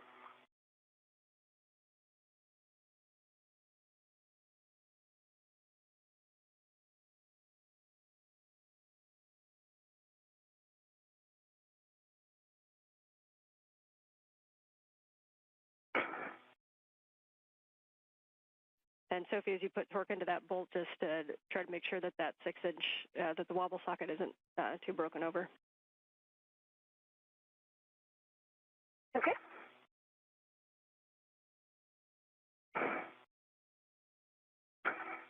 Okay, so we're coming the DRT force. You know, I could do this if I can get my met rates back under control. Yeah, I mean, I did like a tenth of a turn. Let me just change the orientation. I'll try another one. Yeah, it might also work sometimes if you put your hand right at the fulcrum at the 90-degree angle where the socket attaches to the ratchet wrench and counter against yourself.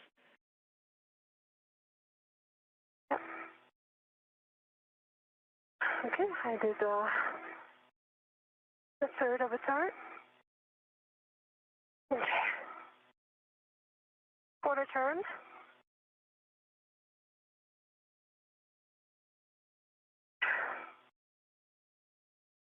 Another quarter turn.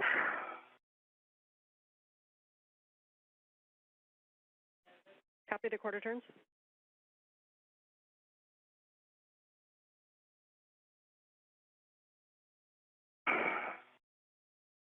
Okay.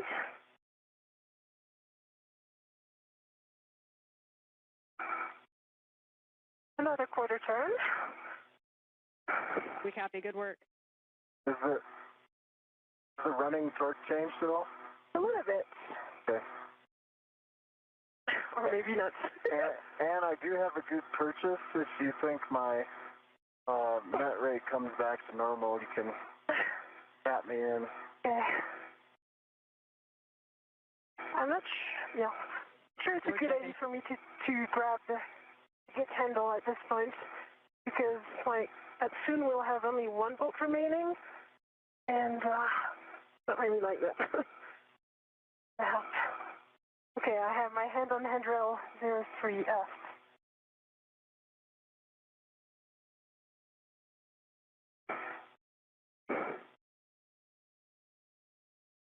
Another quarter turn. Nice. And Anil, we just need a few more minutes there in timeout. This is Mission Control Houston. We have now hit the 3-hour mark in today's spacewalk. Working it. Anil Menon, EV1, wearing the suit with the red stripes, and Sophie Adenot of the European Space Agency, wearing the unmarked suit, the first French woman ever to conduct a spacewalk.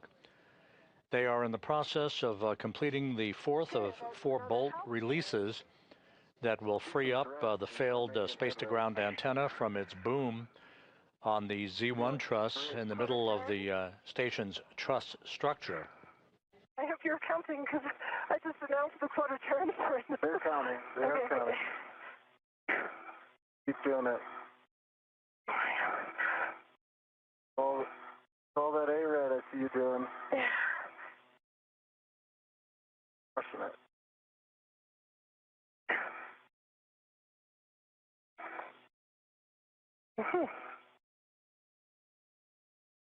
Okay, another half turn. I don't even think that we could try the PGT. It's still very high torque. Yeah.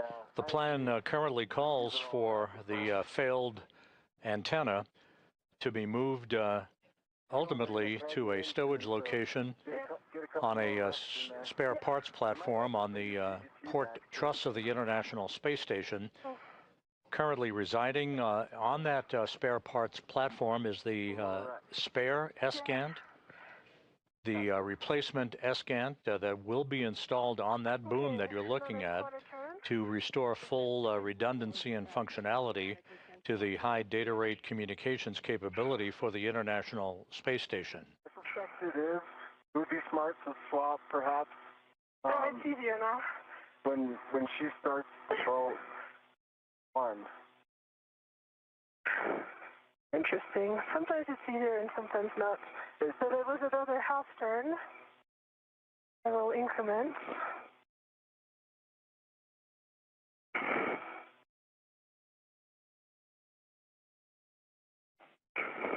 And just for you guys, when we do get to the PGT, we've been given a go to Bravo 7, so you will have some higher torque available.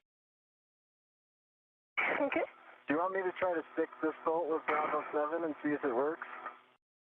Yeah, let's do it. And is it okay if I try that? It's kind of low net rate. And that was another half you're back turn. in the game if you'd like to assist. Okay, I'm going to go that Bravo 7. Yeah, I think it's easier now. If that does the trick. Yeah, you did all the hard work. You did it before. Hey, let me get it. Okay, I'm removing the ratchet. Ratchet is stuck. I got it. There we go. Okay. Holding the ratchet. Putting in your PGT. Thank you. Yep. Okay, here we go. Bravo Ready? 7, counter 2. It's working. You count? Beautiful Sophie? sight. Yep. 3. You're telling me. 5. I think we're good. Yep, bolt release. Oh, that was 4. Okay. The antenna is only on one bolt. And I see it wiggling, so now I know it's time to be super careful. Yep, so we can, we're going to be using Sophie's PGT for the last bolt. And we're going to make sure this is the one that's going to release the PGT, so we're going to get Anil ready. Your glove and hap check is already knocked out. And you want to ensure a good config before the final release. Double check that your tether is still on the T-handle. You want to make note of your hand position because you're going to reinstall in the same position. Do we do with the ratchet? Can I start with the ratchet? Put the ratchet away or leave it out? If you think you need to start with a ratchet on that bolt, you can. We did break the torque, and it shouldn't have it may have less side loading because the other 3 are released. But that is, if you want to test the ratchet and see how it feels, you can. Why don't you test the ratchet first, Sophie? Yeah. And then I'm going to... Can you stabilize the antenna? Okay. Can you stabilize the antenna? Because... Oh, right. You really need to be careful because I see the side loading is going to be huge.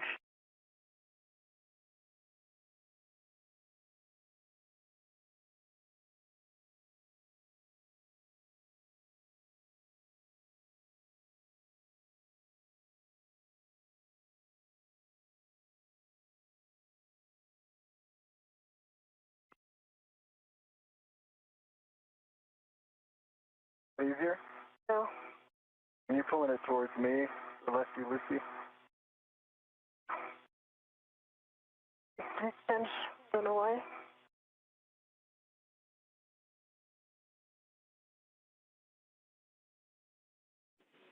Back with you on comm and just waiting video. And Anil, once you're in a good position and you're confident with your positioning on the S-Gant, you can give Sophie the go to release that bolt fully. Okay. She's testing the ratchet. It's huge. Huge amount of torque? Yes. Okay. Well, I've got a good grip on this. Wait. What kind of movements on the S-Gant will alleviate things for Sophie?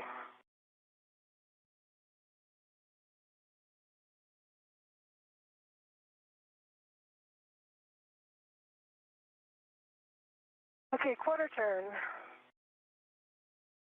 Just need to see, can you see the gap between the boom and the S-Gant? I can see the gap. Okay, so make sure this is 0. Okay. Quarter turn.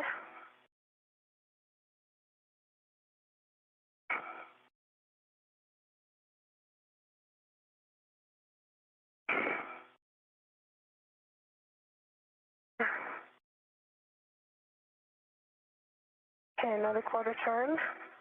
Might try with a PGT. Maybe doesn't feel that bad. Okay. Can you stabilize the S-Gant so I can put the ratchet wrench away? Yes, and my one. To get in good position. You can let go of the ratchet wrench. Okay. You can let go of it. Okay. Why don't we just leave it like this? Because I just want to try. It might not work with a PGT. Okay. But I'm going to have to put it away at some point. It's true. You can put it on my MWF. If you can just stabilize this. Okay, I stabilize this.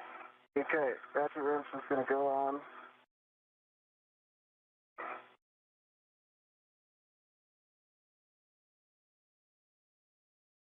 Okay, so my MWF.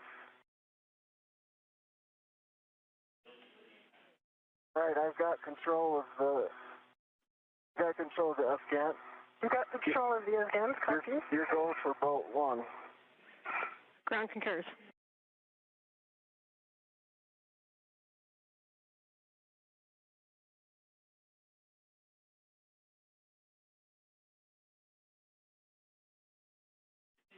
Standby 1 with a bolt drive.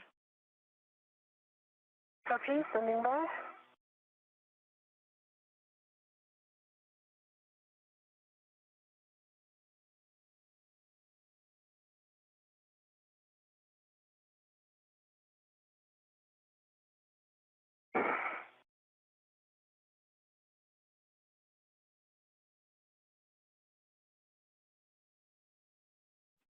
All right, some big picture words for you guys. First of all, Soph, I'm going to give you a task to work while I talk to you. So we're going to have you remove the ball stack mutt and the scoop from the aft gimbal lock. Copy. Okay, while you work that, we're looking at times. You guys are currently just over 3 hours of PET. We're going to go directly to a long-duration tie-down of this S-gant on the Z1 truss. So we're going to remove that ball stack mutt and the scoop, and we're going to take it back to the medium ORU bag, and you can retrieve the long-duration tie-down tethers at the time.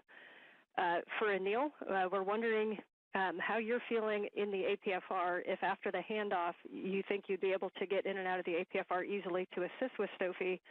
And if not, you may not be able to have that full assessment until we get you in the right position. But what we're thinking is we could do a two-person tie-down, which may be a little bit quicker.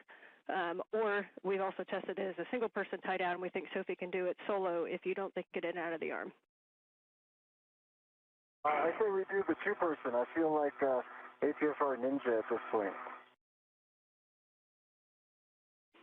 Okay, we'll have Robo come up with the swiftest plan to get you towards structure.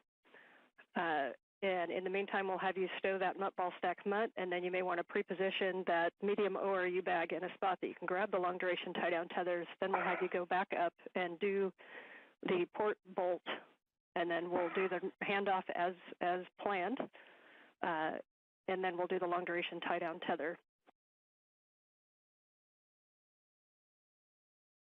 PO, I'm working on the ball stack mutt.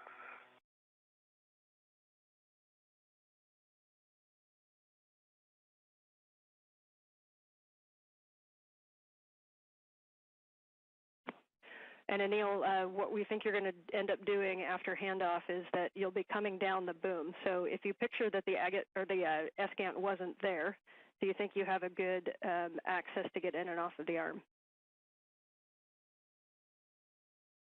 The agate wasn't there.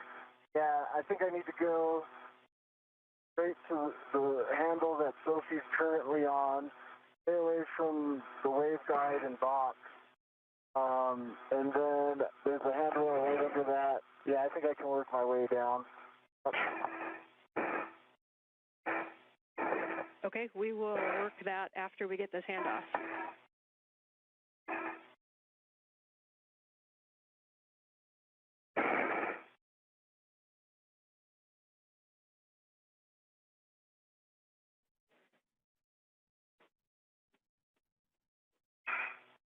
If you prefer to take off the scoop after the handoff down on Z1, you can. We think taking it off right now is going to make the handoff and the tie down easier, but we will take your suggestion if you think something different.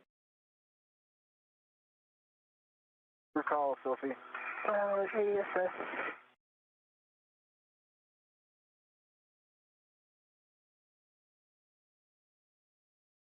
What are you thinking, Sophie? Yeah,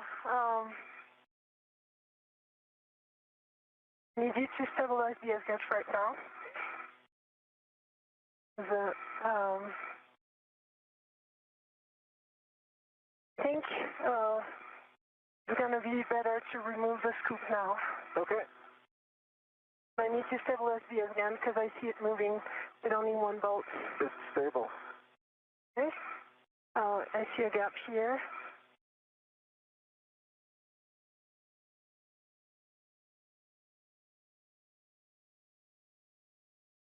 And you guys are working great together.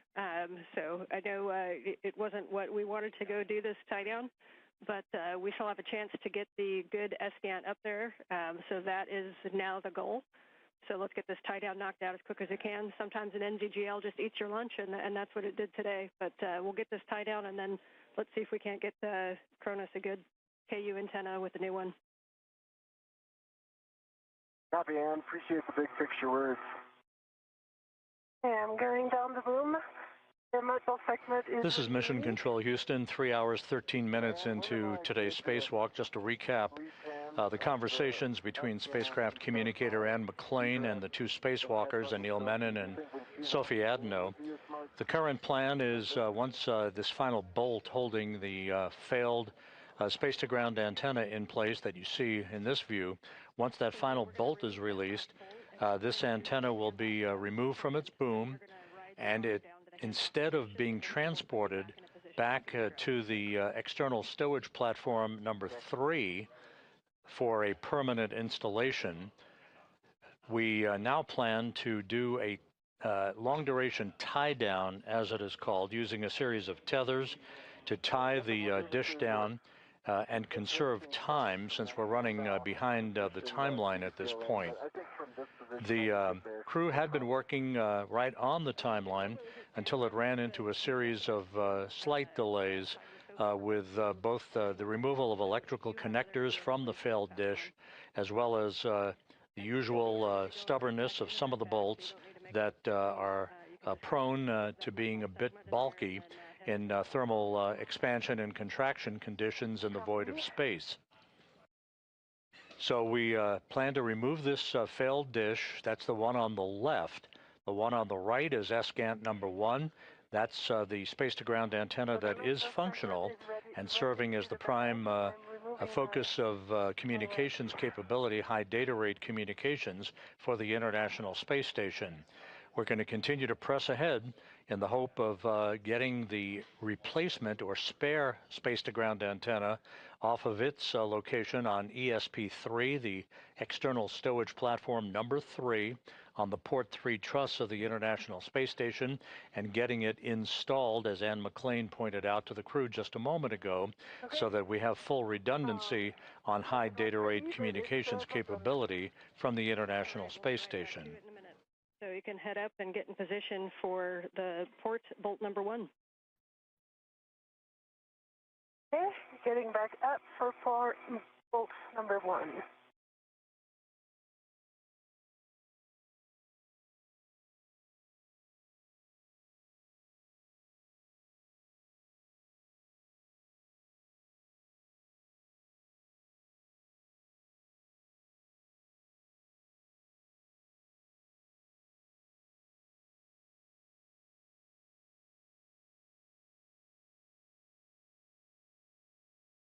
She's good for Bravo 7 there.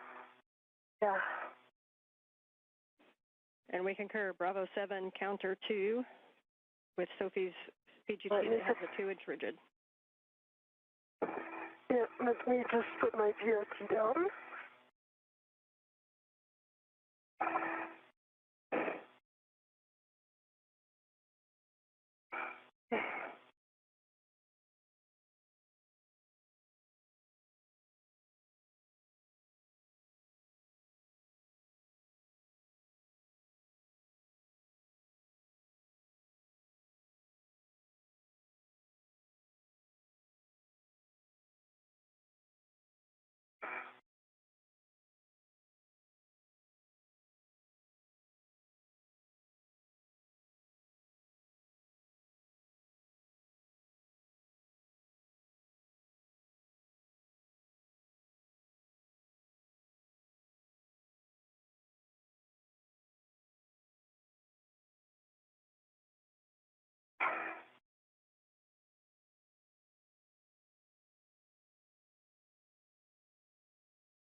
Okay, pulling my VRT to my PTT.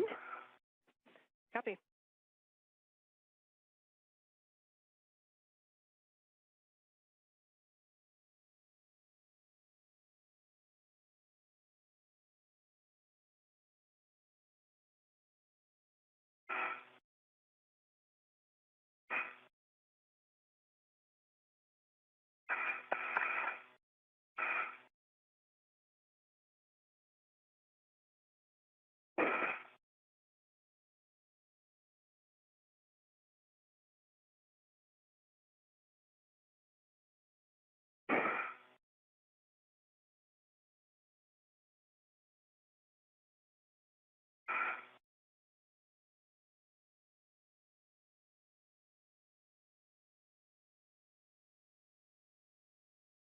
Checking the settings. Yep, and just doing a Bravo 7 counter 2. Please.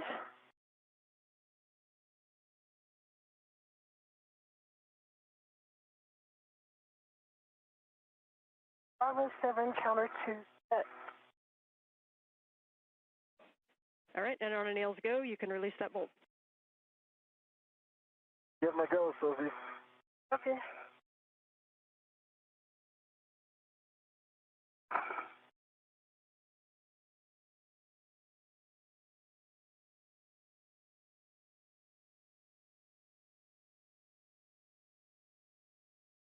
Need to change body position.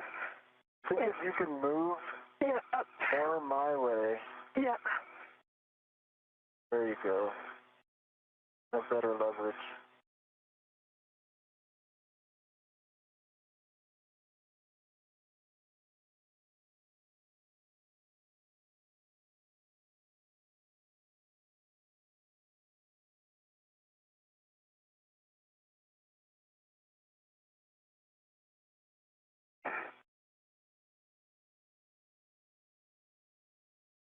Get seated.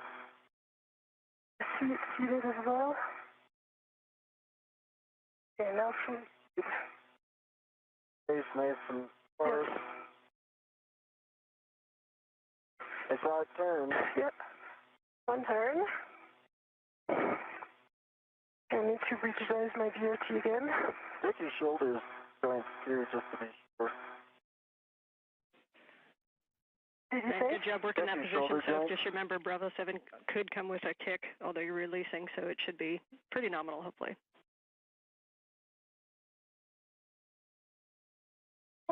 So like a quarter turn, like quarter turn.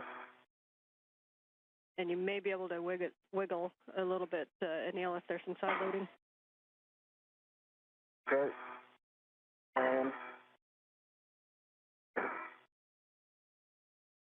Oh, we're talking.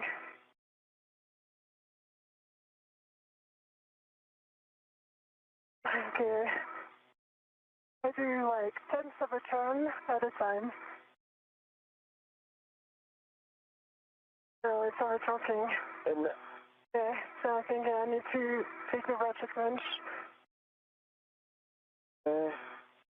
let's see if I can just flatten it again one more time, just so I can see if maybe this helps.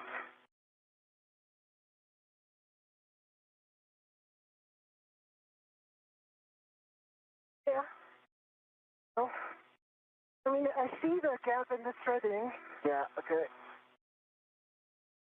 Is that turning at all? This is Mission Control Houston. Just to recap, the two spacewalkers, Anil Menon and Sophie Adenot, continue to complete the steps to release the failed SCANT, the failed space-to-ground antenna, from its boom on the D1 truss of the International Space Station. The current plan is, once that boom is freed from the antenna itself, the antenna then will be tied down on the truss itself rather than moved to a permanent stowage location.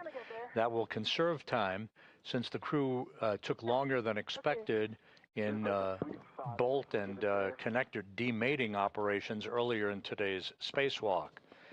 We are pressing ahead with every intention of removing the spare space-to-ground antenna from a stowage platform on the port 3 truss of the station and bringing it to that boom for its installation and the electrical and data connection hookup. And we're not seeing the socket move. We recommend going back to the ratchet wrench. Copy. Okay. So, Anil, standby 1, I'm starting my PGT. You're starting your PGT. And am I good to just get the ratchet wrench with this one bolt and we both let go of the SCANT?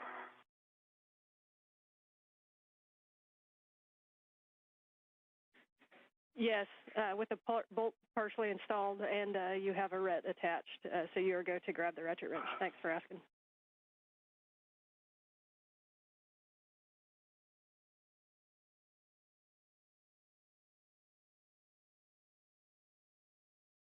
Sophie, so here's the plan. You're going to ret to this thing, then release my ret back to me, okay? My one, copy.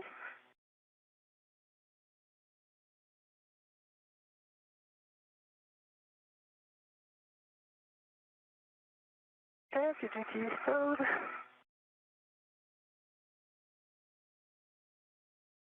Throw a ret on it. Uh-huh.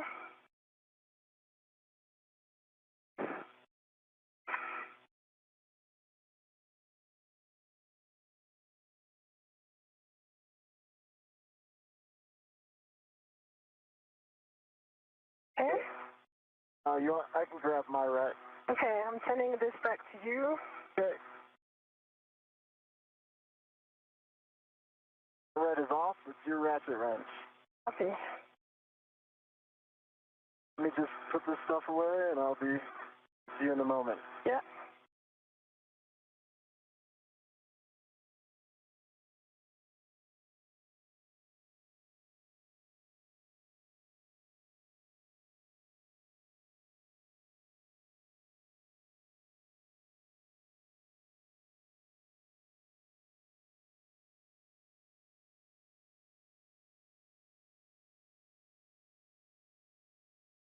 Okay.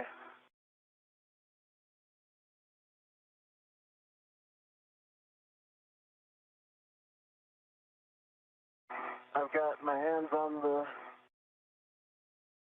F-scan, and you are go to start on the bolt. Copy.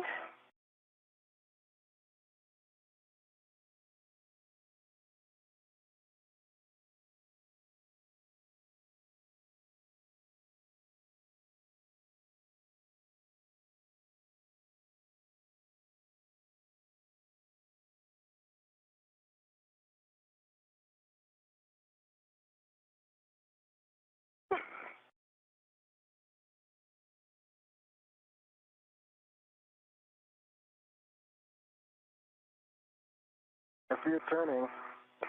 Okay, that was quarter turn.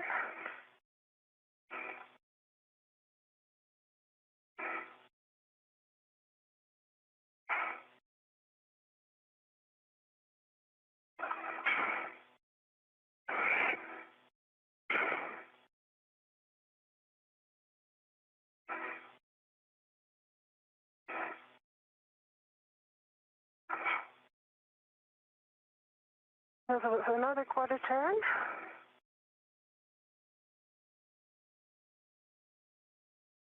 It's really overcoming the BRT, so I'm doing my best here, but... Doing great, Sophie. See it turning, that's the goal. Okay, we got it. Nicely done, Sophie. We like that bolt moving. Here comes an S-scan. Okay, Anil, you got it. I've got it. I've got a good hold on it. Okay, and I have no red attached to it, so I'm good. I've got a red attached to the T-handle by me. Okay, I'm going to finish with the hand, if you don't mind. Be quicker. By all means. I think you can get the PGT quickly as well. You could consider that. Yeah, I would. You're right. I put the ratchet on my MWS. It's a quick still location if you need. Yeah.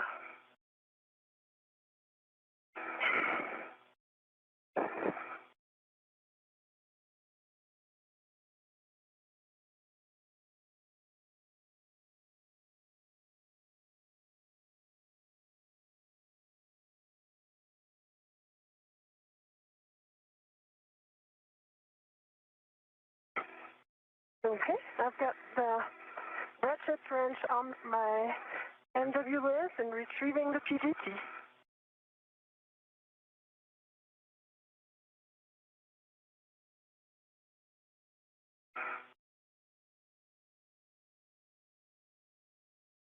Okay, you still have good control? Good control. Copy.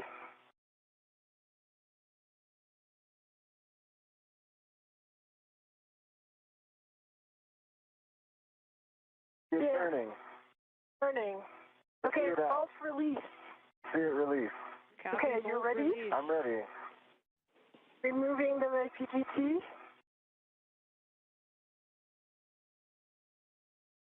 I think you can put your PGT away if you want. Yeah.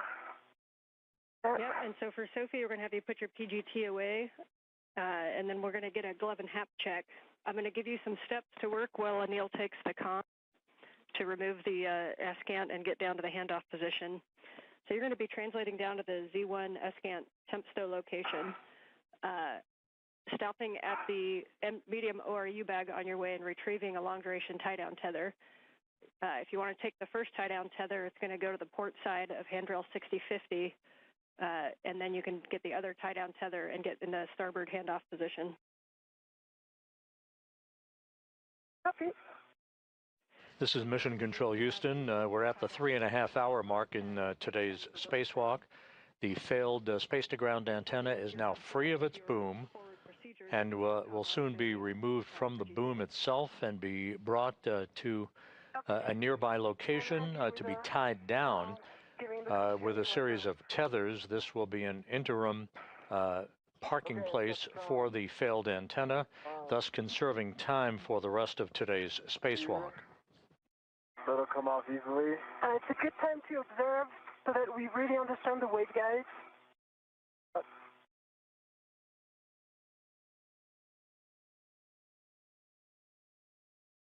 Was there more, Sophie? Right? Want me to release? No, I got it. You got it, yeah. Jessica, how copy? We've got you loud and clear. We're in sync with you. Anil, are you ready for the GCA to the published handoff position? I'm ready for the GCA to the published. Almost. I'm going to get it off of these pins first. Yeah, I see the pins here. It's, okay. So rotate towards, forward. Towards your feet. Yeah, that's it. Okay, I've got it. You got it? Free, and Jessica, I'm ready for that GCA. You copy. We're getting set up for that. Brakes are coming off. Copy off.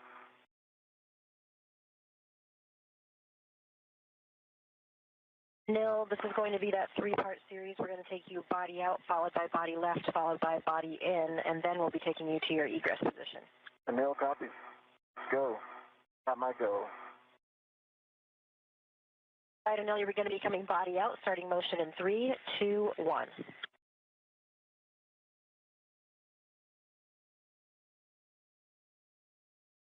Okay, I've got it clear of the boom and very stable. Feel very comfortable with it now. Sophie, you're going to translate to the medium ORU bag and retrieve 2 long-duration tie-down tethers. Work.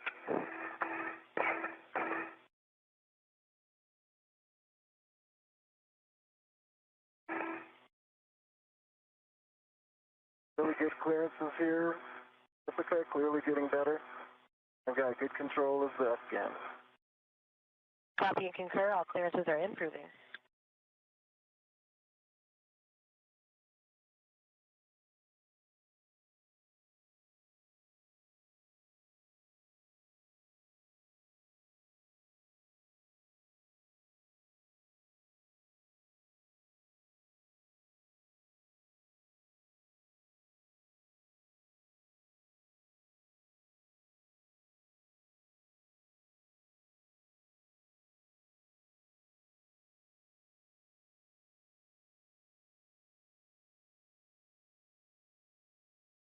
Now starting motion, body left. 3, 2, 1.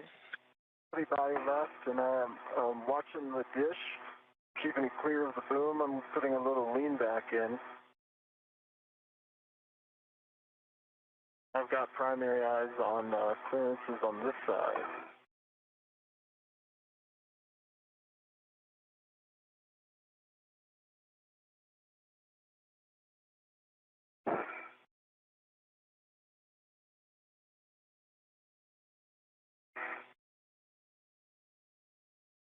I've got a good meter dish to boom.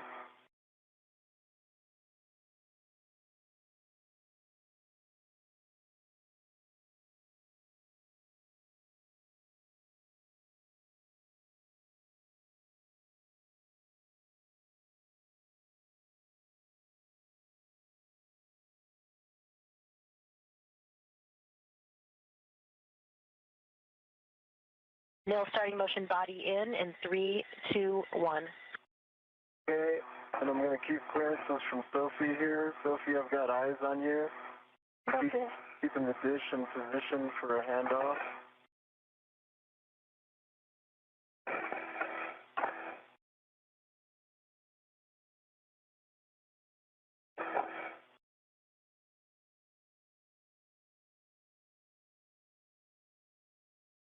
I'm right off your right shoulder, Sophie.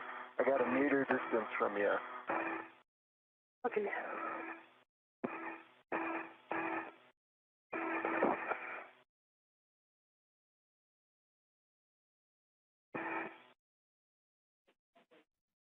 And for Sophie, if you're able to move to the nadir side of that handrail, that'll allow Anil to get in a little bit more. If you can slide down to the bottom of handrail 2. North. And I'm deconflicting with my body movement, and I think I've got good clearance of about a meter. Copy, and good work. So this is the published handoff position. Published, okay. Let's hold here for a second and see where Sophie lines up. I'm not, essentially not done yet. So let's stop GCA. Give comm back to people, and then I might rehack this when she gets set up. Okay, reminder, this is the one that we are not putting the brakes on, so we will stop GCA for now, but we do have additional clearance we can give you if you need it. Copy.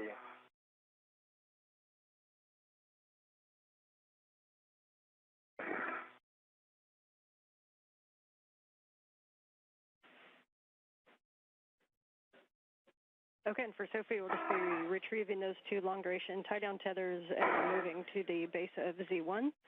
And between the 2 of you, just please maintain RET awareness on the S-scan as we hand it off. The final tie-down is with long-duration tie-down tethers, but in order to get it from Anil to Sophie, we probably don't need to do a RET swap.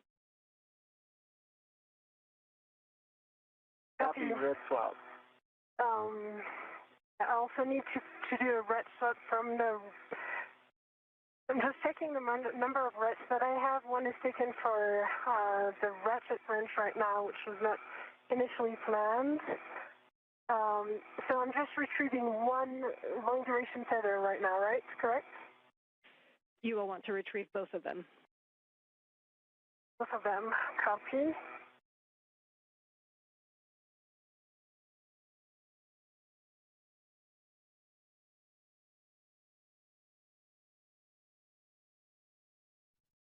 If you need an additional RET, you could always move the ratchet wrench onto an AET.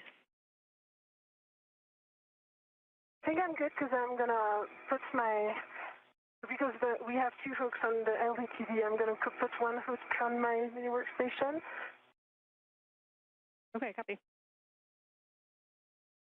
For Robo, Ann, and Jessica, a future egress position is potentially just body in maybe a meter. Yeah, Neil, we can tell you what Robo had planned for you. It was coming body right and then going body in, and we think that would bring you to the handrail that we were talking about on the boom. Gotcha. Would a body in from here cause a conflict with the other things you're avoiding, like SASA, etc.? No, I don't think so. This had you coming body in to about by like up to 300 centimeters, so that would be another 1.5 meters. Yeah. And then you can have the right as well if you needed to get down to that handrail. Yeah, I guess what I'm saying is the body right just brings me up zenith when I'm trying to go nadir, and so we could omit that and save time.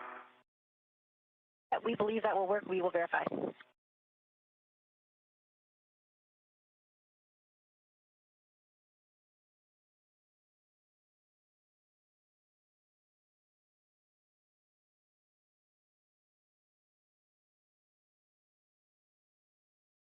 Okay, 1 is retrieved and is on my mini workstation, working on the second one.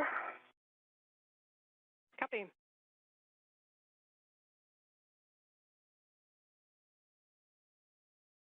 And just a reminder, as you ret to those, you want to ret to the D-ring on those so that the hooks are free for when we go to install.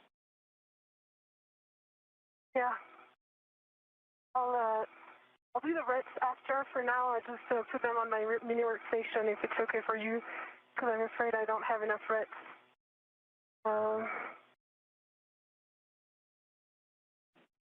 Copy. And reminder, another option you can use is you can take a long duration tie-down tether hook, and you can hook that directly to one of your wing tabs on your mini workstation and not use a ret at all.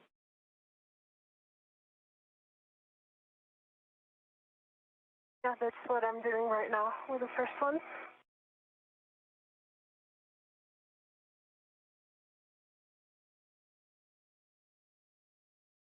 And Anil, we do want to bring you body right first because of the clearance from the tip boom with the SASA. And I also think you're at a little bit of an angle, maybe more than you realize, the way the arm is configured. I think that bringing you body right and then in will get you to that handrail.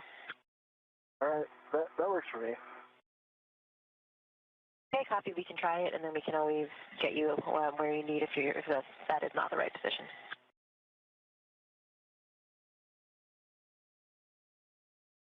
I am guessing for this handoff, I would benefit from some body in 30 to 50 centimeters. Can you do a little quick analysis of that while we're waiting? I can tell you that we can definitely give you at least 25. Okay.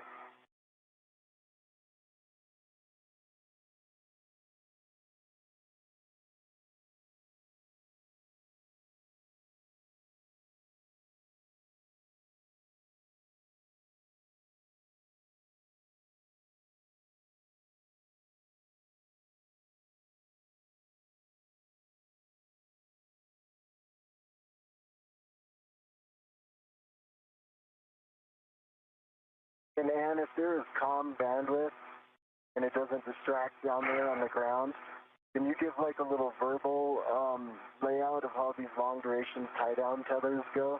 I know you said the cup page, but just so I have a mental picture. Yes, absolutely. We have a handover in 20 seconds, and on the other side, I will give you that that overview. If you're looking at the picture, I will talk you through that picture. I won't be able to see the picture. I got my hands full. Okay, I'll be able to describe it to you, Anil.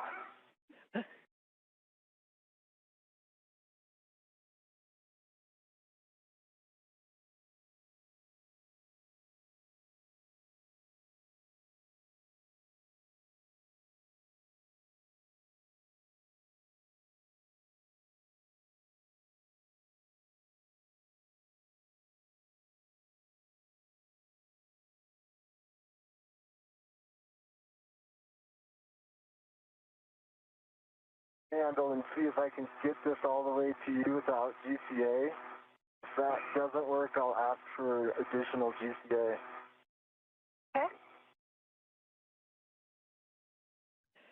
Okay, we are back with you on comm, not on video yet, so we can't see where you're at. So, Sophie, if you're ready for your net 6, just call them out. Otherwise, I'll talk you through what this tie-down is going to look like.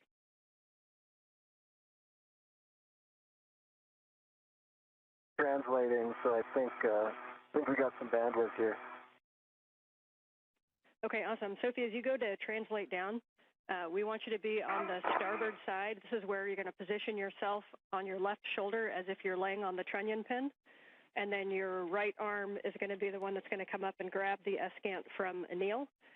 The dish is going to be facing aft, so you want to get yourself in a good position. And Anil, when you get off, we're going to have you on the port side of that. So Sophie, I'm going to have you set up on the starboard side. So keep both long duration tie-down tethers with you. Get on the starboard side on your left shoulder on the trunnion pin.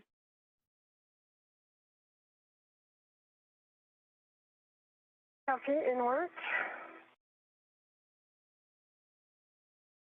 So try to have a clever plan for tethering yourself.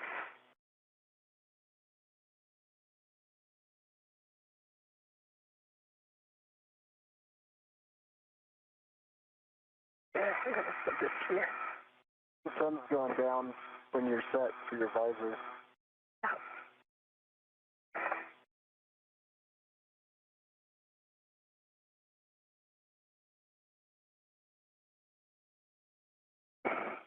Actually, Jessica, I have a feeling I'm going to be able to get this to Sophie without GCA. Okay, we copy. Yeah, we see you kind of maneuvering it a little bit, and it won't be a big deal to give you that little bit extra if you need it, so don't hesitate to ask if you need it. And Sophie, as you get set up in position, don't worry too much about the configuration of the long-duration tie-down tethers quite yet. Once Anil gets down there and we have both hands on him, we will work those. What you do probably want to grab is a RET from your mini workstation to be able to RET to the SCANT for handoff. Copy.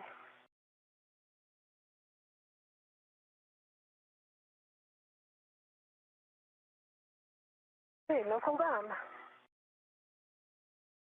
This is Mission Control Houston, 3 hours, 45 minutes into our spacewalk today. Just to recap where we're at, the spacewalk began at 7:29 a.m. Central Time, 8:29 a.m. Eastern Time. The objective was to remove a failed space-to-ground antenna from the location point at the Z1 truss on the International Space Station, the center of the truss structure. It began to exhibit degraded performance back in November of last year, and its swiveling or gimbling capability was reduced so significantly that we had to move to a backup antenna. They come in pairs. They reside side by side on the Z1 truss. The antenna in question has now been removed from its boom. That's SCANT number 2. SCANT number 1 remains an operational antenna to provide high data rate communications capability from the station to ground controllers throughout the world.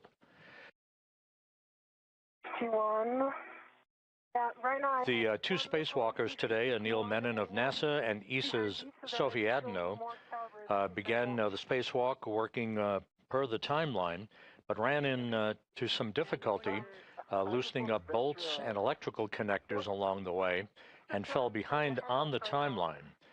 So to try to create time efficiencies, the flight control team here, under the direction of Flight Director Chris Dobbins, elected to tie down, they call it a long-duration tie-down procedure, using a series of tethers to tie down the failed space-to-ground antenna to the truss on the International Space Station rather than spend the time to transport it all the way back to a flight support equipment stowage platform on the Port 3 truss of the complex. The one by your left hand there. With that in mind, we are continuing to press ahead with a plan to remove the spare space-to-ground antenna that does reside on a spare parts platform on the P3 truss and bring it over to the now empty boom on the Z1 truss, install it, and see how far we get in the timeline before we determine whether or not we can complete all of the work associated with the installation of the spare space-to-ground antenna. Time will tell. We're at the 3-hour, 47-minute mark, with the flight control team continuing to press ahead with the current plan of tying down the failed space-to-ground antenna onto the truss of the station. Use my legs as leverage, not up on the triangle, but kind of sideways. If you can stay there, I can get you this SCANT. Yeah, but how am I mean, I'm not stable right there, so it's not going to work. I agree. It looks a little tricky. That's why I was thinking if you can use that handrail by your left cheek. Yeah. To do a end effector, base tether, and then just BRT anywhere that will keep you stable. Yeah. I need to BRT. Yeah, and the other if you can't, it's kind of an awkward angle to get to BRT on 6051 sometimes, but your stability is really going to come with your left hand on 6051 and your right hand up toward the SCANT. You'll be able to get a good purchase on 6051 if you can kind of turn a little bit, and then you'll kind of have your hand on that handrail the whole time during handoff, and then hold it until Anil gets down to assist with the tethers. And again, with your right hand, though, you're going to want to have a RET in your hand to reach up to RET to it.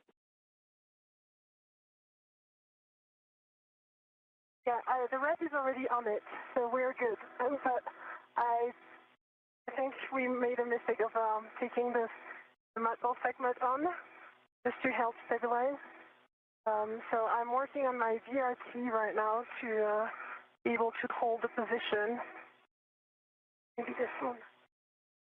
Okay, and you don't have to be able to get into a perfect position. If you can, if Anil can hand off the S-scan and then reposition, even if he hands you a T-handle, you could hold a T-handle and just hold it stable with one hand on a handrail and your right hand on a T-handle until Anil gets in position to be able to, it might take all four hands to get it fully down in position. Yeah, so this is what I'm... Break, Sophie, can you double check to see if that ret that you've attached to the T-handle is locked or unlocked? I feel like it might be locked. Oh, that's a good point. It just locked on against the structure. All right, so now I think I'm in a good position now. I have good hand on this trunnion thing. The ret is unlocked. And so I'm going to be able to use the T-handle here. Is that what we want, right? Yeah, there's the T-handle. Yeah, wait a second. The red is... And then you come after right away. Is that correct? And I am coming, yes. Okay. Okay. Do you have control of it? I have control. I'm releasing my ret. Copy. Really nicely done on the handoff and good position, Sophie. If you're stable there, then we'll hand Anil the comms to talk to the crew inside and get in a position for egress. Okay, Sophie, you have full control of this. Do you want me to help you move this a little bit? Or do you want to just keep it there? Keep it there. Okay, Jessica, how copy? Got you loud and clear, Anil. This first motion is going to be body right. And can you verify that the antenna itself is clear enough from you for that?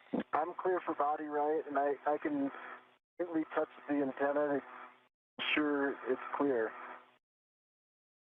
Okay, copy.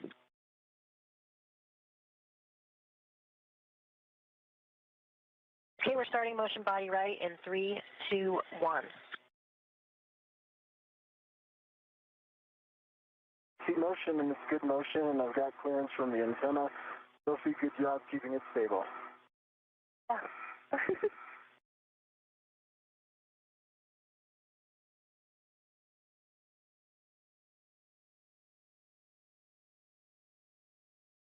All right, Anil, now we're going to start that motion body in 3, 2, 1. Stop 1 second. Stopping motion. Sophie, if I go body in, I'm going to hit this antenna. Are you able to bring it towards you? Like this? I think it's the limit because otherwise I'm close to the trunnion pin right now. Okay. Jessica, can we go body right 20 more centimeters? Stand by.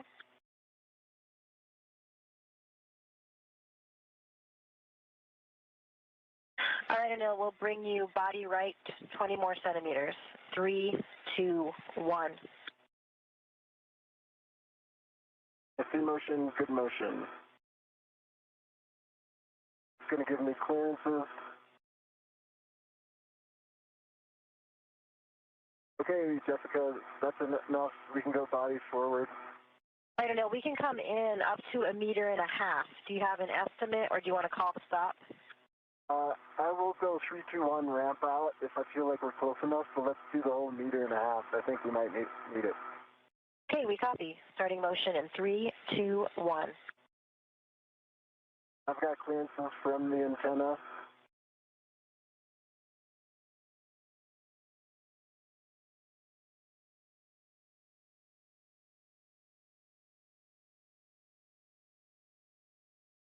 I got good clearances from the antenna, and I'm watching my crew lock bag as well.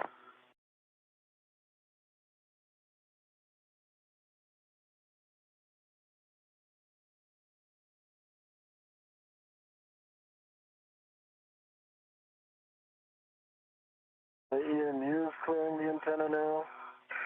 I'm sorry, I cannot help with clearances. It's okay, you're doing great.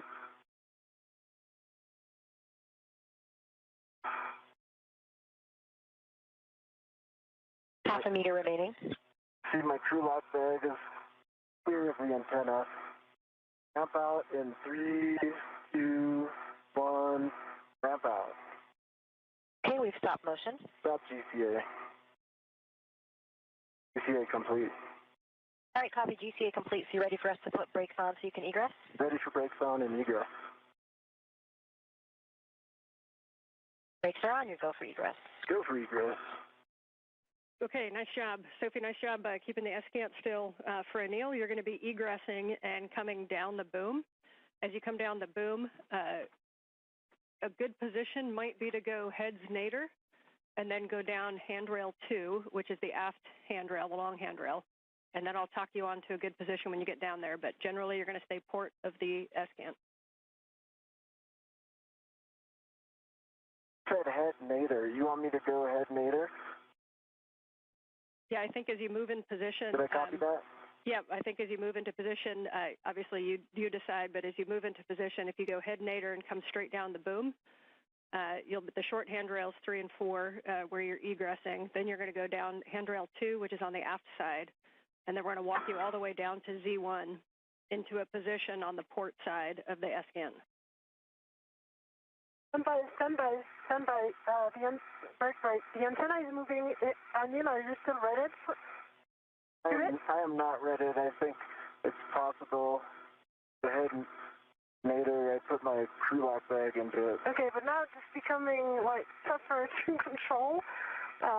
So just try to be as close as you can to the boom.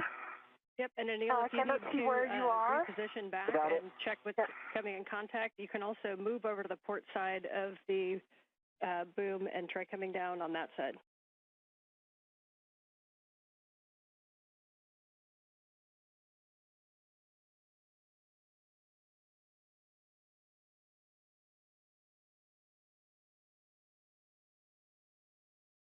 Oh, I see. I think it was your crew lock bag.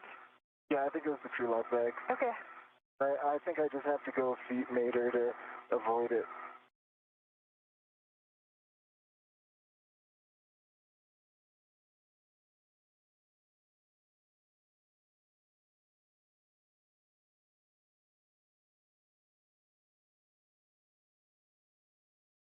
And I'm repositioning a little more aft. Slowly.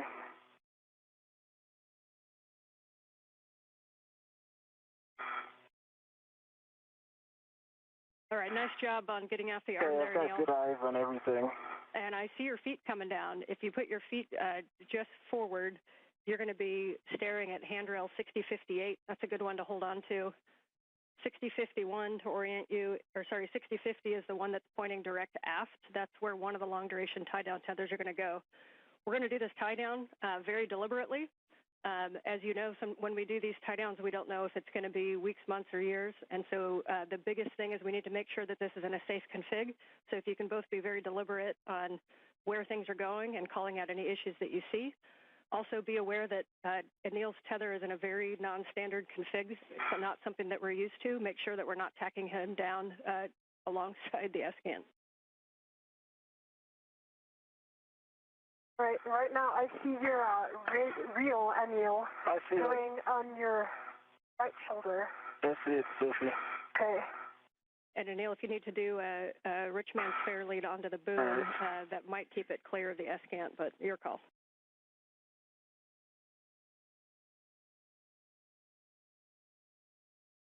Oh, I see what you're saying. Yeah. Or if you want to do a 4-man fair lead, you see on your left shoulder there is VH36, and then right. I got it. Fixed right now. Well, you are. Yeah. So break. Go for it. All right, Anil, that's a good handrail to come down on. Again.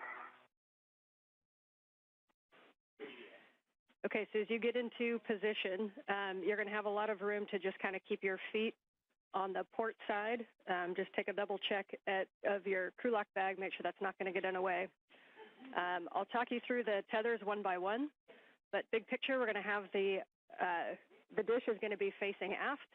We're going to put one tether is going to go from Anil to Sophie wrapped around a handrail and back to Anil to clip, and then we're going to put a second long-duration tie-down tether down by the agate handrails. So for Anil, when you're ready to get into a position, I'm going to have you holding on to handrail 6050, which is the aft-facing handrail that's just over the lip to your right side. In front of my eyes. Okay, I see it. Going down there, I'm gonna... Yeah. I need to relocate my... Yeah, and we need to have a plan for... This is Mission Control Houston. We have now reached the 4-hour mark in today's spacewalk by Anil Menon and Sophie Adenot. They are in the process of conducting what is called a long-duration tie-down of the failed space-to-ground antenna that was removed from its boom on the Z1 truss a short time ago. This will ensure that the failed antenna is in a safe configuration for some period of time until it can be dispositioned to be installed on a stowage platform on the Port 3 truss of the International Space Station. Meanwhile, flight controllers here under the direction of Chris Dobbins, currently evaluating the time remaining in today's spacewalk in order to determine whether or not we address the spare space-to-ground antenna and whether time permits its installation into the now empty boom on the Z1 truss. Over the edge is 6050.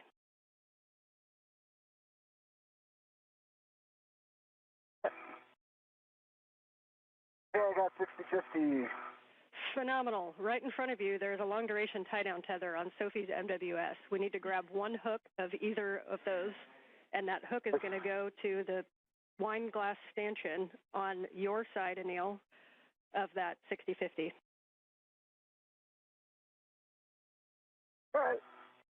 So if I could give you some advice, no, take the one that is attached to the hook, the one that is closest to the trunnion. I'm gonna take them.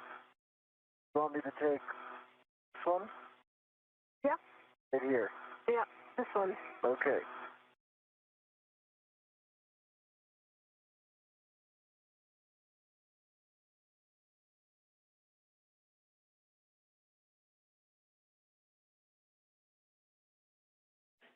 And I'm not sure exactly how they're daisy chained, but if you end up with both, Anil, that's fine.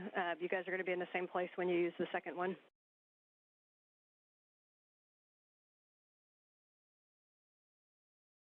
So he has one hook.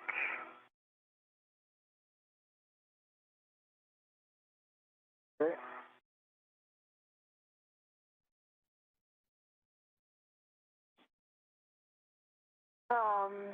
Yeah, so you need to put it on your right. I'm going for that right now. Yeah. Or the other thing you can do is release. We're going to end up using probably the max pull of this long-duration tie-down tether. So if you want to just right now undo that wire tie and release all the slack on that long-duration tie-down tether and then put the other hook on the port stanchion, that works too. I'd rather give some leeway between Anil and I, just because with the antenna it's kind of tricky. Okay, yep, however you guys like to do it.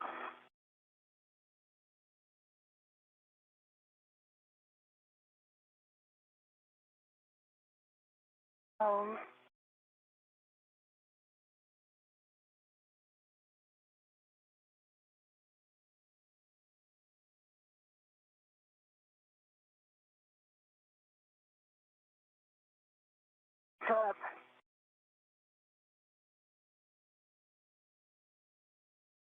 Right, and I'm about 5 seconds away from having that long duration tie down tether. That wine glass extension on 6050 is on now. All right, nice job. Now you can just kind of tend that out of the way, and the next thing you guys are going to work together to get the SGANT antenna faced aft. Take a good look at your tools and tethers and make sure that there's nothing in the way. and you're going to lay down that S-GANT antenna, and then what's going to happen, we're going to hold it right against Z1, and Anil, the tether, the long-duration tie-down tether on your side, we're going to pass it over to Sophie. She's going to wrap it around 6051, and she's going to pass it back to you, and you're going to hook it back to that same stanchion or to itself. I should start loosening it now so I could pass it to her then. Do you agree? Yeah, that's a good plan, because then once I give you the antenna, then you're going to stabilize the antenna. Okay, you should be able to pull that and it'll just come loose. Yes, I agree. Okay. All right. So, but you need to put your resetter and effector and more port of this extension. That, like, you're sure you're always saying port. I've got an idea. Yeah. Yeah, and Anil, you may lose access to 6050 once we move the antenna. Now, we can always move the antenna and grab it if you need to, but there is a handrail that should be by your right quad, which is handrail 6058 that you might be able to use. Okay, I think I'll relocate some air. That gives me a port movement plane. All right, I'll be there in 1 sec, Sophie. Yeah, no worries. Once I give you the antenna, I'm going to take a second to adjust my TCV.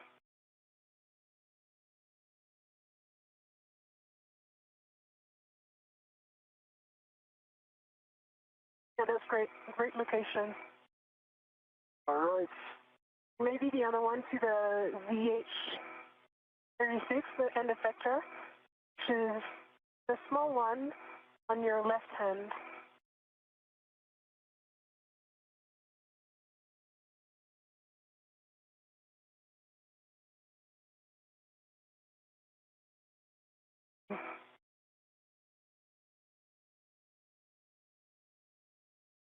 Job? I'm going to put it, see, the antenna's going exactly my way, so I'm going to move right here. I think I'm going no end effector, and we'll just, you can pass it to the, some point. Maybe I'll put it right here. Yeah, I think that's a great idea. Okay. All right, and Anil, I do recommend at this time to take off that wire tie and open up the long-duration tie-down tether and release all that slack. Wire tie is off, and slack is now released. I see it. Nice job. And at this point, you guys can talk to each other to get the S-GAN into the tie-down position. Cuff gauge 10 is basically it, but we're going to lay it as flat to Z1 as we can. And the one thing is that rears, that box right below the T-handles, the rears is also going to be just aft of Z1, and that'll enable the gimbals to be kind of flat on Z1 for the long-duration tie-down tethers. Copy that. That makes sense to me. I got to get a hold of it, Sophie, and we've got to rotate it this way. Rotate it, and how, like, what's the plan? So the idea would be that you reach the other key handle. I think I could go low here, and then, and by low I mean nadir. And then if I can get the T handle, I can stabilize and you can guide so we don't hit anything. I have control. You have control? Okay. And now I'm going to help rotate this. I think this is working. Yes. Okay. Okay. All you have to do is push that agate handle towards the boom. Yeah. I wonder if I should be wedded to this right now. You're tugging on it. Yeah. But it's going to be better because we will rotate this thing. So you don't necessarily have to rotate it, do you? Well, we will, because it has to go dish facing you, basically, right now. Let me remove my DRT. Give me a sec.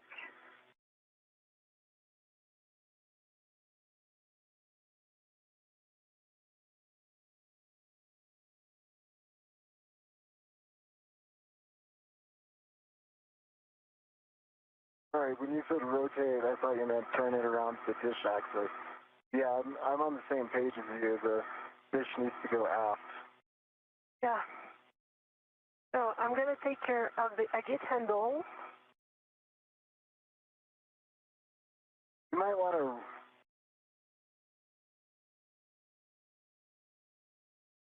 Okay? You might want to do a ret swap and put a ret at the agate handle so you're at that end. Yeah. And I can release you at this end. I was going to use the AET from the agate handle, if I can, I need to rotate it further. Okay. Your end effector might be limiting your motion. Yep. Let me just...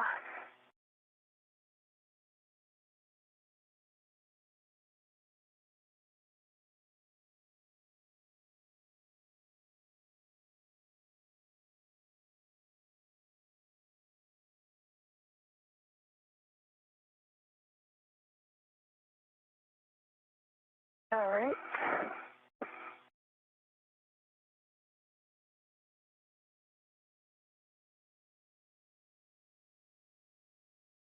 A nice job working together on this one. Once it moves a little bit aft, as soon as the rears pokes over the aft side of Z1, then it's going to be in a good position. I need to have it towards you because right now I cannot even touch This is Mission Control Houston, 4 hours, 11 minutes into today's spacewalk.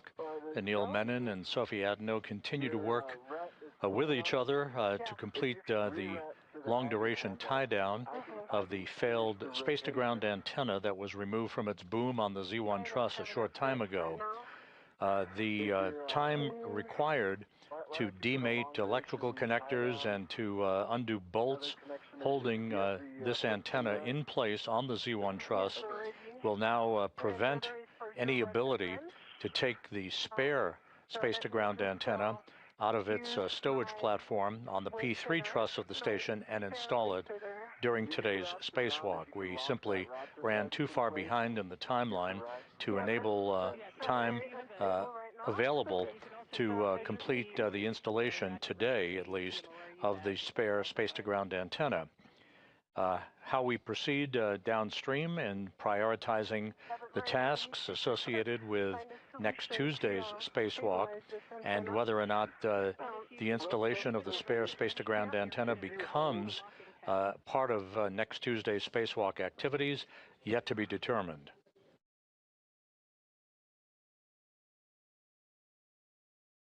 Yeah, it has a ratchet. It has a working tab right now. Okay, in that case, you can release your ret from that. That's a legal spot for your ratchet without a tether. Oh, I have my VRT, sorry, ret. So I'm going to use my VRT ret, even easier. But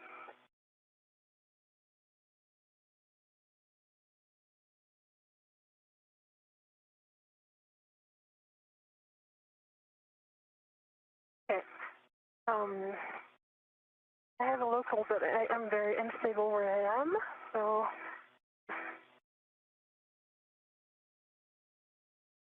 Right.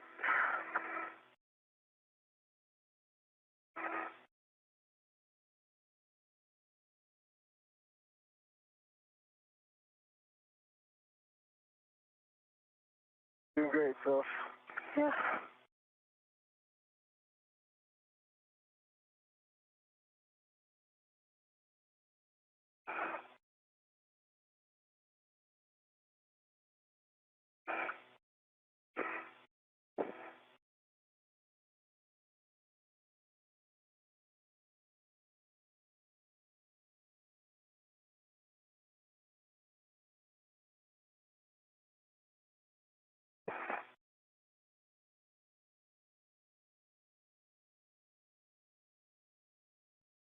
And you guys are doing great. I know this is a little bit of a new work site and a weird config, but keep working through it. We're very close to getting this tied down. Ground is happy with the work you're doing, so just keep marching forward.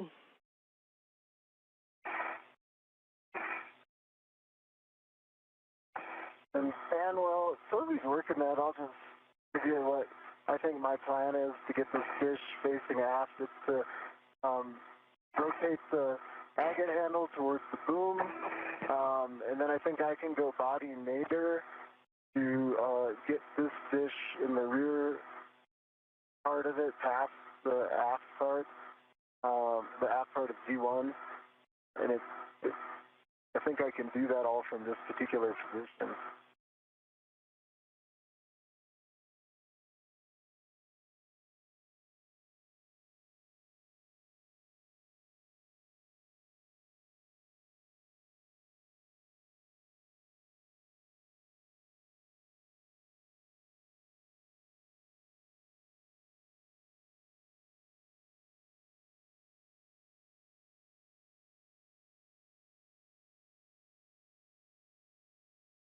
All right. Got it? I've got I've got a ret which is on the AET of the agate handle. Is that good enough? I think it is for sure to end.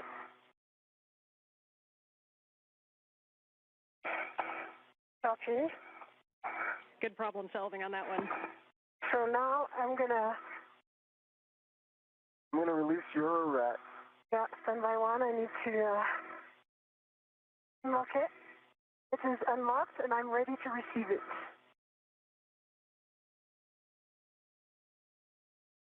Coming. Got it.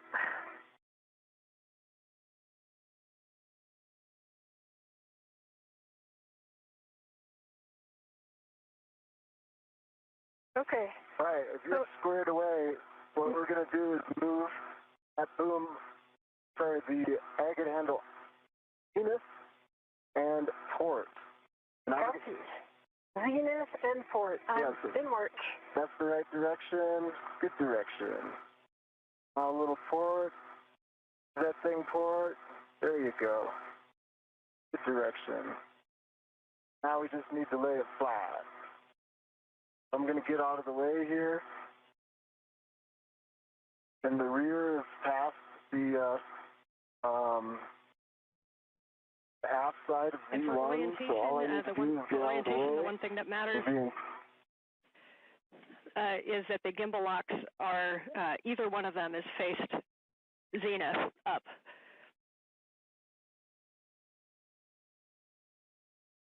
Okay, I'm holding the agate handle, and that you're moving Anil. I see you're clear of the T handle. So with your, yeah, that's good. Okay. Great job, Anil. Awesome. Now I can hold it in place stably while you put those long duration tie down tethers on, okay? Yes.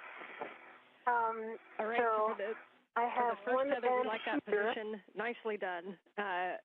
If Anil, if you can take the tether that's on your side of 6050 and pass it over the S-Gant to Sophie. The one thing is that we need to make sure that the long duration tie down tether is routed in between the gimbal lock bolts. So I'm sending it to you. You see this hoop that is coming? 1, 2, 3. And coming into a handover. 1, 2, 3. Okay. See it coming, Anil? I see it coming. Okay. But I've got a hand on the S-Gant. You got that?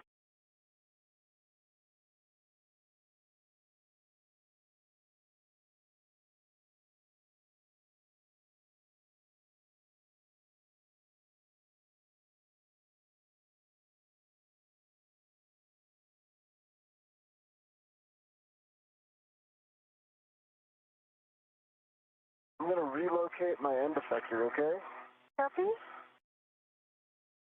This one is a good spot. And we're back with you after handover. See? And can you guys give us some words on where the long duration tie down tether is router, what you guys are working right now? Give her those words and I'll get my end effector. Yeah, sure. So right now, Anil is just repositioning that he can give me this long duration tie down. And for now, there's no long duration tie down. It is only stabilized by my hands and the red that is on my mini workstation. That's all we got for now. Okay, and I'm seeing bolts, Fox, and Gulf. They look like they're facing you. When you do the long duration tie down tethers, just make sure that those are facing zenith. Either one of them can be facing zenith. Copy. Fox and Gulf facing zenith. That's the plan because it's the only one. It would be like click on the. Yeah, it doesn't have to be that one. It could be the one on the other side. We just need a gimbal lock facing zenith. Yep, that's going to be the case. Okay, I've got the long duration tie down tether. I'm in a good position. Yeah. Sophie, I was working, so I didn't track all that, but just tell me what to do next. So now I need you to hold the T handle, the T bar, or the rear plate. Okay, I've got the T handle. Yeah. And also send me your long duration tie down, and I'm going to put around 6051. When you say my long duration tie down tether, do you mean the one that you have in your, like, close to your helmet? So in the tether that you have on your side on 6050, it's got to go over the S-gant. The strap needs to go in between gimbal lock bolts. Then Sophie's just going to loop it around 6051 and hand it back to you. And then you'll need to clip it either to the wine glass stanchion on 6050, or you can clip it to the D-ring on itself. Okay. Sophie, that? It's in work. Okay.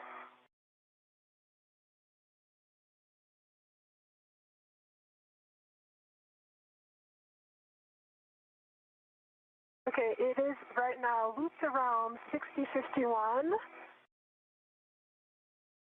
Or some twists on the cape on the long duration tie down, but does it reach? Yes, it will reach. Yep, it should reach all the way back as long as it's all the way released. It'll reach back, and you may need to kind of move the S-gant so that it can fully reach.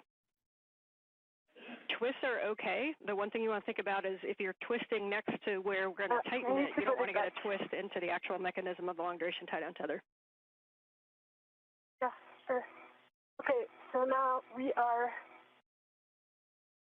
we need to put both straps above Fox and Gulf.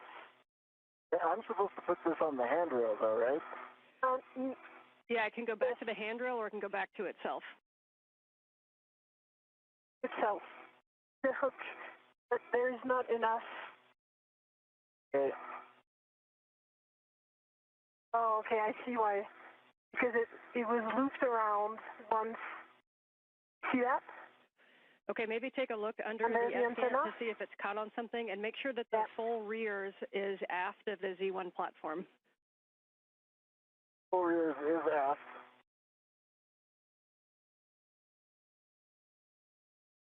And long duration tie down tether is fully loose.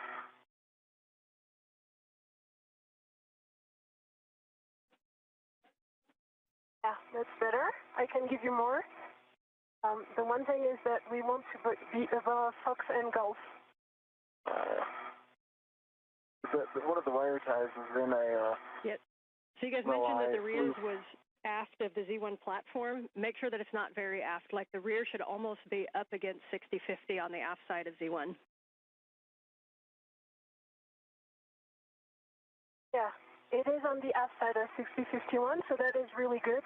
The one thing that we need to correct right now is that it would need to go above some Gulf, but in work. Anil is working on his side. Okay, it's maximum release here. Okay, can you grab this, put it above Fox and Gulf? Like aft side of Fox and Gulf? When you say grab this, grab this strap. Okay. And yes, exactly. And there it is. That's it. And now I'm going to give this to you. And I think, wait, it needs again to be above. And I think that you would have enough. Thanks. To go back. That did the trick, and I think we're going to just, we're in. Good, nice work, you guys. There's about an inch to spare. Yeah. As for your information, it goes to Z8. This is Mission Control Houston, 4 hours, 24 minutes into today's spacewalk. Menon and Adenot wrapping up the long-duration tie-down of the failed space-to-ground antenna near its original parking place on the Z1 truss of the International Space Station. It will not be moved to its permanent stowage location on the P3 truss since the crew members ran behind time-wise in removing electrical connectors and bolts earlier in today's spacewalk that sent them behind in the overall timeline. We do not expect to remove the replacement space-to-ground antenna from the spare parts platform on ESP3, the external stowage platform number 3 on the P3 truss. We may go over there if time permits just to take a quick look at the antenna, maybe break torque on a couple of bolts just as a get-ahead, but that remains to be seen. Flight Director Chris Dobbins evaluating the time with the lead spacewalk officer, Sandy Fletcher, in determining what our next course of action will be. However, the spare space-to-ground antenna will not be installed during today's spacewalk because of time constraints. Second long-duration tie-down tether is going to go to the forward wine glass stanchion on ZH-36 and the forward wine glass stanchion on 6051, and it needs to go through an agate handrail, so it's going to be a real short distance. Copy. Anil, I'm going to give this to you. Okay. One end, and you can work on this. It is attached to me right now. Either you ret or you put on the stanchion already. I could put it direct to the stanchion. Yeah, that's great. And then I'm giving you the other as soon as you tell me it's on the stanchion. It's on the stanchion. Copy. I'm going to give you the other one. Yep, and Sophie, if you want to keep that one, you can just reach up and put it through an agate handrail. Yeah, but I really need to adjust my TCV, sorry. I'm just giving this so that Anil can do the first step, but I really need to do something right now. Okay, yeah, please do that. So you can let, and he's got it attached, so you can just let it go as well. It is, and now I did send it to Anil.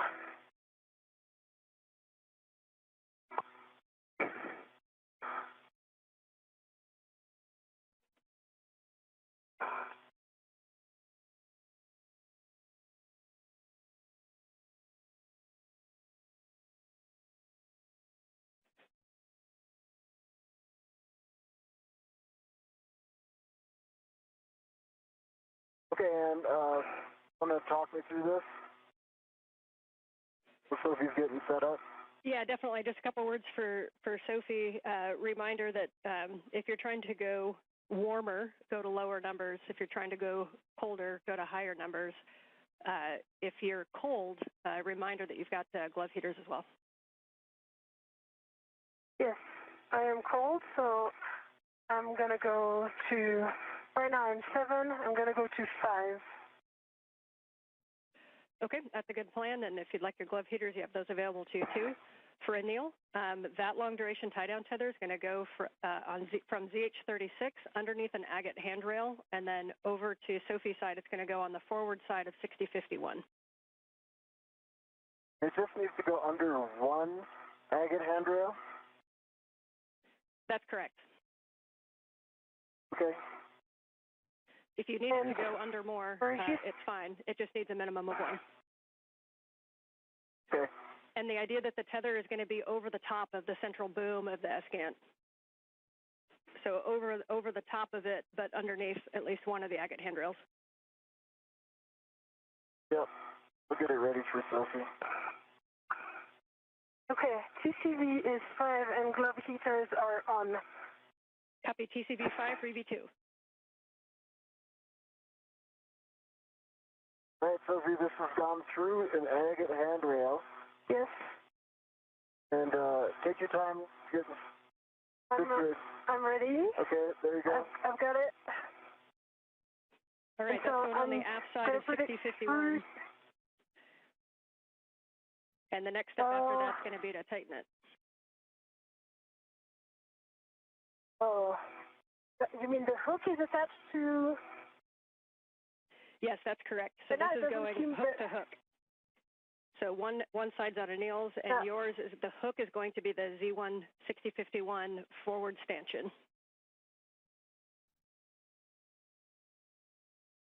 And just want to check that long duration tie down tether. It looks like it's going underneath the S-gant. We want that to actually go over the S-gant, but underneath one agate handrail. Yeah. Oh, I got that. This is what I thought it was. Yeah. So. Got it. I understand. I can grab it from here if you pass it through. Yep. Yeah, we like that config. Two agate handrails. I'm gonna hold it right here, Sophie. Yeah.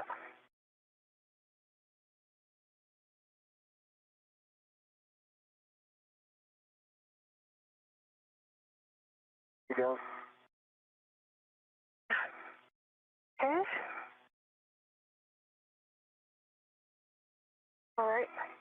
Now I'm going to give it back to you, and I'll slightly. Got it? Yeah, you got it. And now, if you lift this, do you see the handrails? Where it goes?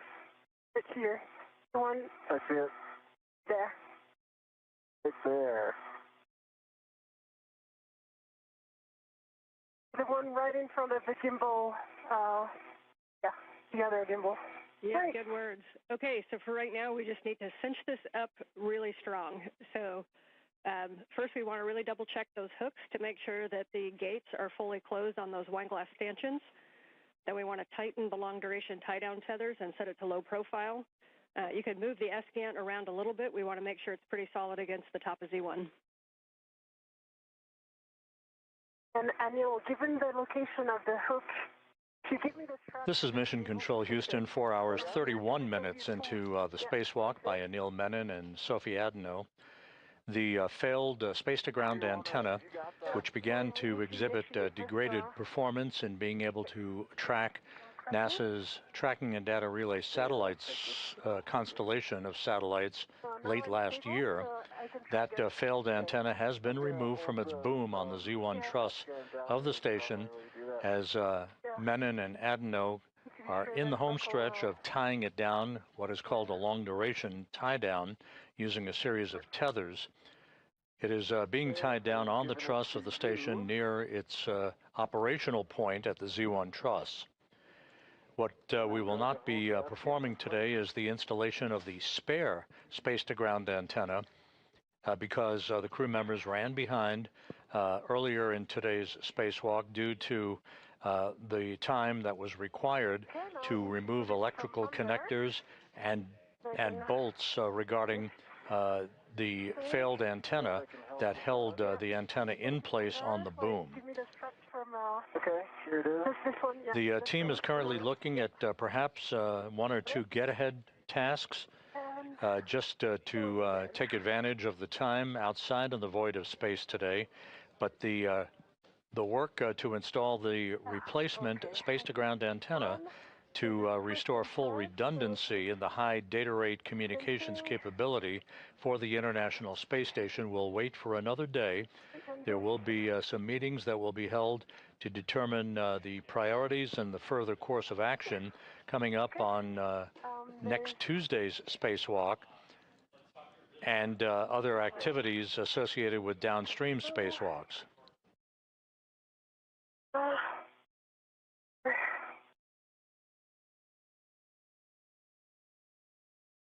Make sure this twist doesn't go through.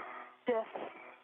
So I'm going to turn it before and actually pass this excessive strap under. Really nice work on those. I know long duration tie down tethers aren't the most fun, but you guys are making it look fun. So if you can make sure that we get it real tight, and then if you take the S-scan and just imagine forces in any direction, we want to make sure there's no wiggle in it. So making sure it's really nice and firmly down there. Understood. Okay, I'm going to fix the twist from under.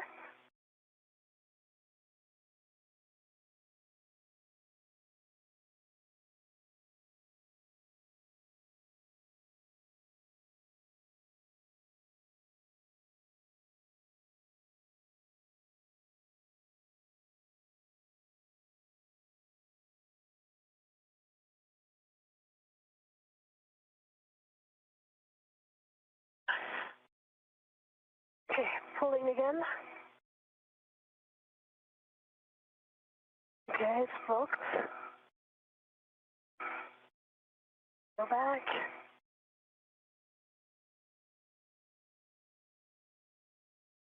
Okay, it's not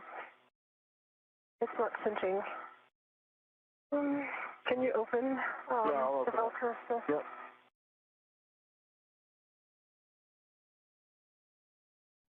And based on that angle, it may actually be more of a zenith pull to tighten it instead of over towards Sophie. I don't know if that would make any difference. Let's see. Let me try. I think Anne's right. Yeah. Pull it. There you go. Okay. Right where it's...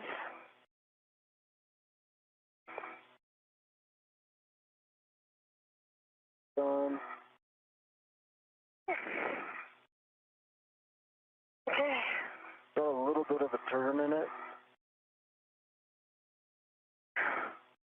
But it's pretty tight, actually. Yeah. Like, when I look at this side, it's got, like, quarter-inch clay in it, maybe, on the agate side. Do you want this end, like, immovable, or? I think if we tighten this one, it's going to be enough. Well, that's pretty tight on that end. Yeah, that end is really tight. Yeah, we're looking and listening. You may want to also iteratively tighten with the other one, and then keep doing those wiggle tests. Best effort, but if you really want to make sure that this is secure and won't twist or pull with forces. Okay, I can help by just cinching like this, and you... We need to untwist it first. I think that's lesson learned. This one right here. Yes. See if you can rotate it. Yeah. This one is going to be... Yeah, okay. I see what you mean. There you go. Yeah. You can start pulling right there, or do you want me to pull my direction? Let me see. I'll pull as much as I can.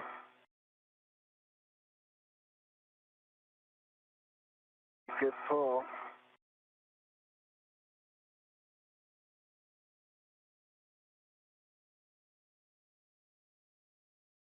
Good pull. Yeah. Maybe I can cinch this one again. Or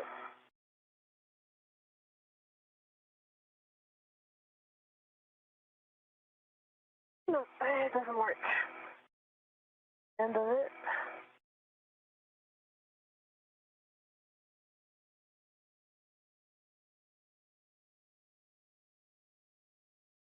Okay. 10 seconds to a handover. What you guys are doing is great.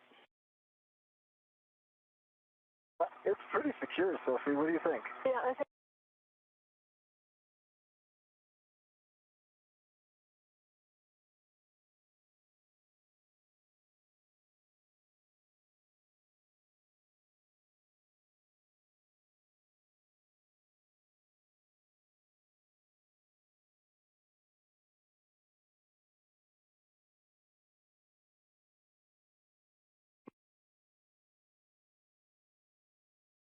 One more here.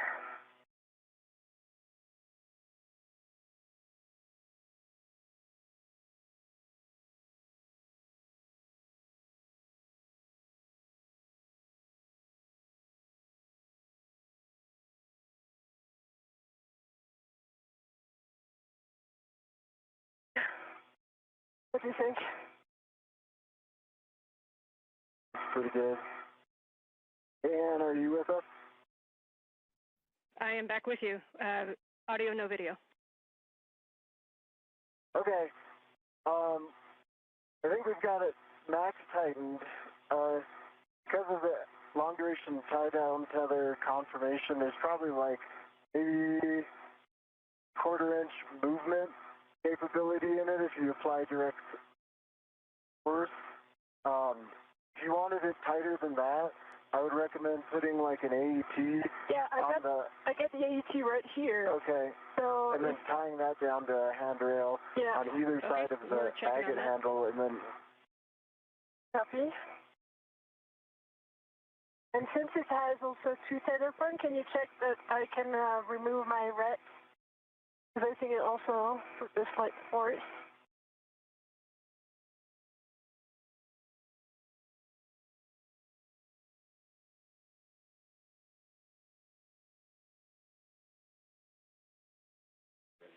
And also the report. Yeah, go ahead.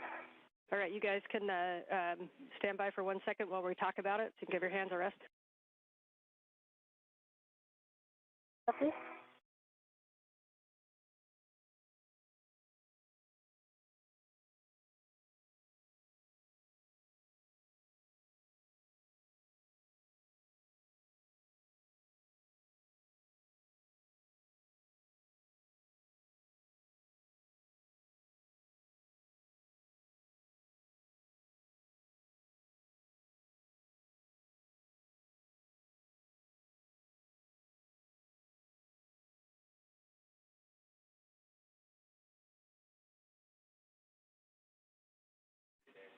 We're still chatting about some things. You guys take the opportunity to relax your hands and enjoy the view for a sec.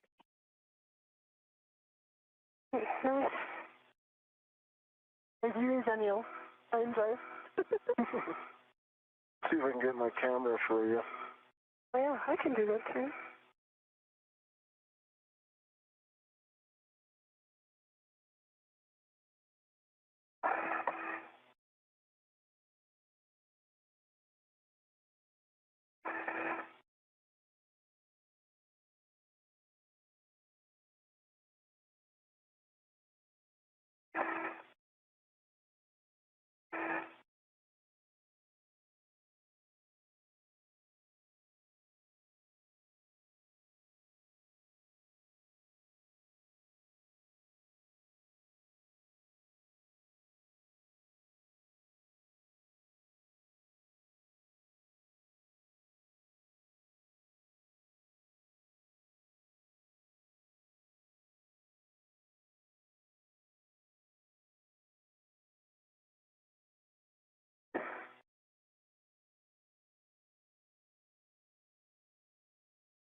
Yeah.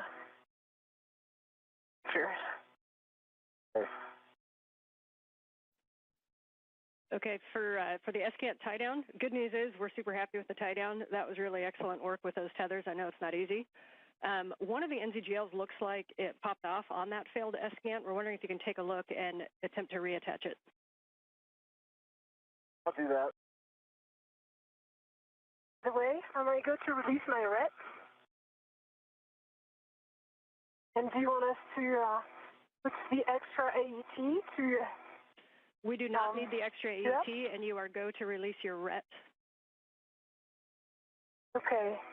So the extra AET is going to go on my mini workstation and work. Copy. And one suggestion is, Sophie, if you want to stay there and work that NZGL, Anil, you can start moving back up toward the arm.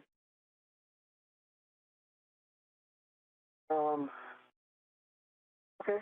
Unless the NZGL on your side and it's easier access, up to you guys. Yeah, that's what I see what you're saying.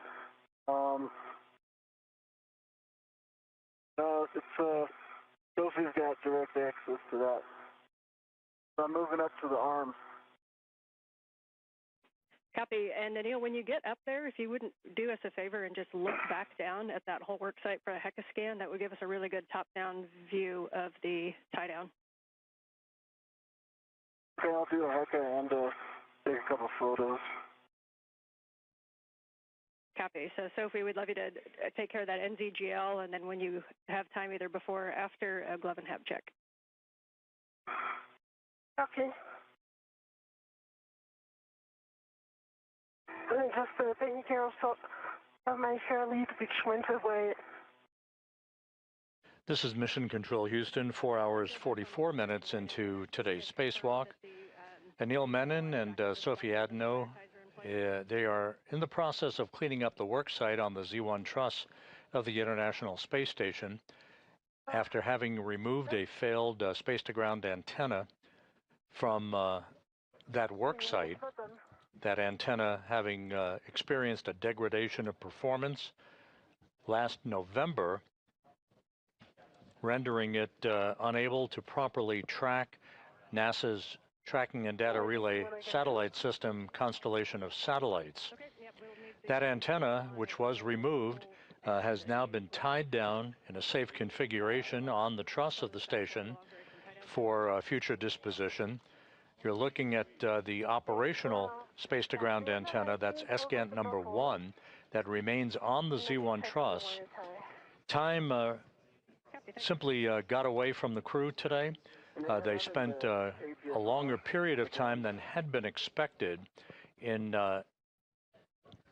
locking down some locking pins called gimbal bolts onto the failed space-to-ground antenna to prevent its inadvertent motion during its transport. That, coupled with the time required to demate electrical connectors and other pieces of hardware, put them quite a bit behind the timeline today. And as a result, the net effect was that we are not going to pursue the installation of the spare space-to-ground antenna, which lives out on the external stowage platform number 3 on the P3 truss of the International Outpost. That will be deferred to another day. Future discussions will be held to prioritize tasks associated with next Tuesday's spacewalk and to determine whether or not we pursue the failed or the replacement SpaceGANT activities next Tuesday, or wait for another day to take that task under consideration.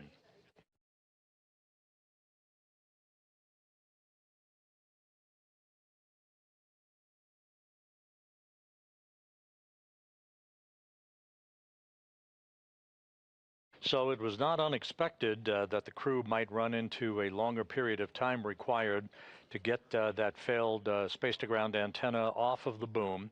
That had been anticipated all along, and it did turn out to be the case today. The operational antenna is there very clearly in the field of view.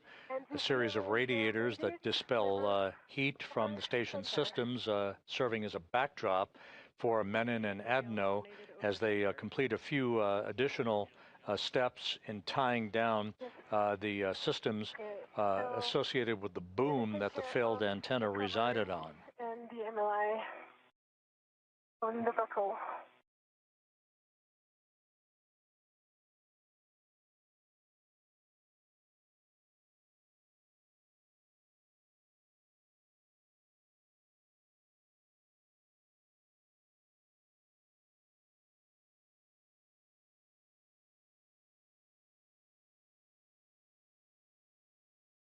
And Sophie, just confirm, I heard you say made it over center. Are you talking the NZGL by your right hand? Oh, I was talking about the other one. The one that was fully demated. Yeah, that's true. This one was also demated, like not never over. The flight control team here is currently determining whether or not we will pursue a few get-ahead tasks and what those tasks would be to take advantage of the crew's time outside.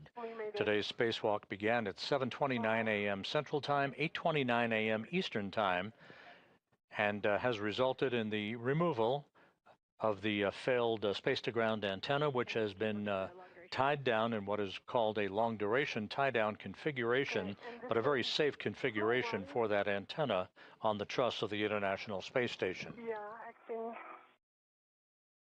Small one is aft, over center. Yeah, they were aft. Connected. Connected, yeah.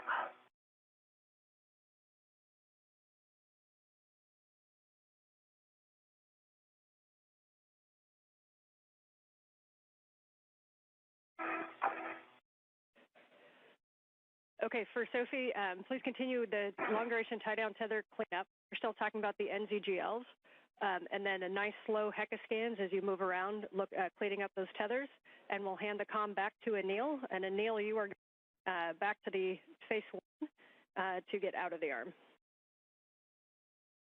Okay. Picking up comm. Jessica, how copy?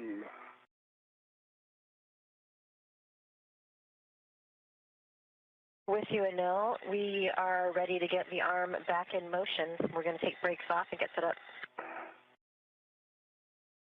Sounds great. That was Jessica Meir at the robotics workstation inside the station as she works with Jack Hathaway, about to maneuver Menon away from the work site. He is still at the end of the station's robotic arm and a portable foot restraint. Starting motion in 3, 2, 1.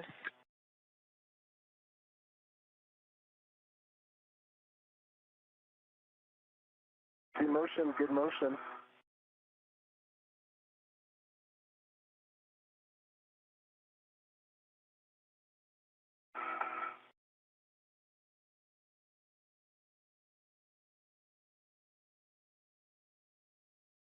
I should have given you the right hand. It's really annoying. Drop it in the MRU. Yeah, this is my plan, but for now, I'm need to work on the MLI. Okay.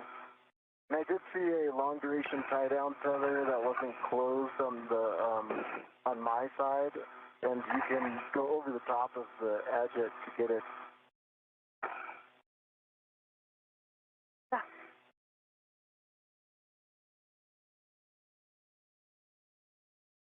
This was indeed my plan.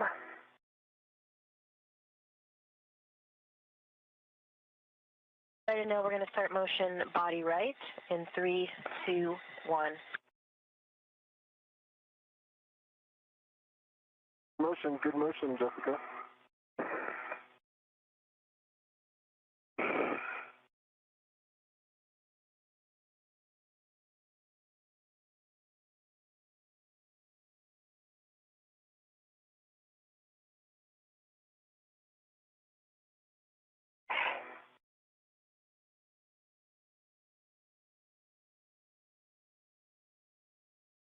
Now we're going to bring you body up. Sorry, body down. Copy.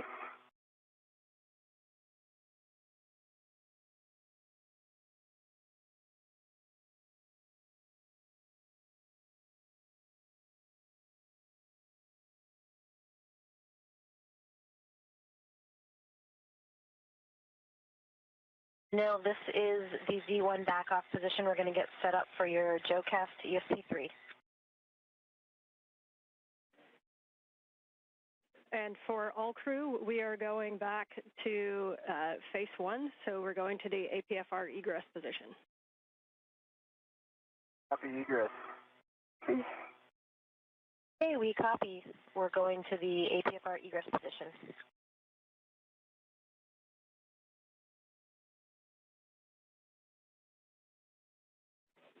So for big picture, to sync folks up, Sophie, we got you cleaning up that work site. We want to make sure that it is in a really good configuration to be out there for a while.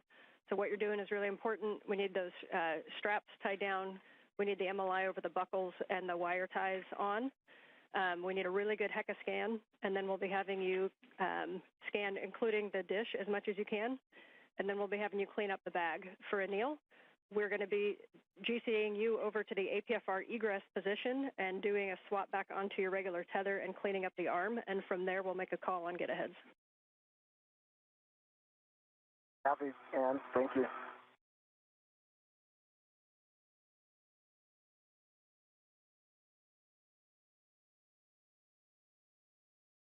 I've got a good photo range of all of this. I'm just kind of blanketing the area. Let me know if there's anything in particular you want me to target.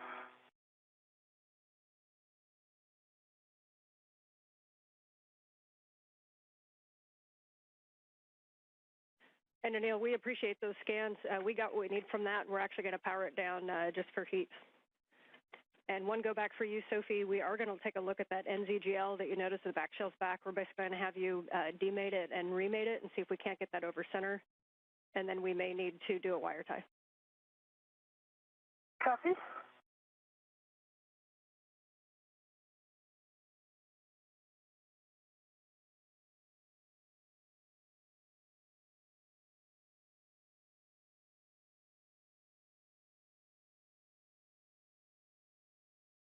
Anil, on your go, we will start the JOCAS to the intermediate position and then another one to APFR back off. Here we go for me.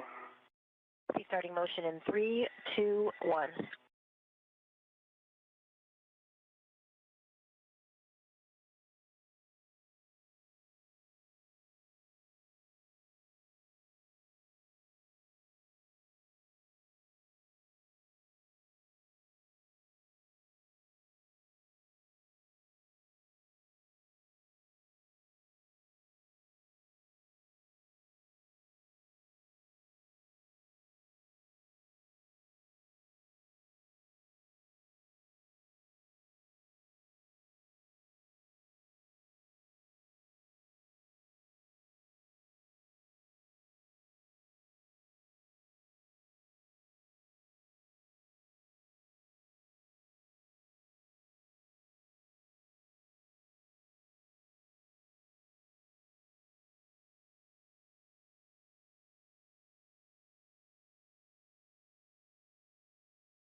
This is Mission Control Houston. We are approaching the 5-hour mark in today's spacewalk.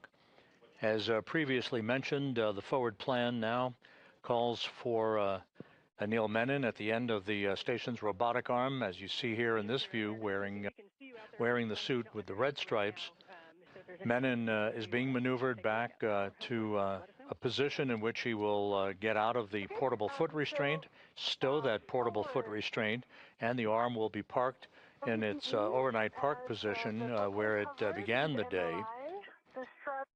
There is some additional cleanup work, gathering tools and tethers, and we'll see whether or not time permits a couple of get-aheads, perhaps a swab of microorganisms from one of the modules near the Quest airlock, and possibly a swap of portable foot restraints along the Z1 truss of the International Space Station.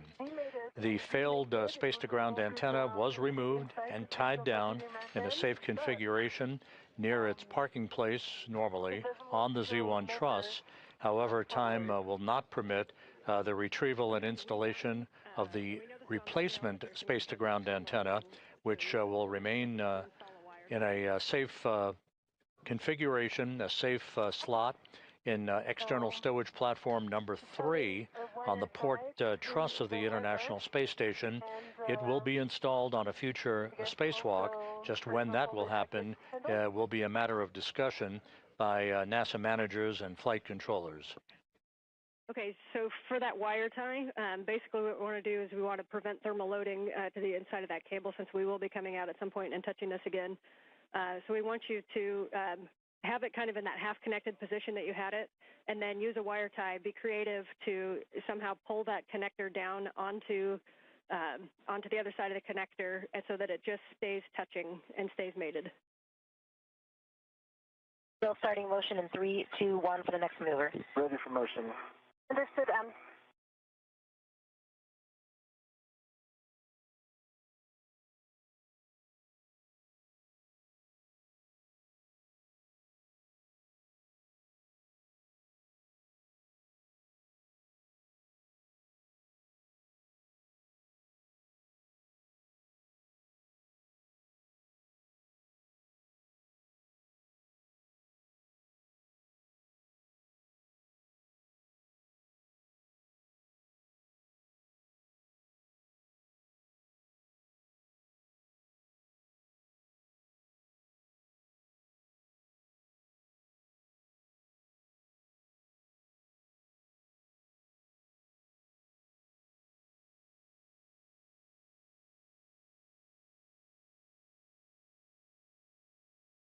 Now retrieving the wire tie from my BRT to start wire tie ups on the NVGL. Okay, copy, and you can put that through the bail if that's easiest. Okay.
This is Mission Control Houston as the International Space Station flies over the rainforest of Brazil.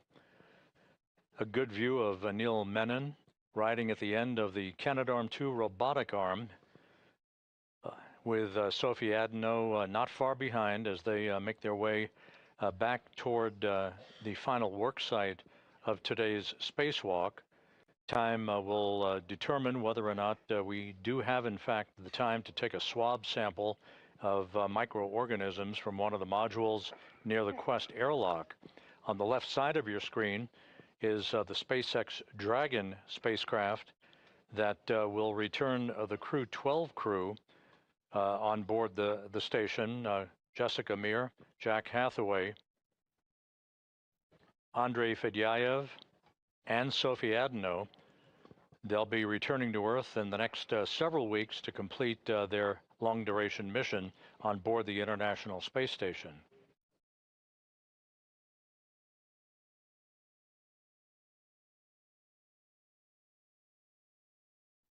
And so if we still don't have Heka, once you do have that wire tie on, if you have a camera with you, if you wouldn't mind snapping a bunch of photos of that whole area, it'd be great. Copy, will do. I'm just adjusting my body position right now. Working on the wire tie. So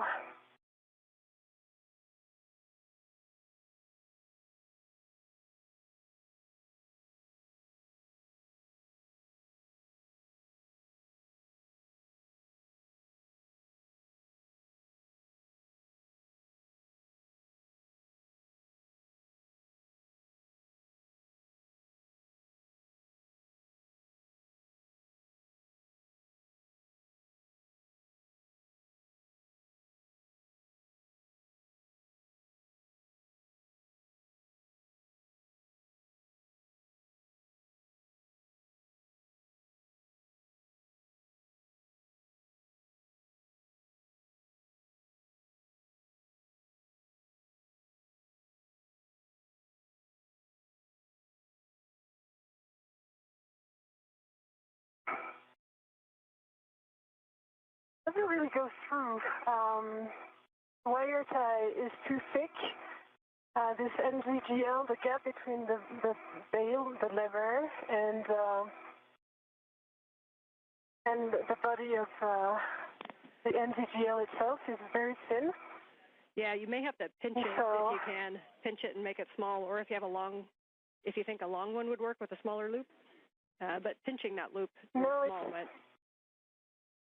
Yeah, it's not the loop. The loop is already in. It's a white plastic thing that is kind of protecting the free end. And this one doesn't go through, so I'm trying again. So yeah, the risk is that this white thing is going to go apart, and then once it's apart, then it's going to expose one sharp edge. Okay, yeah, just best effort on however you think it can hold it to not disconnect. Okay. Yeah, I've got an idea, and that will be good.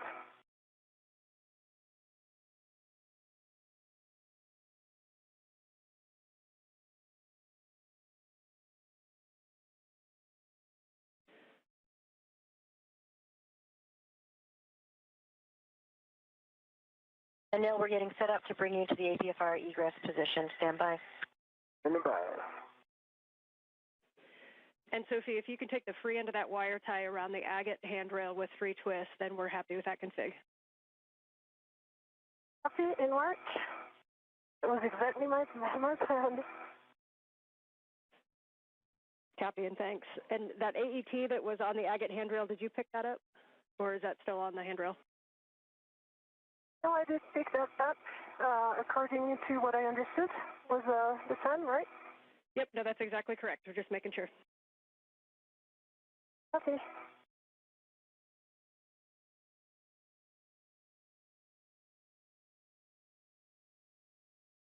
And I've reduced my TCV to 5. Copy, TCV to 5 for EV1. Anil, are you ready for the GCA to the published egress position? That'll just be coming station aft. So where are you ingress? Go to publish. Okay, copy. We're starting motion in 3, 2, 1.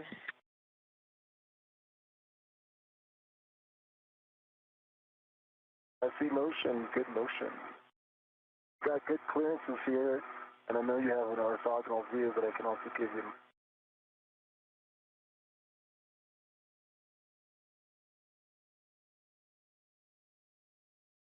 Near space. Okay, 3 house twists done, and I'm removing my ret. Okay, it's not going to move.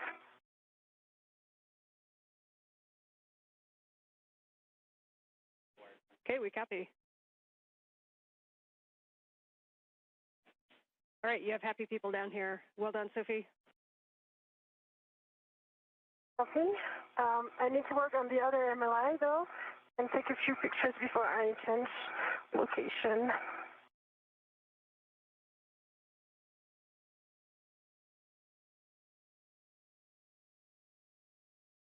And glove heaters are off or set for Sophie. And sorry, say again, Sophie? Glove heaters are off or set. Copy, glove heaters off. Working will warm you right up. Ramping out, we are at the published.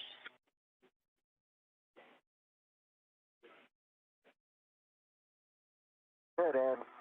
I believe the NG stop GCA. GCA complete.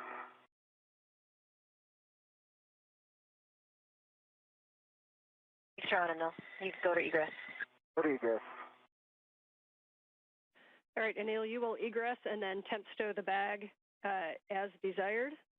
And then we're going to be cleaning up the arm with your safety tether swap being the first thing. For Sophie, I see you doing some pictures. Definitely need some pictures of that area. And then can you confirm for us the configuration of the buckle on the aft long duration tie down tether, the one that was on Anil's side? Did we get the MLI and the wire tie on that one? Not yet in work. It's just wanted to take the picture before I leave this workspace.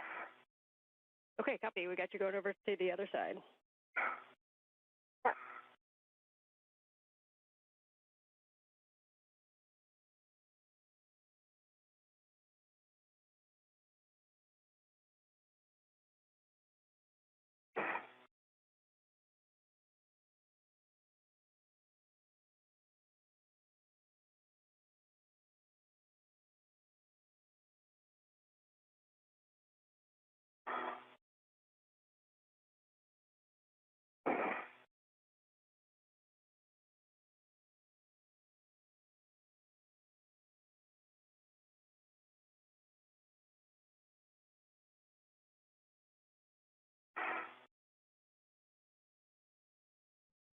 And Anil, once you're in a good position and ready to work the tether steps, we'll take the comm over and I'll walk you through that, including when you have your waist tether down. Good day, Dan. Captain, for both of you, the plan after we get the Z1 worksite cleaned up and Anil's arm cleaned up and reconfigured is to work the APFR relocate task together. So we'll be grabbing the ESP2 with, or APFR rather, and coming up to Z1 to do the swap. Copy.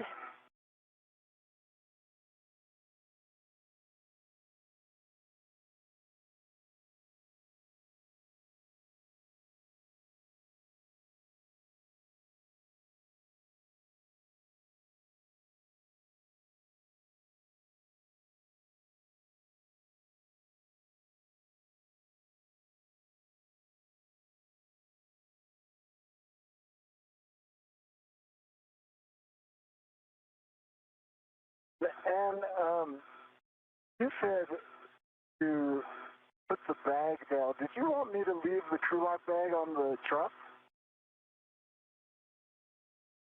Or am I bundling it with the APFR?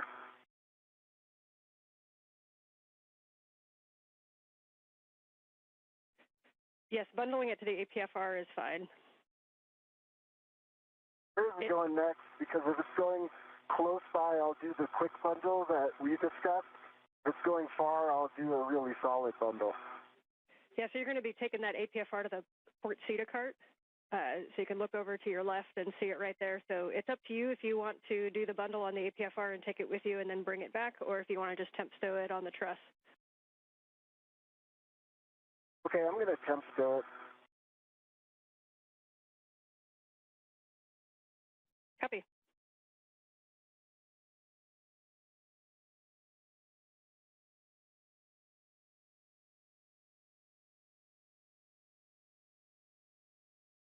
And Sophie, as you get set up over there, it looks like your hands are empty for a sec. If we could get a glove and hat check, please.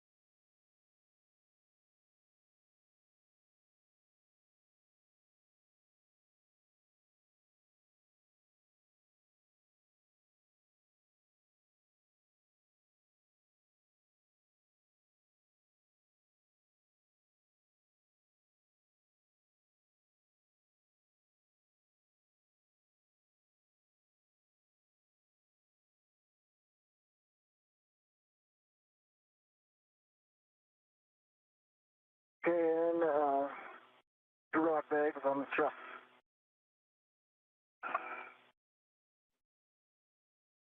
Okay, copy. And are you ready for your tether swap steps?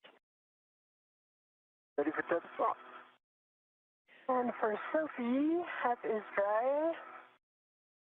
And gloves in work. And there. Okay, copy. And Sophie, you can head up to the medium ORU bag and clean that up.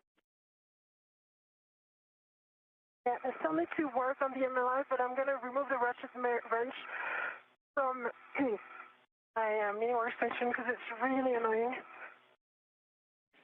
Okay, and put it into the medium ORU bag. That's great. And then we have you going down to the other long duration tie-down tether to clean that up. And I'll take the comm with Anil for the tether swap.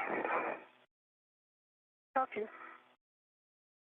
Okay, for Anil, with your waist tether down, you're going to retrieve your green hook from the NTA vertical handrail and attach it to your red tether reel. Work. Locking the green reel.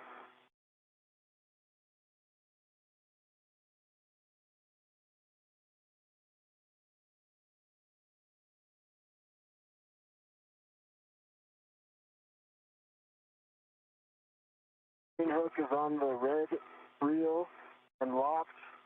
I'm unlocking the green reel. Copy. The green hook is on the red reel, and the green reel is unlocked. You can then release your yellow hook. You can release your yellow hook from the SSRMS and attach it to the green tether reel, also checking gate and hook.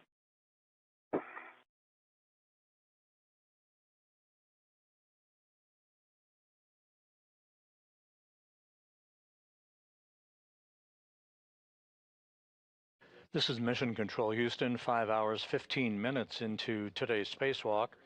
Anil, Menon, and Sophie Adenot are in the home stretch of today's excursion, the 282nd spacewalk in support of ISS assembly, maintenance, and upgrades.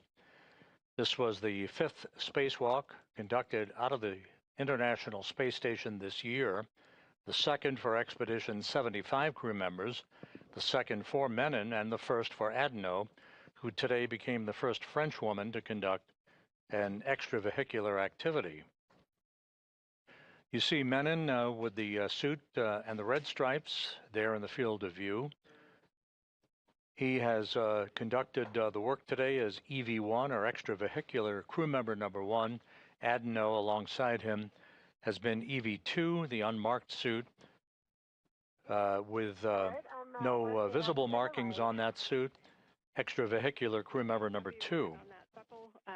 The crew began their spacewalk placing their suits on battery power at 7:29 a.m. Central Time, 8:29 a.m. Eastern Time. Copy, thanks. And if that long duration tie down, the major activity for today was the removal of a failed space-to-ground antenna on the Z1 truss of the station. There are 2 such antennas that sit side by side to provide redundancy for high data rate communications through NASA's Tracking and Data Relay Satellite System.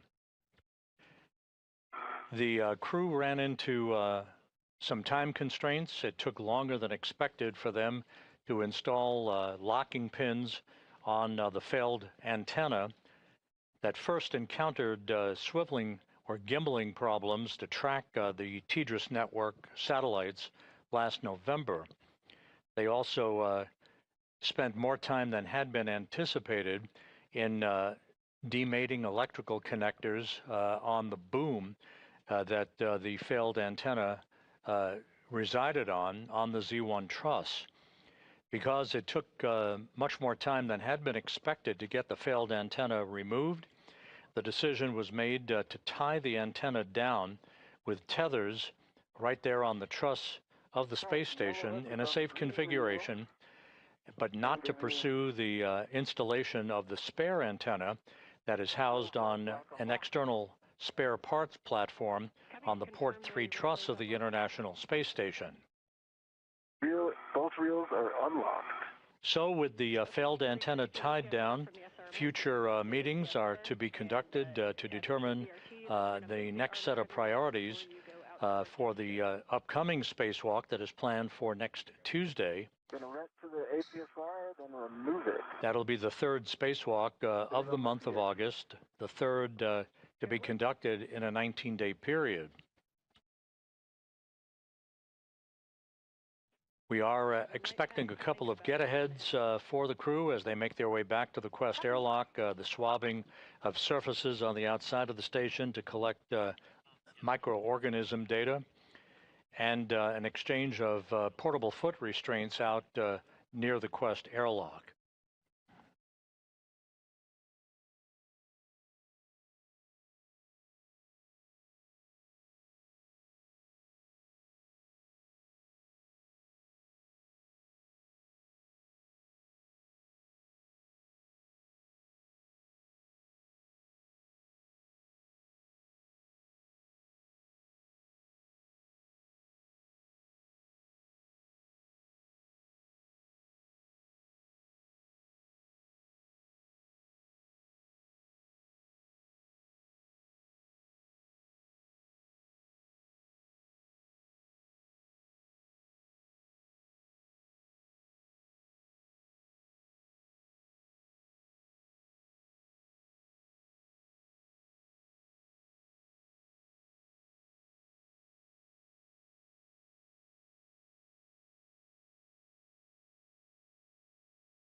Nice work, both of you, on the cleanup steps. And just letting you know, we're about 5 hours and 20 minutes into the EVA. Go ahead, Sophie. Copy, 5 hours, 20 minutes. So the last VTV buckle is covered with MLR and 3 house with the wire tie. We see that config. Beautiful. So at this time, you can move up to the medium ORU bag, and we'll start cleaning that up. Okay.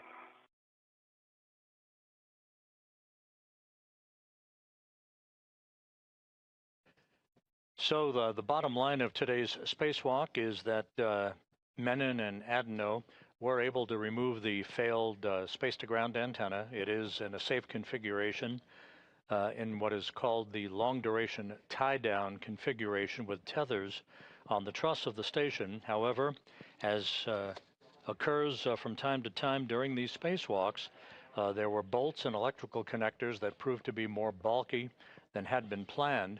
So it took longer than expected to undo those bolts and remove the electrical connectors to demate them so that the failed antenna could be removed from its boom on the Z1 truss. The net effect, we ran out of time, and so the spare antenna will remain on its stowage platform on the P3 or port 3 truss. It will be addressed on a future spacewalk. There will be some meetings by program officials to determine a set of priorities for the next spacewalk that is targeted for next Tuesday. And yes, we will take pictures of that angle of the stow. Thanks. Copy.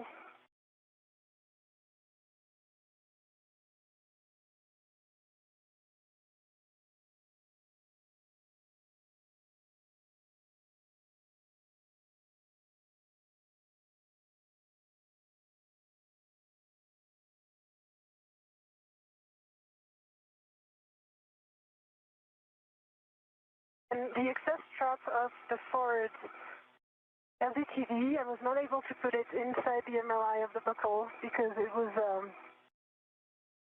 under the agate handle and would have required a whole reconfiguration. So I don't know if you're okay with that plan, but I just put it under another agate handle so that it doesn't fly around.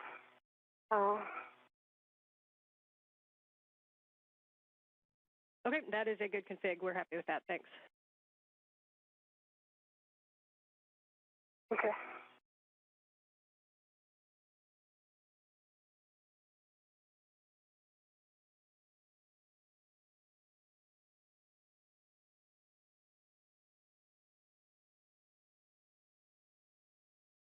Okay, APFR cleanup complete on the BRT. Jessica would be go for the back off.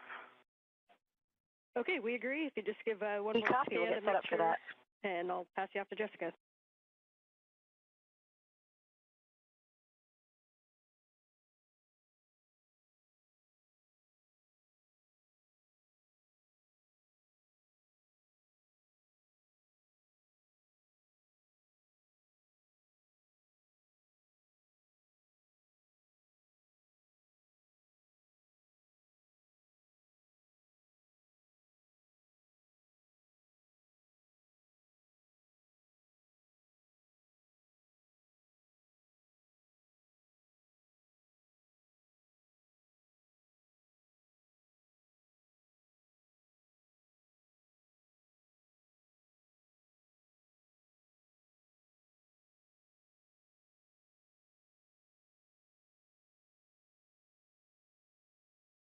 Okay.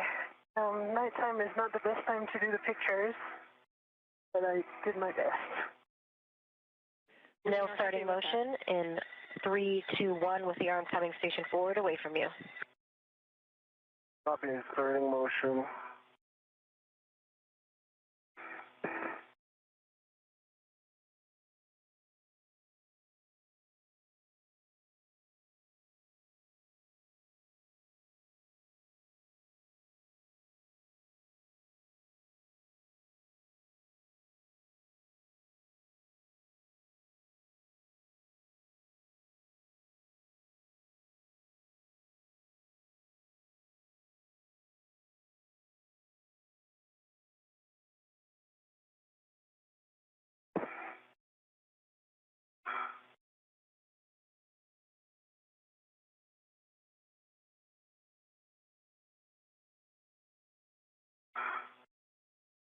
And just a clarification, I close the bag with everything in it. I do the HECA scan, and then I put it on my BRT. Is that correct?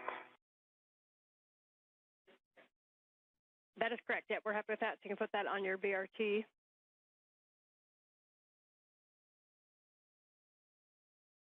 Okay. For and we can see your scan. So yes. So if you just want to go through everything that's in the bag and show it to us, we will write it down. Okay. Inventory metal segment with a scoop on it. The ratchet wrench. Use out the palm wheel. And coming soon, the heat shield, which I need to protect as well.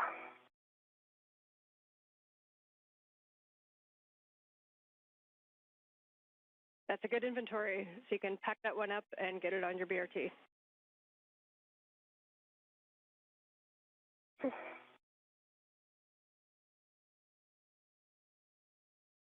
And I'm at the Fort Cedar. Copy. You'll be showing that in WIF 3 and setting it to low profile, and I have recommended settings. Hey. Go for settings. Copy. It is 6 Papa Papa Fox 6. 6 Papa Papa Fox 6. And that's that top left WIF. 6 Papa Papa Fox 6. I'm at the top left WIF. Copy. And big thing too is we want to make sure that the ingress aid is low profile and won't move, so it's tightened up there. And then we'll just get your words on making sure that it's clear of the empty in the POA.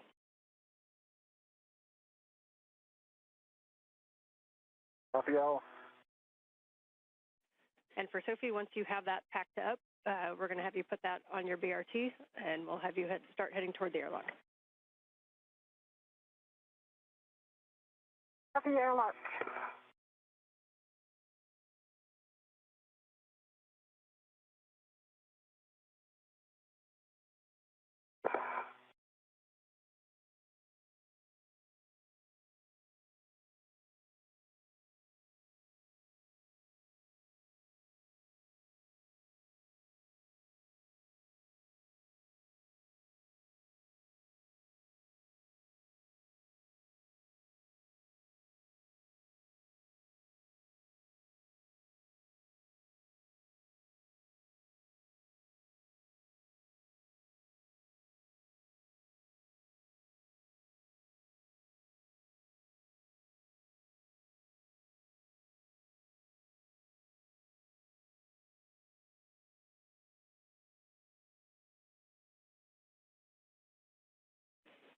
Big picture for both of you as you're working your tasks.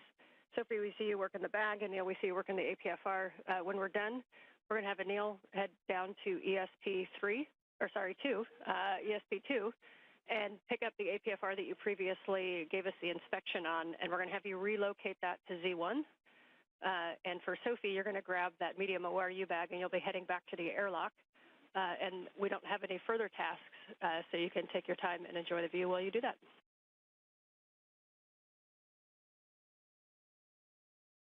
Copy, working on the bag and airlock. And can you repeat those APFR settings again? Yes, 6 Papa Papa Fox 6. 6 Papa Papa Fox 6. Copy, 6 Papa Papa Fox 6.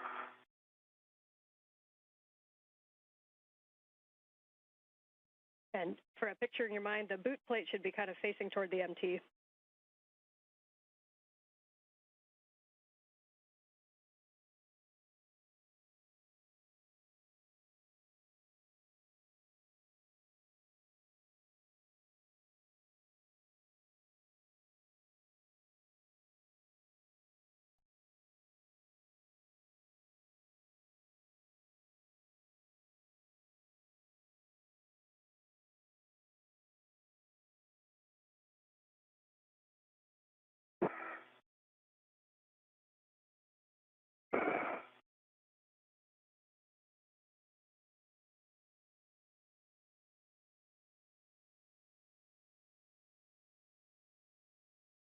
This is Mission Control Houston, now 5 hours 31 minutes into today's spacewalk.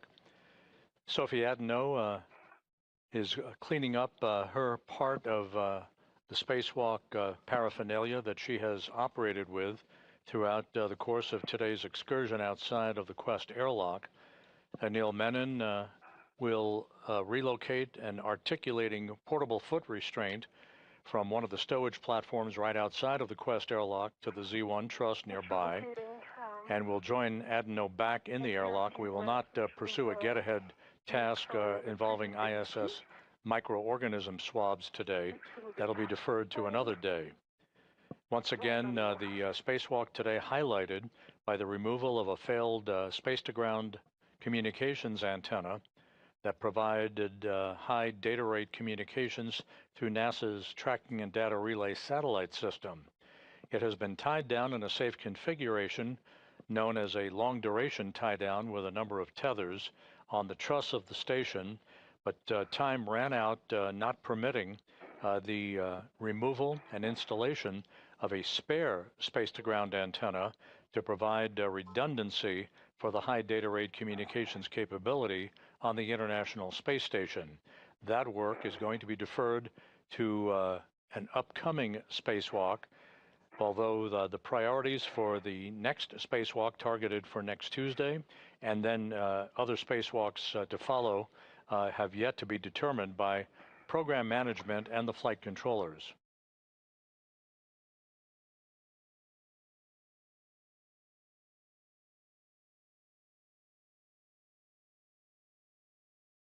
Okay, 6, Papa, Foxtrot 6, set, and risk 3, locking collar, black on black, good pull and twist test, and it does look low profile. I'm sure you can see it in the HECA. Copy, that's a good config. So this time you can move back to retrieve your crew lock bag, and you'll go down toward the airlock. You can drop your crew lock bag off and then pick up the APFR.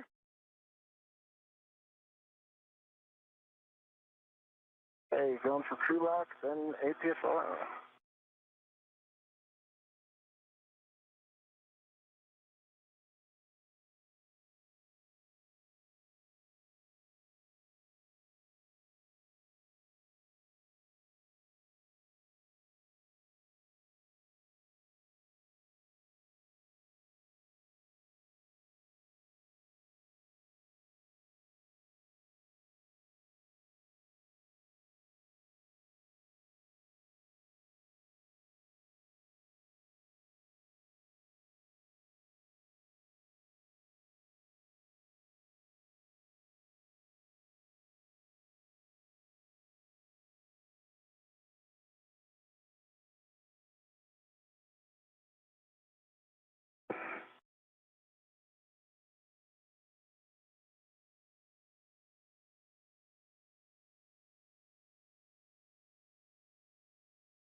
And for Anil and Sophie, you guys are both kind of headed back toward the airlock with the bag.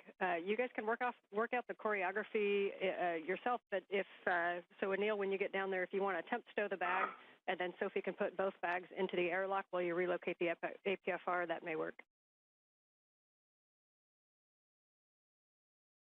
That looks like a great idea.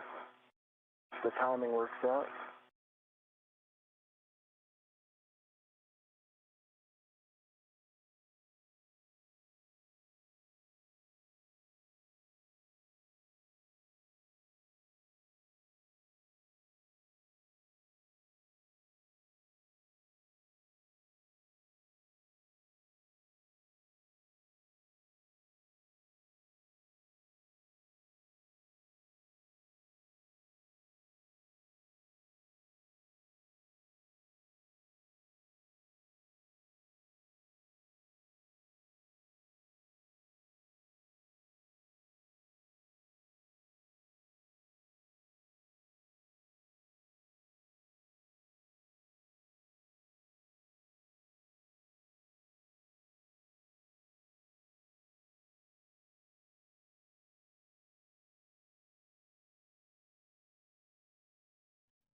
All right, both looking good. Anil, it looks like you've got that crew lock bag out at the NTA, and Sophie, it looks like you're about to grab the medium ORU bag as well.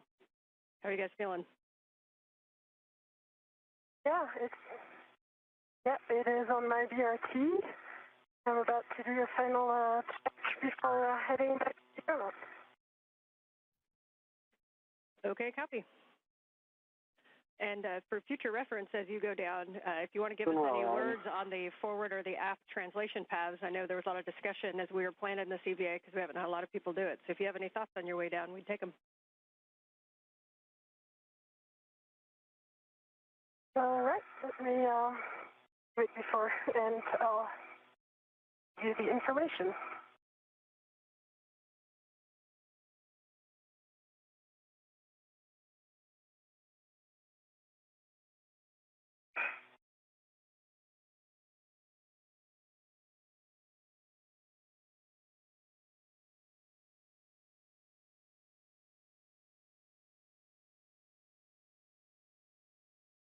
On the seat of spur. Cap on the seat of spur.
And the suggestion was I temp stow the bag, Sophie puts them away, and I head out to the APFR.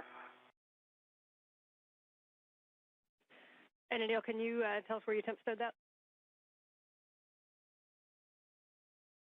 Oh, it was a question.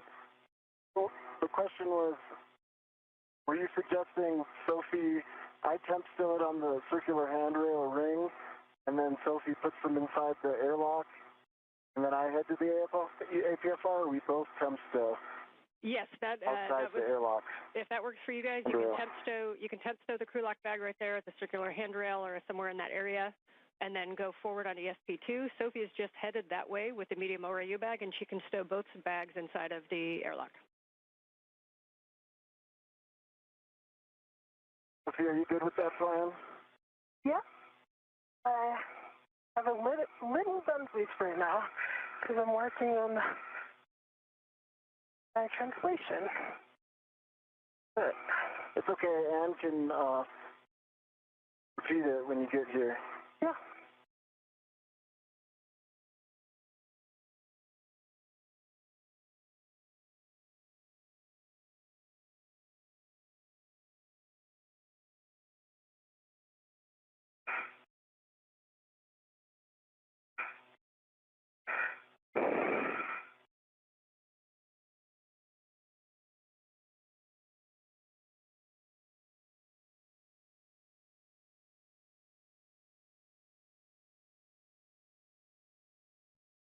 And Sophie, you came down the forward side of Z1, is that correct? Yes, because the antenna was on the aft side, and so now I'm still working on it. Okay, yeah, so you'll come down, as you get down to the bottom there, you'll see 6024 and then WIF 9, and at that point you could either kind of reach over to the high pressure gas tanks, or you can go more zenith and you'll see handrail 6005 and you can get the high pressure gas tanks from there. Yeah, I have 6024 in hand. Just Okay. as ORU bag is a giant thing. Yeah, so from 6042, getting down to 6052, you can either go, or sorry, you said 6024. So from there, you can kind of go starboard to the gas tank, or if you go down nadir to 6005, then it's a little bit of a shorter reach over to the gas tanks. Yeah, I'm trying that.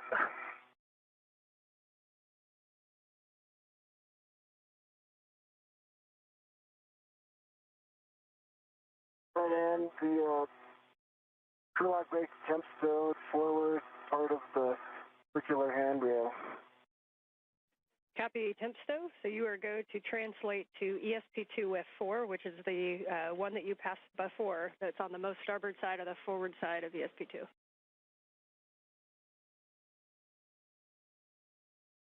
Okay.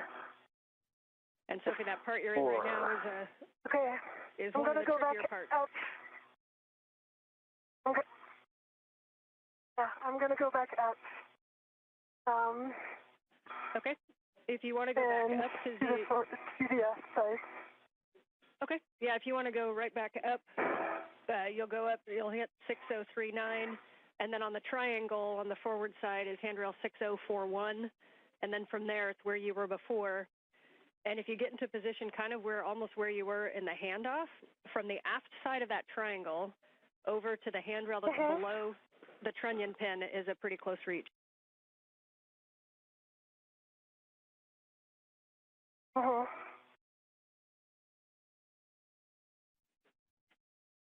Yep, nicely done. So from the... I'm over the triangle, it's just Yeah, so that, in your left hand is 6040. If you reach from that down below the trunnion pin, you'll see handrail 6003, and that'll take you right down the aft path.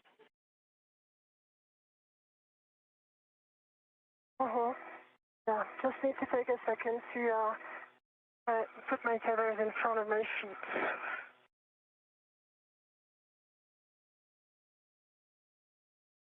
Good call, slow and careful.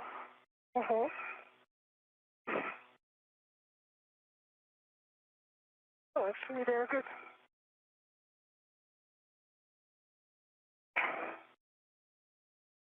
Okay, mindful also about the antenna. Yep, nicely done. You'll go 6003, 2, 1, and then you'll be able to reach across. Yeah. This antenna, between the antenna and the satellite, it's kind of tight here, but yeah, it can work. That's super helpful information to see that forward path. We'll take your words on that tomorrow. Yeah.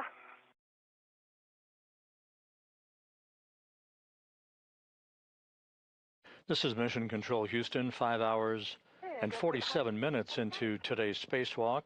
Anil, Menon, and Sophie Adenot are making their way back toward the Quest airlock. The work all but complete for the day, except for some cleanup work that the two spacewalkers are involved in. The failed space-to-ground antenna, the SCANT-2, was removed from its boom on the Z1 truss of the International Space Station and tied down in what is known as a long-duration tie-down with tethers by the Z1 truss where it resided. However, time ran out on the clock that would have enabled the two spacewalkers to retrieve a spare space-to-ground antenna from a stowage platform out on the port side of the truss structure of the International Space Station to install it on the now empty boom that the failed antenna occupied for all the years that it provided its service. So that work will be deferred to another spacewalk.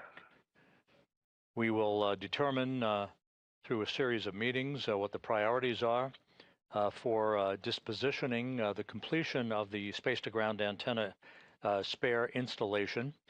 It will be conducted, it's just a matter of when, and other work yet to be determined in the next spacewalk that is tentatively scheduled and actually targeted for next Tuesday, August 25th. Boxes. Can I see your tethers, Anil? This was the second spacewalk for Anil Menon. He ventured outside back on August 6th with Jessica Meir to complete the construction of the bracket platform upon which the final IROSA, or ISS Rollout Solar Array, will be installed after it is delivered to the space station later this year on a SpaceX resupply mission. Yeah, I remember that from the... So Menon is in the home stretch of the second spacewalk of his career. This was the first spacewalk for Sophie Adenot of the European Space Agency, the first spacewalk by a French woman in history. And again, the determination of the priorities for the upcoming targeted spacewalk for next Tuesday, along with determining when we will complete the installation of the spare space-to-ground antenna, which we could not get to today when time ran out. The two spacewalkers simply ran into a longer than expected amount of work to disconnect electrical connectors and to remove bolts holding the failed space-to-ground antenna in place. So as we approach the 6-hour mark in the spacewalk, the two spacewalkers soon will be making their way back inside the Quest airlock. You see them right there at the hatchway to Quest. They will close the hatch, and the end of the spacewalk will be officially marked with its elapsed time at the point that the repressurization of the spacewalk of the Quest airlock begins.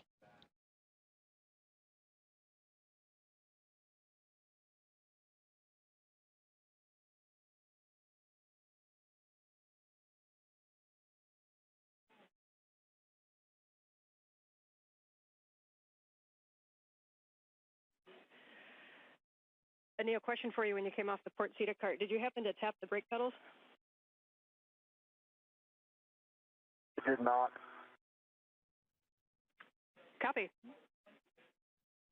I'm sorry, I thought about it, but I thought... That's okay, that's on us. That's on us. But we might have bought you a free translation to the port seat cart and back. So after you stow the APFR, we will have you go tap that twice, please. Hey. Win for me. Anil, your tethers look good. It's not in my way, so opening the thermal hatch now. Okay, sounds good. Heading down. Thermal cover, sorry.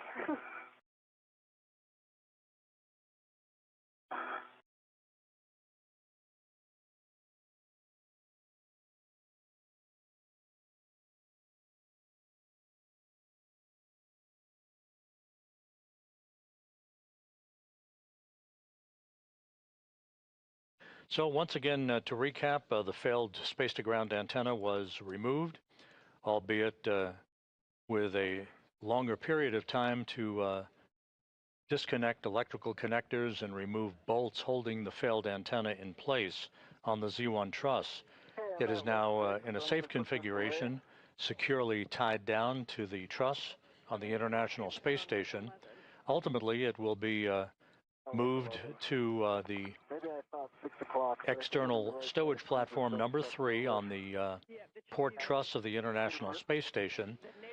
That slot is currently occupied by the spare space-to-ground antenna that was first delivered to the International Space Station on the STS-127 mission in the summer of 2009. Time ran out for the two spacewalkers to be able to accomplish that task today. It will be deferred to a future spacewalk. The next spacewalk is scheduled for next Tuesday, August 25th. Whether or not the space-to-ground antenna installation of the spare makes it to that spacewalk next Tuesday or not is going to be the subject of some discussions over the next several hours. 11, I'm going to just get situated and then I'll be ready for those settings. Copy. And Sophie, you are go to open the thermal cover when you need to. Yeah, I just verbalized it. Did you get it? Like, it was like 5 minutes ago? Yes, we see that now. Yep. Okay, great news. And then you will see your tethers. I'll just, yeah. Now you're going aft.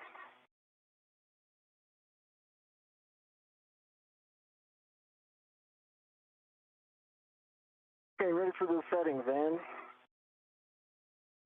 Your settings are 12, Papa Papa, Fox 9. 12, Papa Papa, Fox 9. Oh, Papa Papa Fox 9, got it.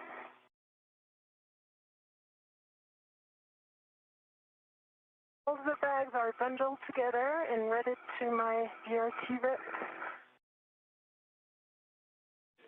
Okay, we copy the bags are ready together, and you'll go to transfer those in the airlock. Uh-huh.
I'm going to read my load path to station.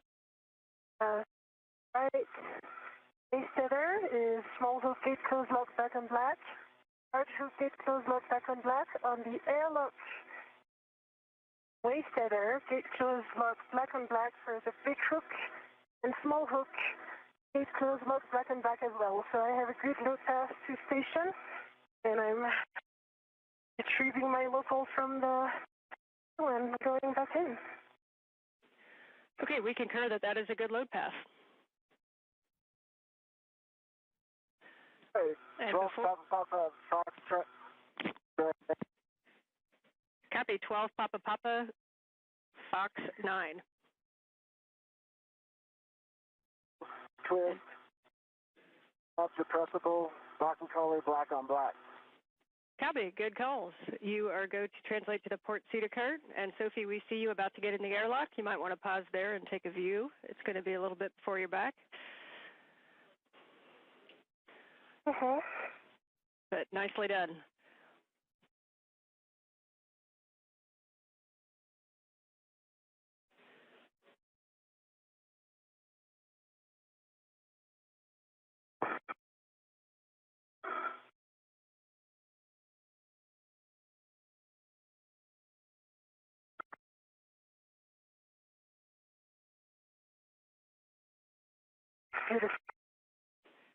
Okay, and Anil, before you start your translation, we'll take a glove and a hap check, and then we'll send you back out there. Okay. Anything I can help with, Anil? Oh, I'm in a good spot. Great. Right glove, right index finger has two small marks. And looks nominal. High. And copy for Anil, thanks. And for some pretty small, some small dark spots in not bigger than a fingernail. And there's also another on the left thumb.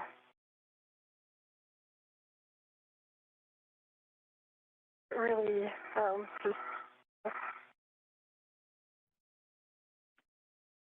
Okay, we copy, Sophie. Your comms are coming in a little bit broken, so we didn't quite catch that. Copy. Some for the gloves, I can observe is dark markings on the fingertips of both hands.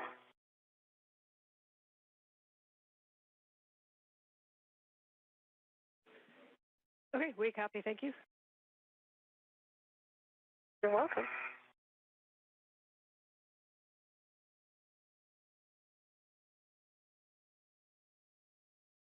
Right, and I'm headed to the feeder cart. Copy, we appreciate your extra work and overtime today. Oh, any day.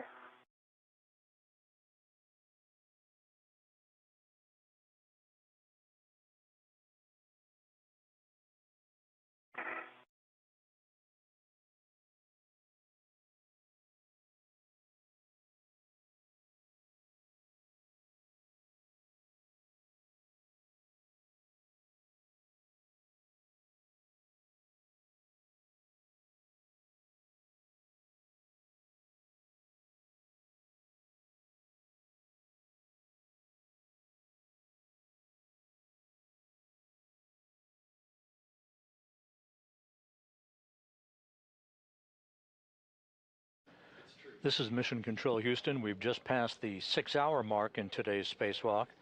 Anil, Menon, and Sophie Adenot soon will be back inside the crew lock section of the two-compartment Quest airlock.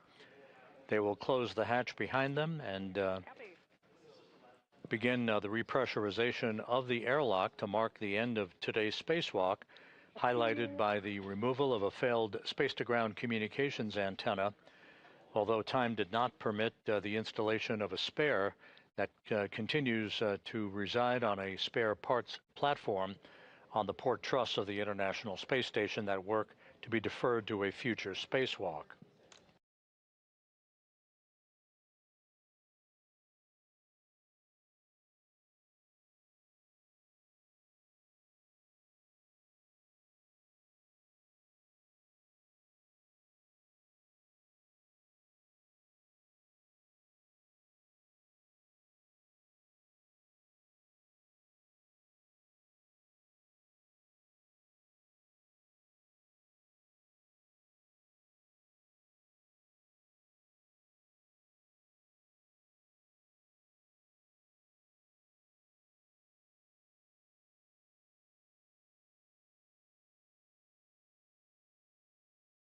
I'm hitting the brakes on the outboard side, right? Inboard. Yes, that pedal that's right in front of you, that's correct. 2 pumps a day keeps the myrrh away. Pumped it. Unfortunately, on this one, the myrrh won. Oh, I thought you were going to say, unfortunately, go back and do it again. We appreciate that. So, Anil, with that, you are going to return to the airlock, and Sophie, you're going to ingress the airlock. Copy.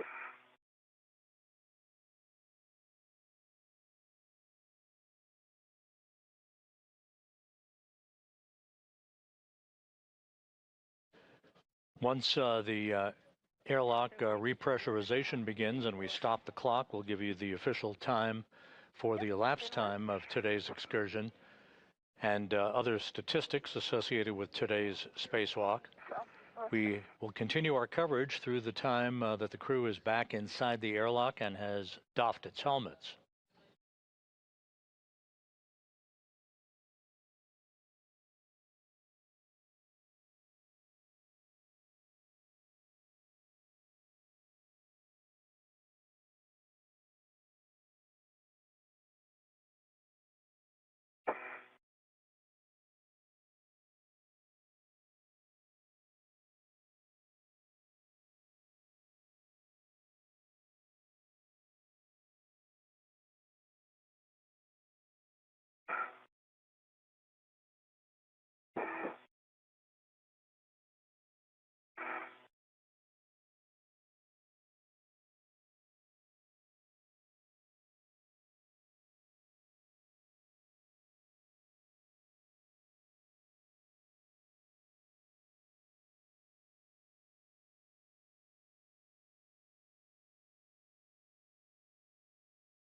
And at the end of the feeder spur. Copy. And Sophie has her good load pass into the airlock and bags in the airlock. So as you get down, once you get her go, you retrieve anchor hook. Sure, bag 1 and 2 are in the airlock.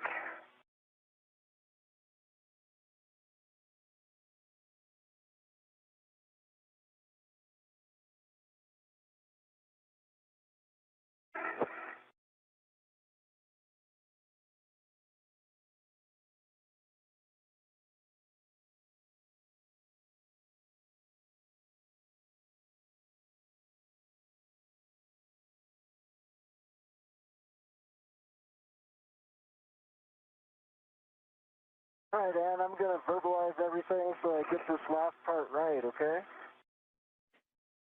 Copy. We'll take it. Let me know if you'd like any steps.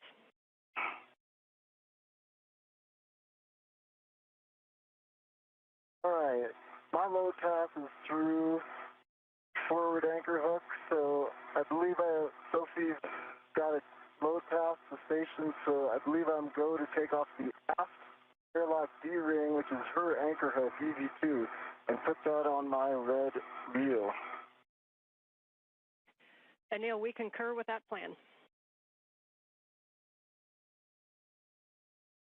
Hey, Sophie? Yes, I concur.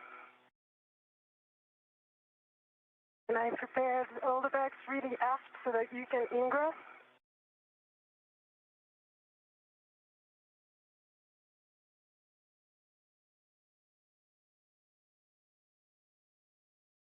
Sorry, reading port.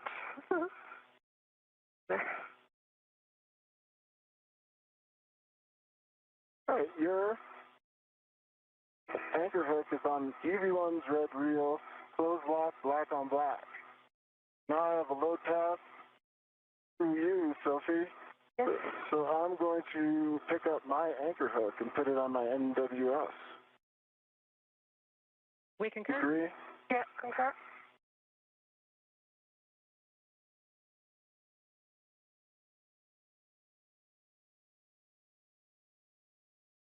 All right, I'm going to go ahead and ingress now.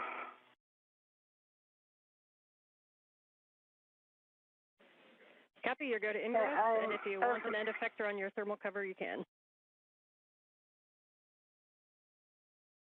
I'm going to do the feet first ingress, and then come back for the thermal cover. And I'm ready to guide your feet.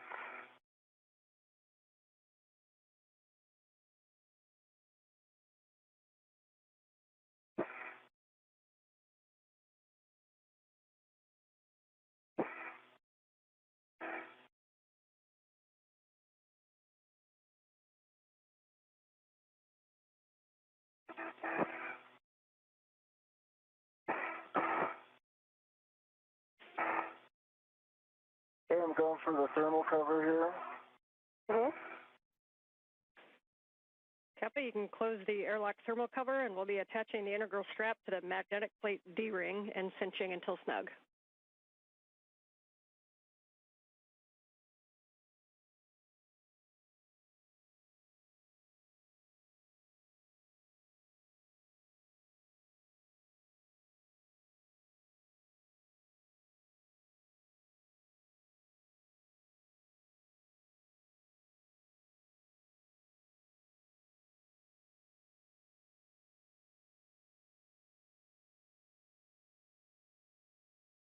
So the crew back inside the Quest airlock, closing the outer thermal cover. And That'll be followed by closing the hatch itself to the crew lock section of Quest.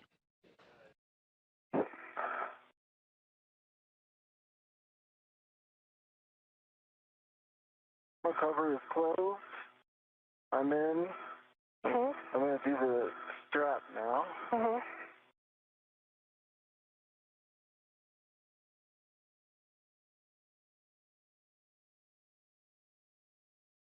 Okay, and once you have the strap cinched, we'll take the number of Sharpie lines visible, expecting 6.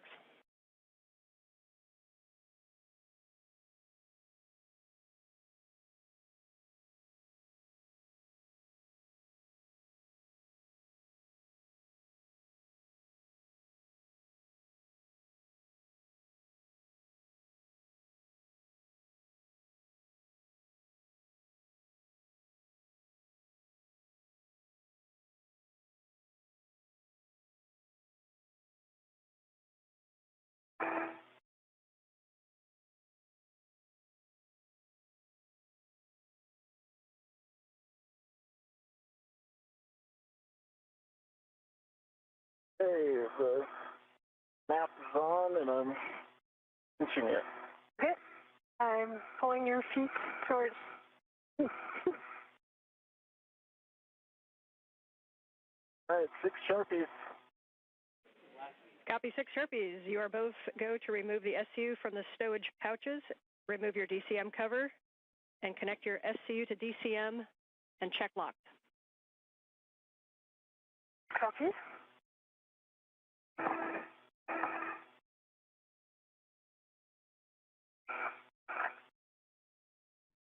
And Anil, if you could turn your HECA off, please.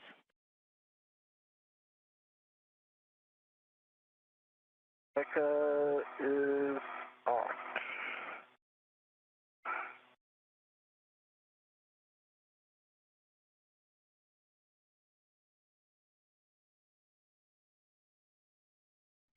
As you work your SCUs, just a note on the water that comes out of the SCUs, reminder that the station water is a little bit warmer than what your PLIS gives you, and so you may want to turn down your cooling to a higher number if you need it.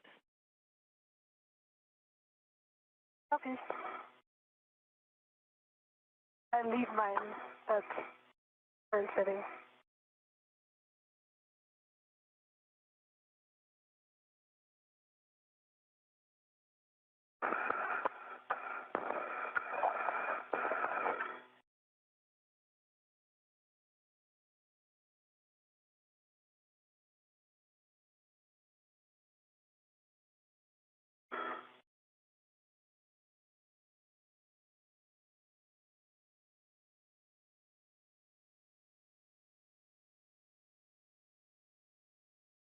Hey, EV1's SCU on. EV2 SCU on. Connected. Copy. SCU for EV1 and 2 are connected. We are in the pre-repress cue card. You can now switch your water to off OFF.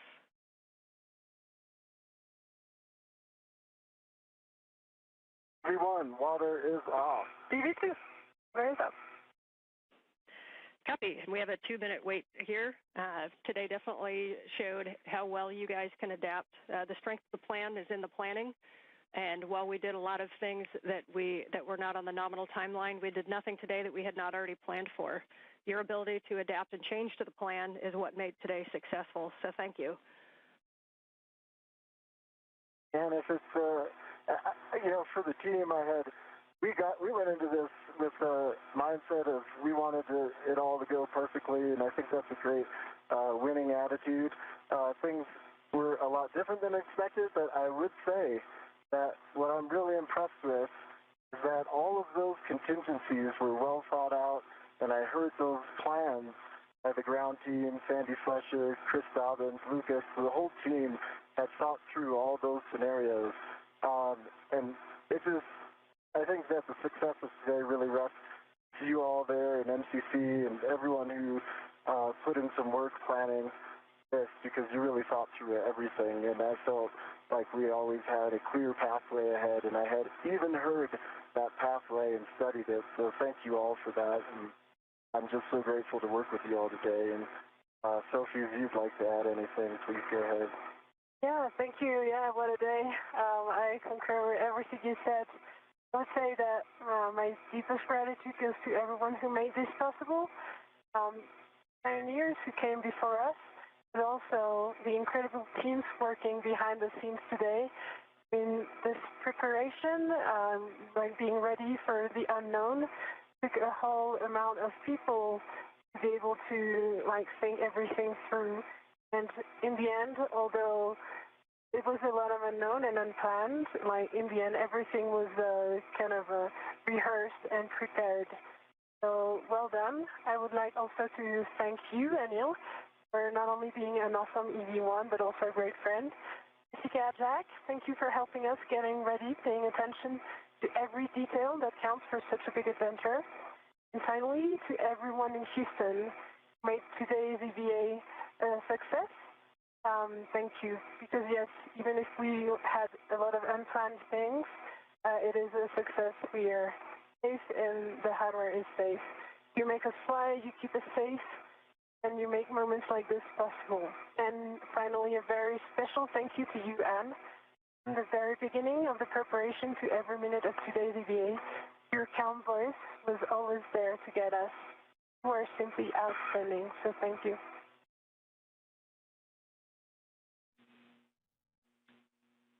Anil, Sophie, Jack, and Jess, it's Dobbins. I just wanted to say really quick, great job today. I know that it wasn't necessarily the result we were hoping for in the morning, but I really appreciated your perseverance and resilience throughout the day. Thank you for being prepared for all of the next worst failures, since I feel like we dealt with all of them for the first half of this EVA, and appreciate you working as a team, both with each other, the four of you, and with us. Without that, Escant would have been in a worse configuration than it is. We'll get back out there and finish this up sometime, hopefully before at least one of you comes home.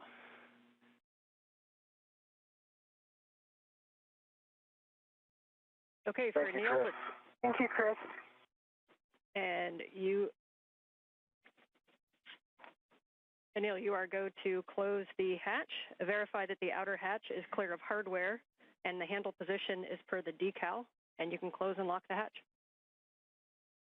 Handle position per decal. With that, a round of congratulations from our two spacewalkers, Anil Menon and Sophie Adenot.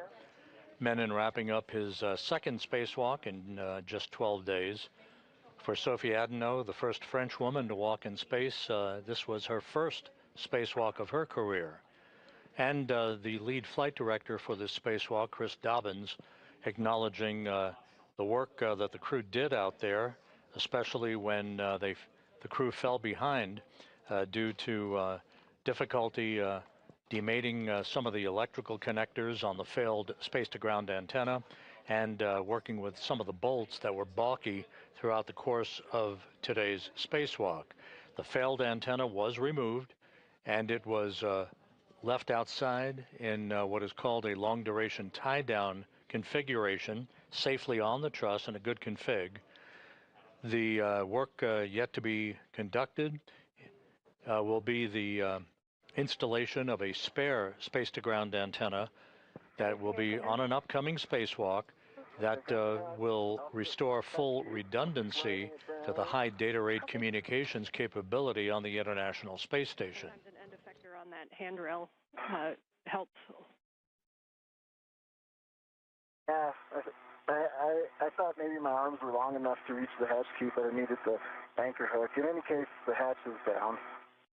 Menon and Adenot are in the process of configuring their suits to airlock systems before the repressurization of the Quest airlock begins to mark the official end of today's spacewalk.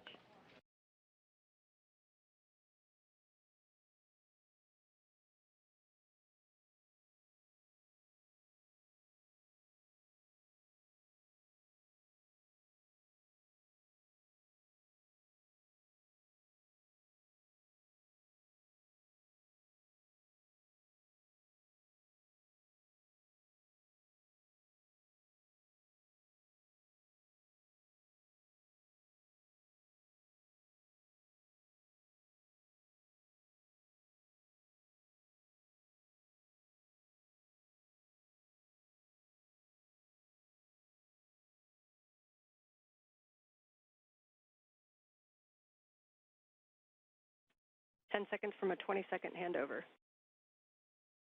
Right.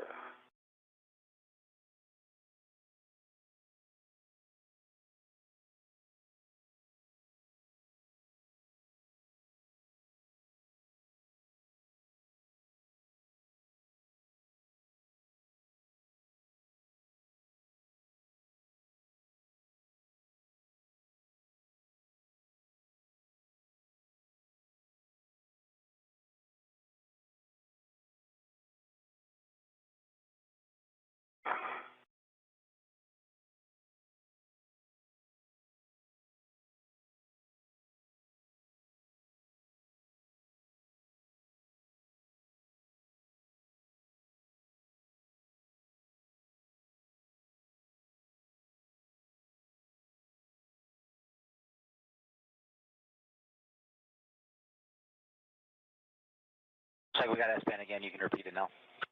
Hatch is locked. The locking mechanism is in place. Okay, I confirm, Houston confirms that the EV hatch is closed and locked. With that, I'll pass you off to the dream team of Jack and Jessica. All right, it's great to have all of Expedition 75 back inside the hull of ISS again, and we just got a few minutes to get you guys at the same pressure. Sophie, if you're ready, on the UIA, check that the oxygen EMU 1 and 2 valves, 2 of them, are open. Oxygen EMU 1 and 2 valves are open. All right, take the power for EV 1 and 2 switches, there's 2 of them, and take that to on, ON. In what?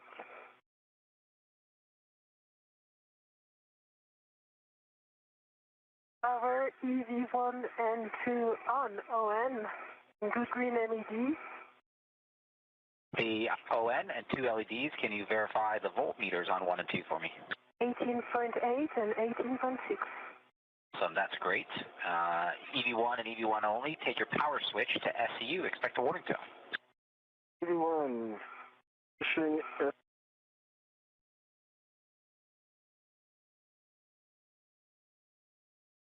1-2 contact. got you. I'm on it. Yeah. It sounds good. EV2, you can now take your power switch to SCU. EV2.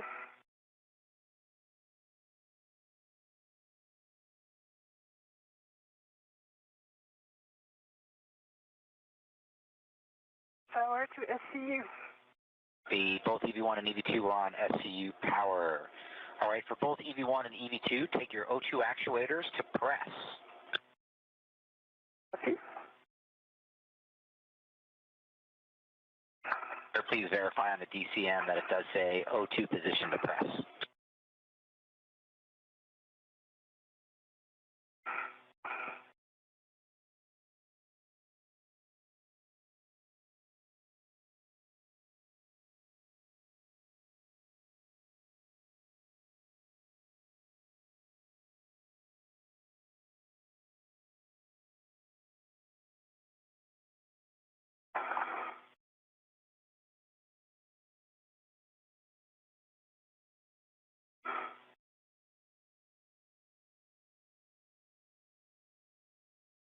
EV2 press. The EV2 and press.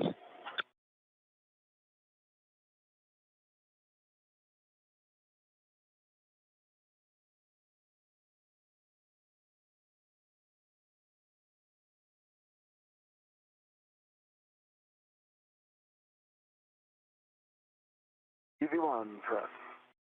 Right, EV1 press. We copy both EV1 and 2 in press. Awesome. Anil, would you check that the EV hatch MPEV is in the closed position? MPEV is closed. All right, we are going to take the IV hatch equalization valve to start the repress. You guys should get an alert tone as we start.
And Anil, Houston, I'm acting as Capcom now. Can you verify your O2 actuator is in press? Verifying. Was off a little bit. Yes, it's now in press. Houston copies.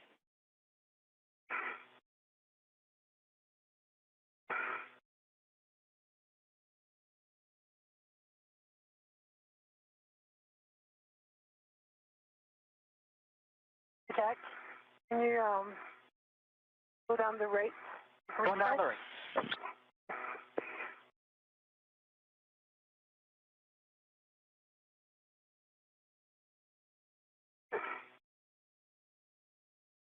This is Mission Control Houston. The repressurization of the Quest airlock is now underway. The official end time for today's spacewalk, 1:52 p.m. Central Time, 2:52 p.m. Eastern Time, giving us an elapsed time of 6 hours and 23 minutes for today's spacewalk.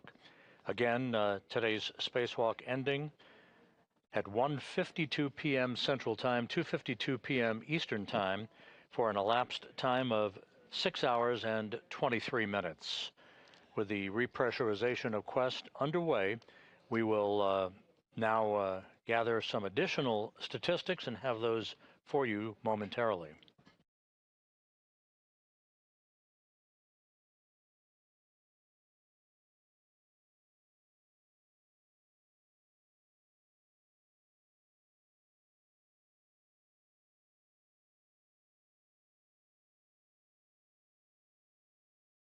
Right, we're passing up through 2 PSI on our way to 5. Copy.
We're passing through 3.5 PSI on our way to 5. You guys might get an alert tone at 4.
This is Mission Control Houston. The repressurization of the Quest airlock well underway. Approaching 5 pounds per square inch of pressure. It'll get up to about 14.7 psi. And that will then set the stage for the opening of the hatch, separating the crew lock, in which Anil, Menon, and Sophie Adenot are located, and the equipment lock, where you see Jack Hathaway. He'll be joined by Jessica Meir as they help the two spacewalkers out of their extravehicular mobility units. The spacewalk today was the 282nd spacewalk in support of space station assembly maintenance and upgrades. The 5th spacewalk out of the ISS this year, the 2nd for Expedition 75. This was the 2nd spacewalk for Anil Menon. He now has a total of 12 hours and 50 minutes of spacewalking time. For Sophie Adenot, this was the first spacewalk for her and the first spacewalk by a French woman, 6 hours and 23 minutes. The spacewalk, by the way, began at 7:29 a.m. Central Time, 8:29 a.m. Eastern Time, and ended just a few minutes ago at 1:52 p.m. Central, 2:52 p.m. Eastern Time. The 282 spacewalks in support of space station operations have now totaled 1,786 hours and 44 minutes. That is the equivalent of 74 days, 10 hours, and 44 minutes of spacewalking time. And we'll continue with our coverage through the time the crew is back inside the airlock and have doffed their helmets. The two spacewalkers removed a failed space-to-ground antenna from a boom on the Z1 truss of the International Space Station, but in doing so, ran behind the timeline because of some difficulty with electrical connectors and stubborn bolts. That resulted in the crew running out of time to be able to retrieve a spare space-to-ground antenna for its installation on the boom on the Z1 truss. So that other portion of today's major objective will be deferred to a future spacewalk.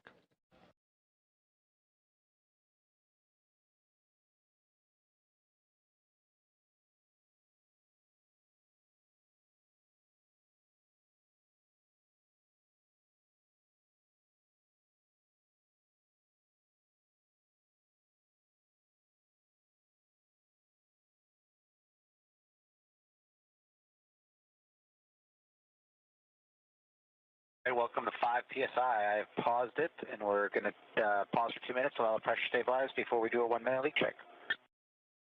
Copy. Copy.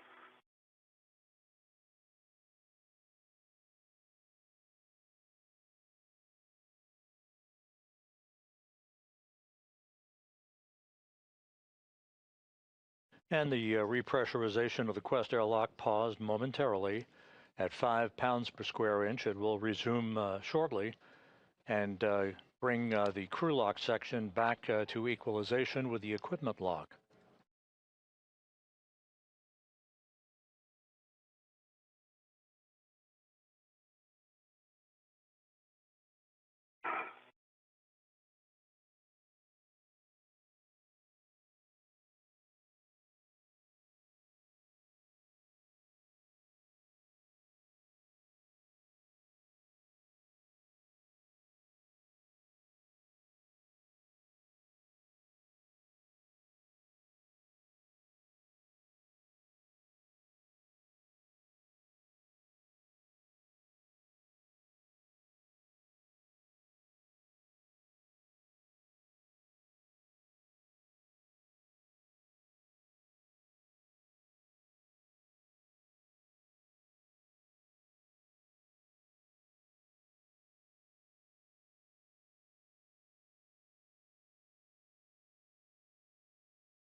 Right, that's our 2 minutes. Pressure's holding at 258. We got 1 minute for the leak check.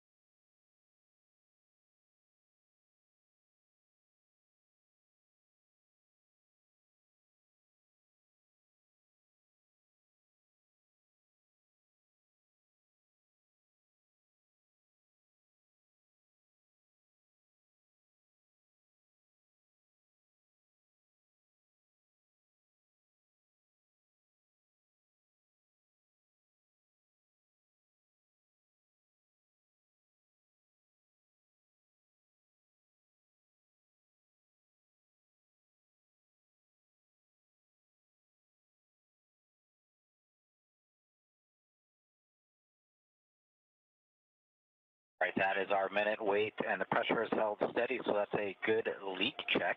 All right. EV1 and EV2, will you check your gloves? Heater switches are in off, OFF position. One is off. And 2 is off. All right, copy. Glove heaters are off, OFF for EV1 and EV2. Next, check your gloves for any contamination. I know you guys gave a glove report earlier. Is there anything you guys are worried about? Nothing worried about for EV1. Nothing I'm worried about for EV2. All right, copy. Sounds good. For step 9 into step 10, both EV1 and EV2, take your O2 actuators to IV. Good work. Good work.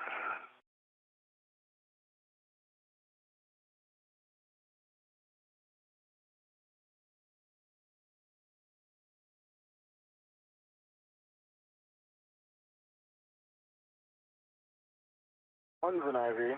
2 IV. Great work, guys. I hear EV1 and EV2 O2 actuators and IV.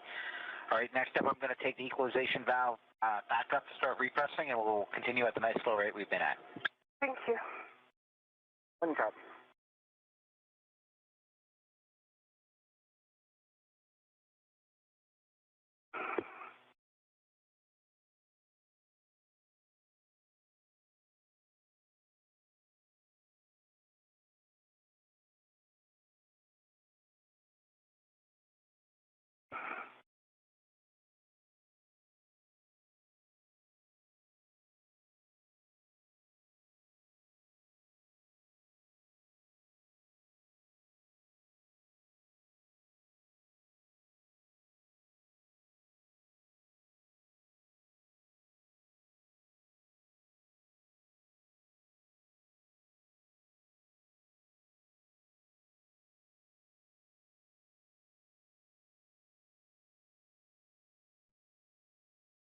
And airlock Houston We just want to let you know that if there's any symptoms that the EV crew has, and as Anil and Sophie, as you repress, if there's anything that seems to resolve that could be considered a symptom, like a cup 1 symptom, upon repress, please report it to Jack and to us, and then we'll change actions going forward. But just wanted you to stay aware.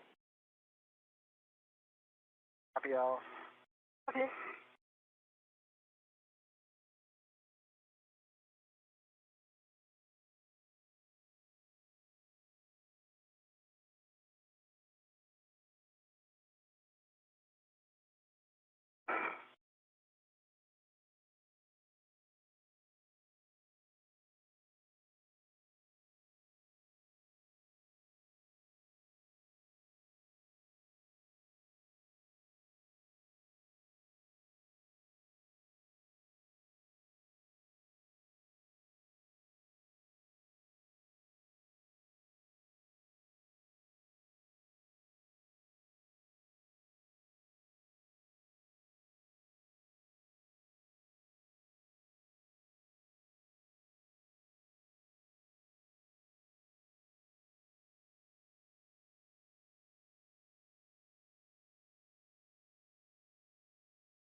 Totally happy with this repress rate. If you guys are, just want to give you the heads up that it will be about 20, 25 minutes to get to stack pressure.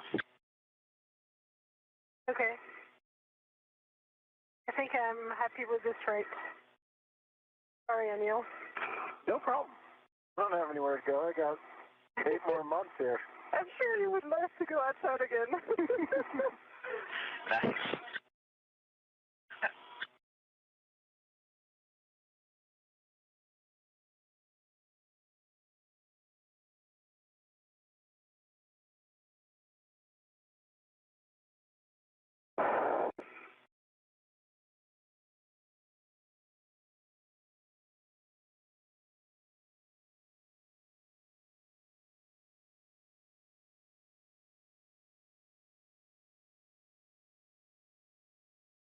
The repressurization of the Quest airlock is continuing.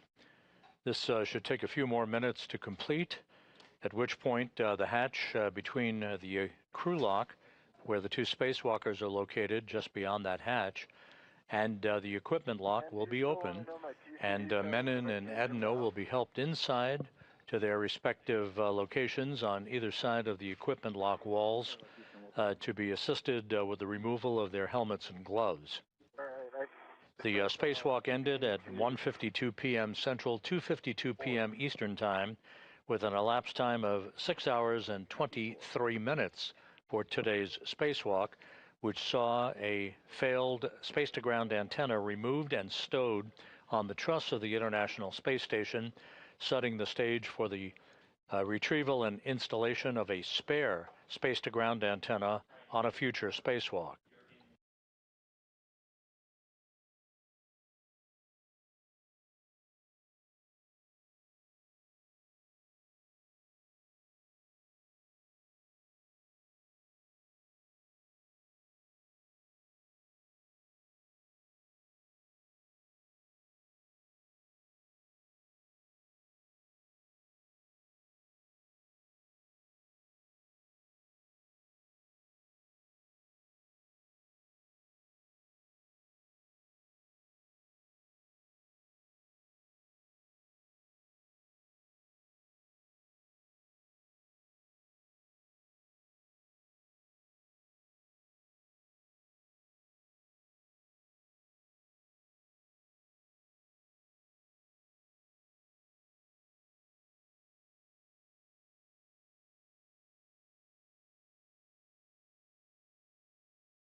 This is Mission Control Houston. Once again, monitoring the slow and steady repressurization of the Quest airlock. You see Jessica Meir in the equipment lock section of Quest. She and Jack Hathaway awaiting the full repressurization of the crew lock section of Quest so that they can open the hatch and bring the two spacewalkers back inside.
How you doing, Sophie? Yeah, good. Sorry, I think this is really the max rate I can handle. Oh, no, I'm just checking in, that's all. Yeah, thanks. Thanks for checking in.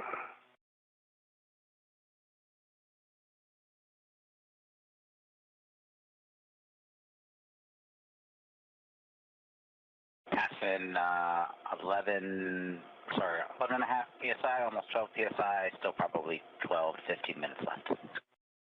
Okay. Copy.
This is Mission Control Houston. You're looking at Jack Hathaway at the hatchway of the Quest airlock's equipment lock, separating it from the crew lock section of Quest.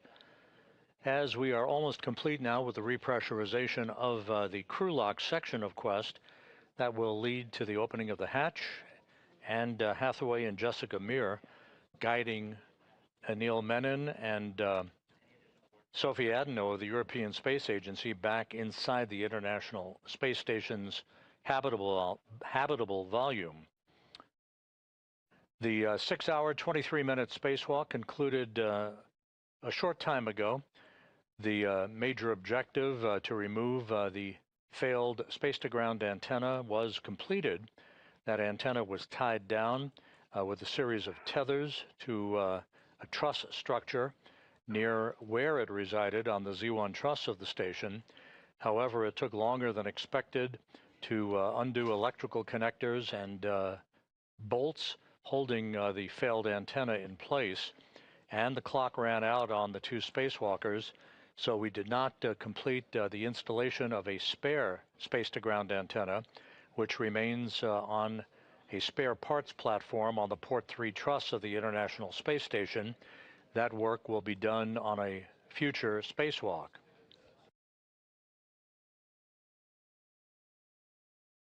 This was the second of 3 August spacewalks for Expedition 75. The next one is targeted for next Tuesday, August 25th.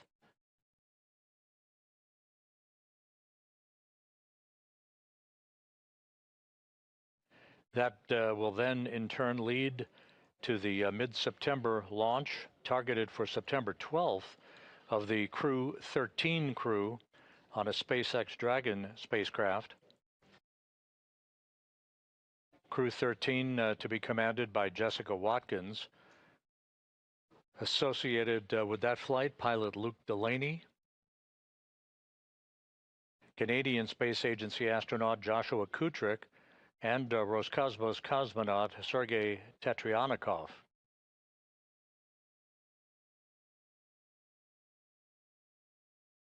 The Crew 12 crew will conduct a short number of days of handover with Crew 13 once they arrive on station. And Crew 13, led by Jessica Meir, that you see there in the sweatshirt, along with her pilot, Jack Hathaway, Roscosmos cosmonaut Andrei Fedyaev, and Sophie Adenot, will return to Earth to complete their mission on board the International Space Station.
Right, as we get close to stack pressure, the repress rate at this setting is slowing a little bit, so I'm going to move the knob and let me know if it's too much. Okay.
Joining Hathaway in the equipment lock section of Quest is Roscosmos cosmonaut Anna Kikina, well into the second mission of her career. She launched with Anil Menon and Station Commander Pyotr Dubrov to the International Space Station. They launched on July 14th for the start of an 8-month mission on the International Outpost.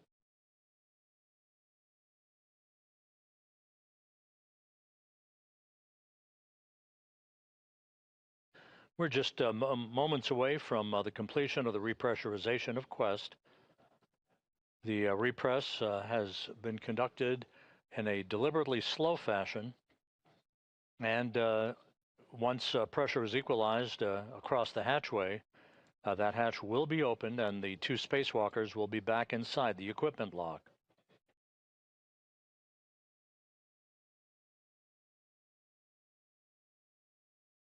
And we're hearing from flight controllers that we expect the repress to be complete about a minute or so from now.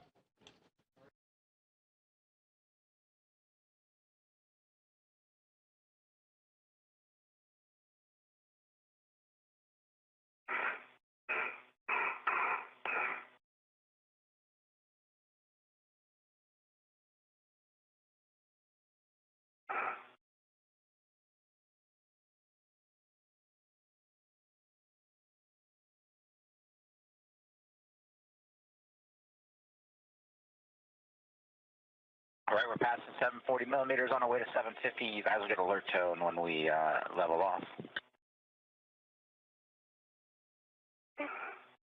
Copy.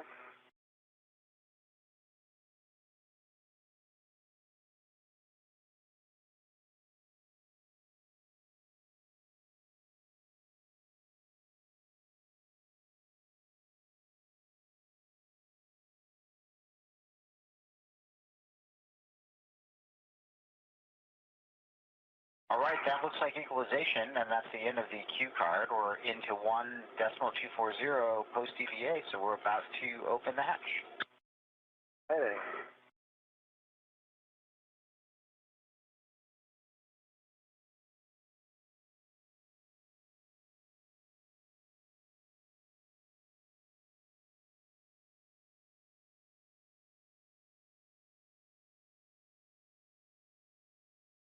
Hathaway now opening the hatch. Jessica Meir and Anna Kikina awaiting the entrance of the two spacewalkers back inside.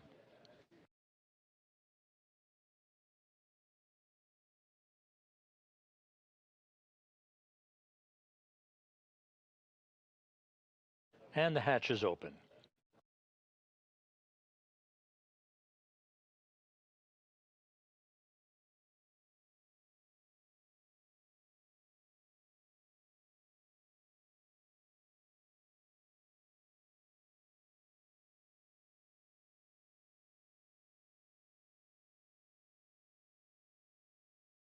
Airlock,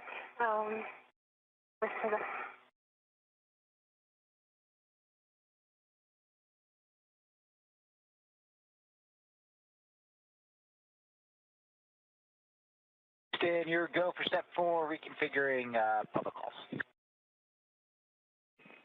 Houston copies. We'll take it. Sophie Adenot, the first French woman to fly in space, back inside the equipment lock with a big wave and a big smile.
Station Houston on 1.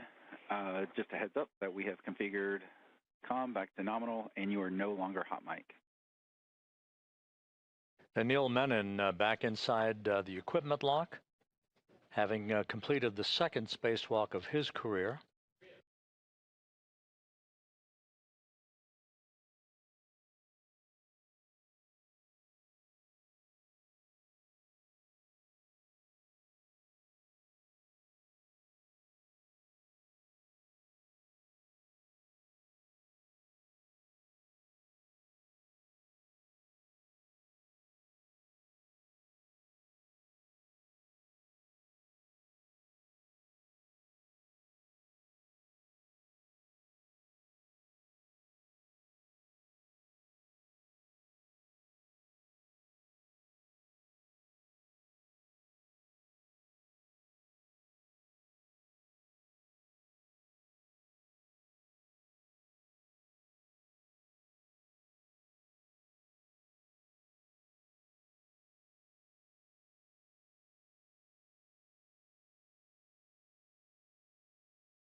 Jack Hathaway and Jessica Meir pulling in to the equipment lock some of the gear that Menon and Adenot used during today's 6-hour, 23-minute spacewalk, which ended almost an hour ago.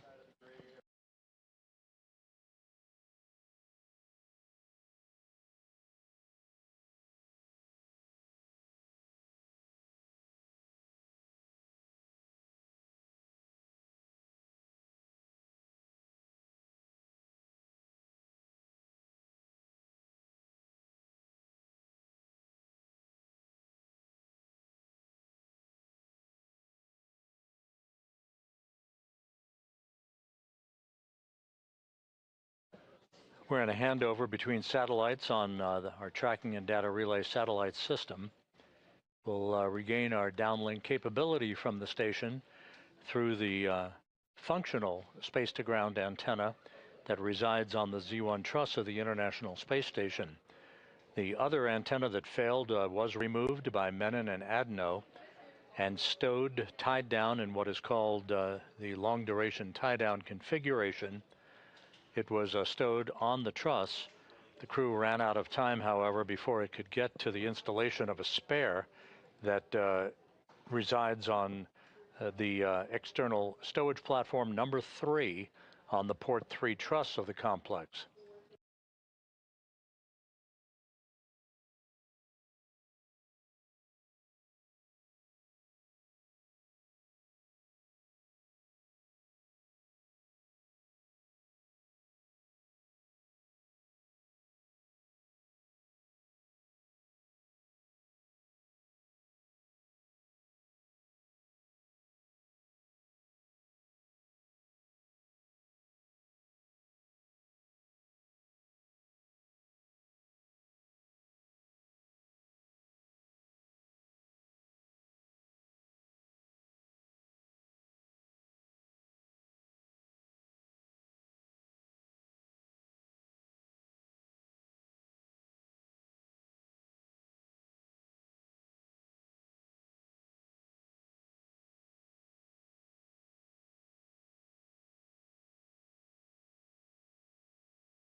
This is Mission Control Houston, back inside the equipment lock of the Quest airlock on the International Space Station.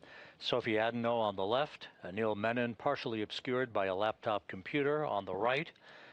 Their helmets now doffed, their work for the day complete. A 6-hour, 23-minute spacewalk to remove a failed space-to-ground antenna from the boom it resided on the Z1 truss of the complex. The installation of a spare that has resided on a spare parts platform on the station since 2009 is forward work that was originally intended to be completed today. It will be deferred to a future spacewalk as officials will gather to determine the exact complement of work that lies ahead for the next scheduled spacewalk that is targeted for this coming Tuesday. In the meantime, the two spacewalkers, Adenot from the European Space Agency and Menon from NASA, their work complete for the day. They completed a 6-hour, 23-minute spacewalk, the 282nd in support of space station assembly, maintenance, and upgrades. We appreciate your attention throughout the day. Thank you for joining us, and for now, we'll sign off. This is Mission Control Houston.